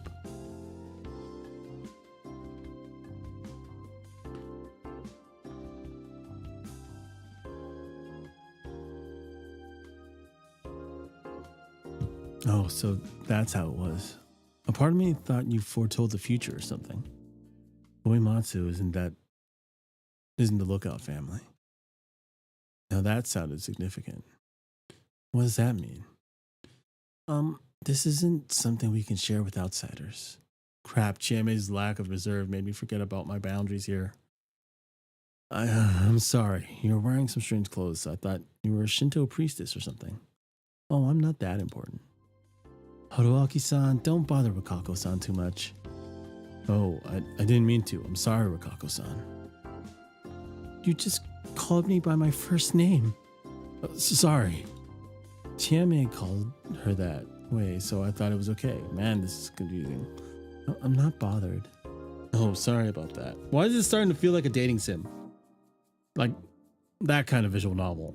Huh. You two are getting along. I'd have appreciated it if she didn't put me in a weird situation. I'm going back. What about you, Meiko? I'll stay for a bit longer. I see. Come back before evening. And so she left. She's a bit weird, but still cute, right? No, she is. She's cute, right? Is she? Which one is it? That's my question. natural beauties sure have it good. They look young and pretty no matter how old they get. Well, that was some bait. I'll bite. How old is she? I don't know. I'm pretty sure she's younger than 30, but she's definitely older than me. That's older than expected. I thought she was a lot younger than that. I know, right? She's so little. And did you see that baby face? By the way, is she? Hello. We were now joined by the students. Mom, can we come in now? Oh, Yasunaga, Haru-chan, welcome. Hey, you. Yep, I'm you, at your service. Are you messing with me?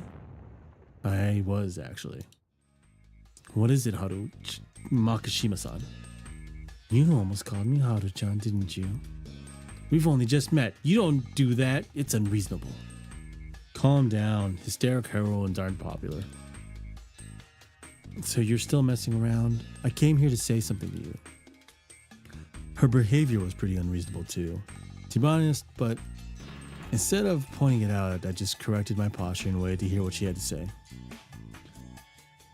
You're getting too close to Chiene.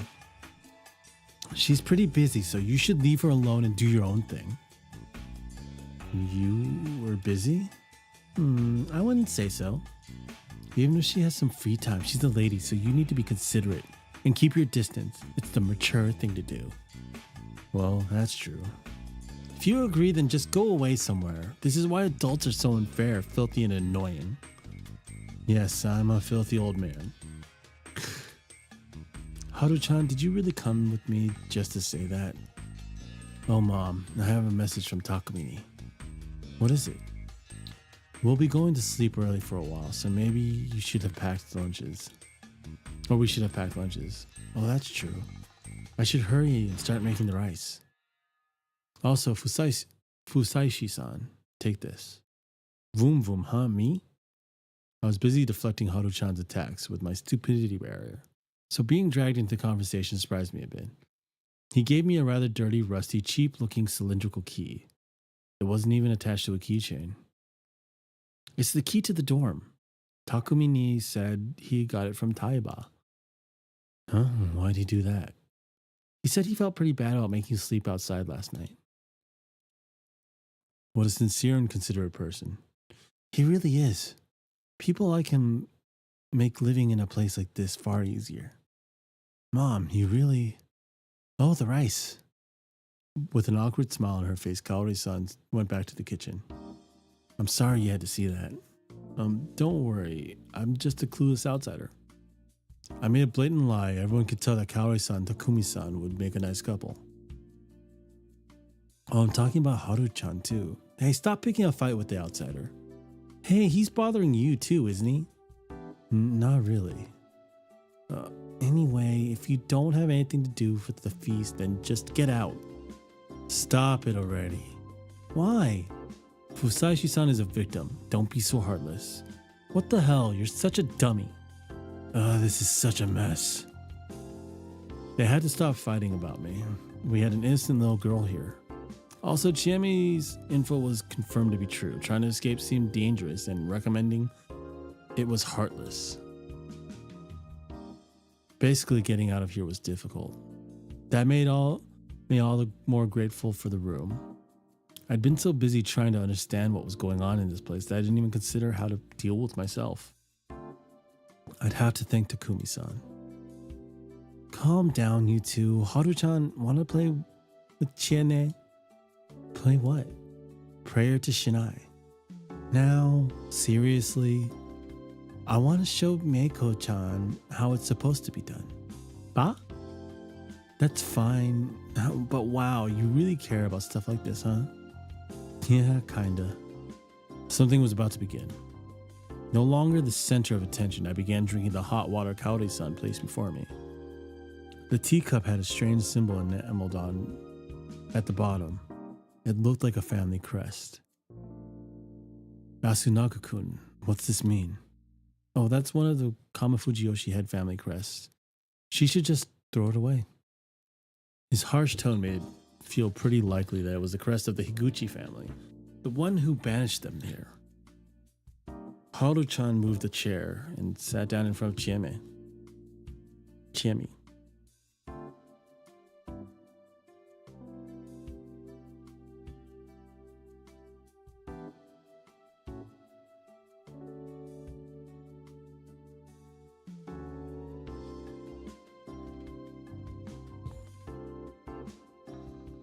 Can I play the man's role? Sure. Let's go. 1, 2. What the hell is going on? Shinai's guardians are 1 snake, 2 monkey, 3 crow, 4 spider. They started playing an action rhyme, much like Ring Around the Rosie or London Bridge is Falling Down. Fully in sync, they clapped, slapped their knees, clapped again, joined hands, etc., all according to the rhythm.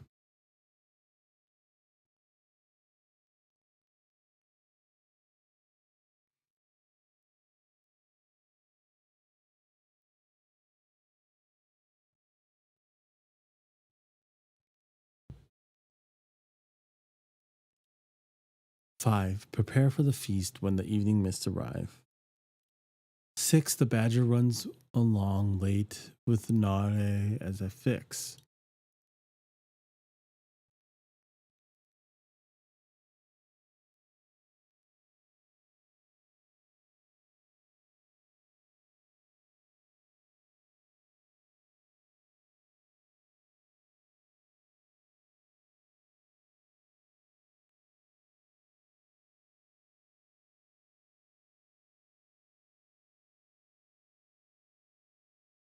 One second.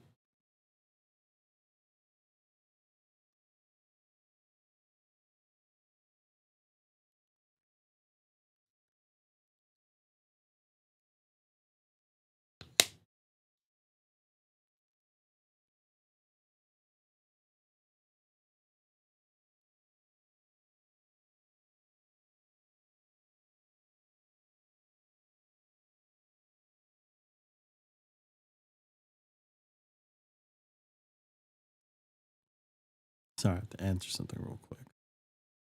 And my hands are kind of freaking frozen.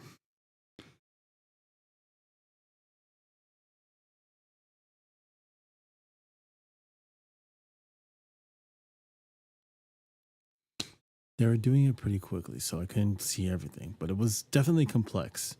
They each raised fingers and made fist bumps. Also, I was pretty sure I'd heard that part somewhere. Prepare for the feast when the evening mist arrives. Oh. 7, the corrupt Yomibito rise to oppose the mountain. Suddenly the song changed its tone. The movement switched up too. Haru-chan hit her face while Chiemi stood up a bit and grabbed her by the shoulders. 8, death of the damned Yomibito is the mandate. Similar line, but the roles switched. 9, 1 soul per day now to bind. 10, the mists rise away again. They returned to the same tone and movements as before, but then, at a slightly awkward point, the song suddenly ended. Then they quickly stood up and...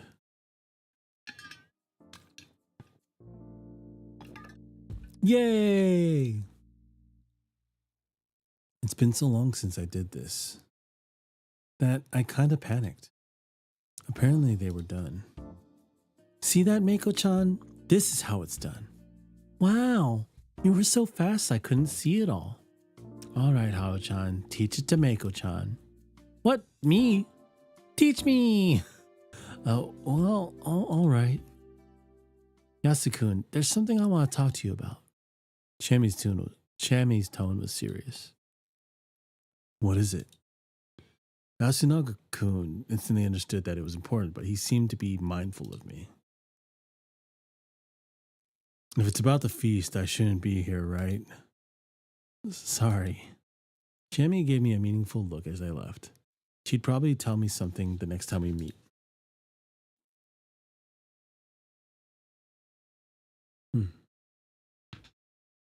I'm heading out then. Very well. You take care now. Kaori-san stuck her head out and said goodbye to me as I left her in the dining hall. I put together what I'd learned. The settlement's beliefs, circumstances, and the inhabitants' stances. However, Chiemi was the only one I could directly get info from. I couldn't account for any biases she might have had. The other inhabitants, albeit to varying degrees, didn't trust me. I could probably have decent talks with Yasunaga-kun, but his situation seemed to be similar to Chiemi's. I'd have liked to get info from the elders. maybe my best option was somehow join the feast myself. From what Chemi told me, the feast was really vile and dangerous tradition. And that didn't change even when you consider the tales and that there had already been lynchings because of this. Normally something so brutal would have changed and become some harmless festival by now. How did such a tradition survive in the modern day despite murder and lynchings being completely illegal? It's because there's an actual werewolf that comes out and kills people that they have to kill? I would think that's why. Was this place simply beyond the reach of law or something? Or it's because I saw God. Or because you'd actually get cursed if you didn't do what the tales told you to. I'm gonna guess that's actually the reason. They probably would get cursed. Someone already did because they had to go and kill Sama. How stupid. Then again, I couldn't really write it off. My stance on gods and monsters was basically that. As long as they could be seen, I was willing to accept their existence. The belief that nothing was beyond the comprehension of modern science was narrow-minded at best. New technologies and methods could easily reveal things that were previously undetectable. This had happened many times through human history. The idea that there were strange animals, ghosts, or aliens that were simply beyond our current ability to perceive was entirely plausible. However, there were disappointing realities too. For example, the original story about something mysterious could have easily been a lie, trick, misunderstanding, or misinformation. Generally speaking, the mysteries of the world all turned out to be one of those. Science disproved things far more often than it confirmed them, which was pretty damn boring. Surely even Houdini, famous for exposing mediums and other frauds, wanted to believe in psychic phenomena. He'd searched the world in the hopes of meeting a real medium, but each he found proved to be fake in the end. Well, considering I'd actually seen something that shouldn't have existed, you could say that I was in a way more exciting situation than him. Though my life was in danger, that could make it very much more exciting, but also scary. So a lot of adrenaline. So I couldn't really waste time trying to speculate what that thing was. Back to the matter at hand. For now, the most important thing was understanding and surviving the feast. To pull that off, I needed more info. I still hadn't heard how today's talk had ended. Based on the mood of the place, no one seemed to have died, at least. They died. Shocked, I turned around. Who was this? It was a girl I'd never seen before. No, this is Mochi. They died. Yes, they did. They all died. You will die too, Shirley. Welcome to Fujiyoshi, you poor man. Girl turned and ran, her skirt swaying behind her. Hold up, Mochi. Whoa, how'd you know, Poop Man? Who are you calling Poop Man? And well, your clothes surprised me, sure, but you should work on your acting skills. Hey, this ain't a costume or anything. You're saying you wear that normally? Yep, I'm super poor, so the school uniform is the only thing I could wear. But Taiba never stopped complaining about that. That's why I borrowed Haru-chan's old clothes. They're cute, aren't they? Well, they are, but you're a guy, right? If I didn't already, I'd assumed he was a girl. Yep, I have one. You can check when we're pissing together. Okay, Chikomochi just...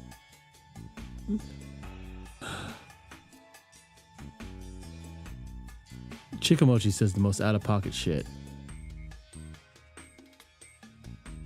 I didn't want to see it at all. Are you uncomfortable with your gender or something? What? No, I'm a guy. Then why? There's no reason. This is just the way I am. The way you are? I'm an eccentric. There's something wrong with my head, so it's hard for me to get along with normal people. But I also can't do whatever I please, so I ended up being weird. So this is simply your nature. Yeah, speaking of natures, if it wasn't cold, I wouldn't mind going around naked.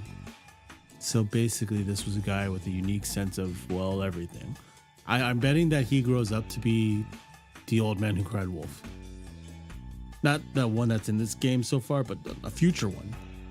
Unless he found something that really clicked, he'd have a hard time living anywhere, even in the city. You have my sympathies. Hey, Yasumizu's actually pretty easy to live in. You should move here, Poop Man. What does that have to do with anything? Living in the city's hard, ain't it? Nope, it's way more convenient than here.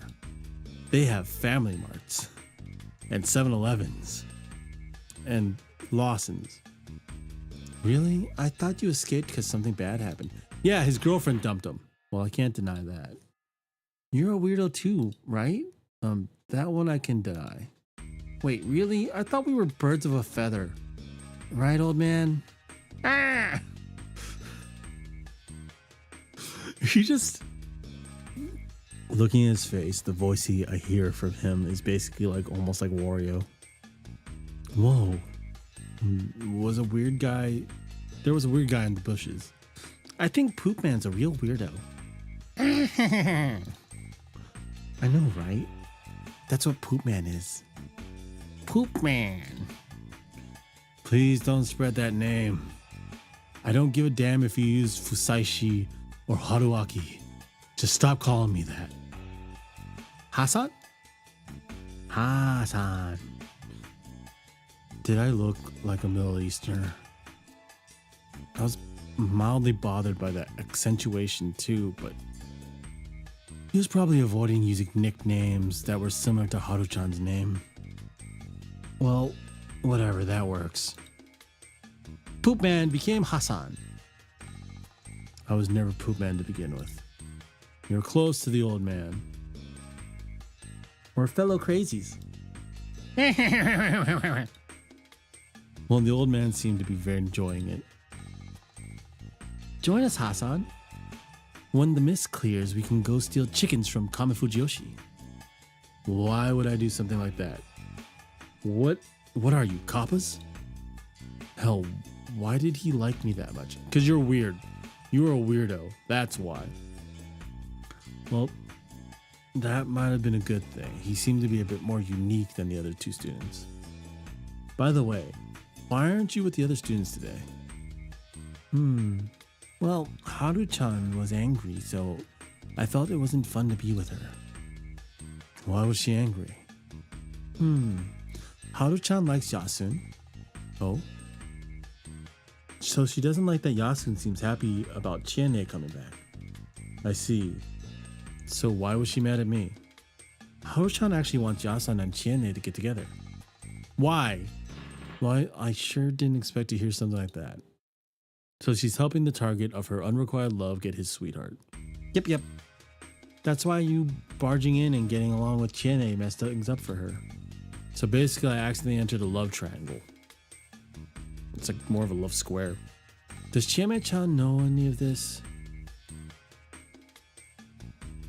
Pretty sure she does. But she doesn't do anything about it. He has a snowball's chance in hell. Man, this kid was harsh. So yeah, good on you, Hasan. Chiene's all yours. Is she now? And wait, are you okay with this? Why are you asking me? Well, I haven't been here for a long, but from what I've seen, you're wild with most people, but kind of gallant around with Haru-chan. I think they mean gallivant. Gallant? Well, you're probably right. She's a childhood friend and a bit of an airhead. So I don't worry about her, that's all. That's unexpected.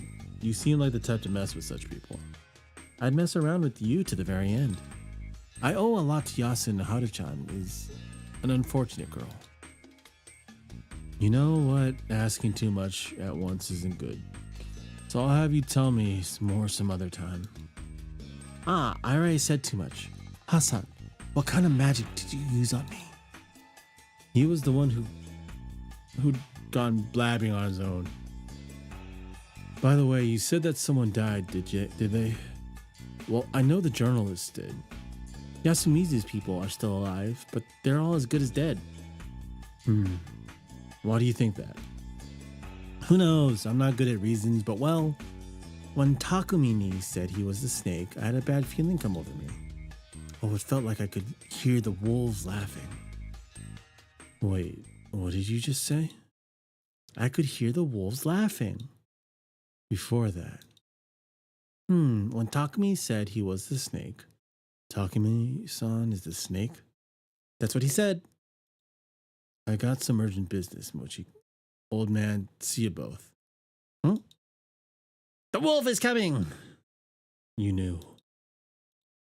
Shit, I didn't have time nor the connections. Muro-san. What? That was my line. Why was he farming it at a time like this? Thank you for the key. Oh, don't mention it. But don't walk around by yourself. Everyone's on edge as it is. About that, do you know how many humans the wolves can kill per night? Shemiya went and told you about it, huh? I insisted on it. In fact, you had to have seen that coming when you sent her to meet me. Well, 1 second, guys. I'll be right back.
So I just realized that the screen froze for a long while.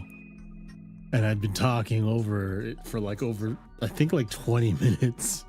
We're gonna go back. I gotta see if I can load an autosave. Nope. Autosave only goes back there. So maybe I can do the tree. Eccentric, right? Okay. This is where we're gonna come back to next time. We're gonna save this.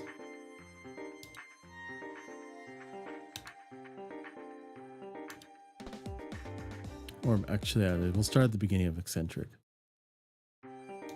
Because this is the part where Mochi comes out of nowhere. And we're gonna figure everything out. But this is a cool game. I like it. We'll come back to this game some more. I'm gonna play a bunch of it for the next couple streams. The story's very interesting. But I want to thank you all for coming by, hanging out, checking out the stream, and just being around. I don't like giving that spiel of like, commenting, and subscribing, so this is where I'll leave you. Have a good night. Take care, everybody. We'll be back next time.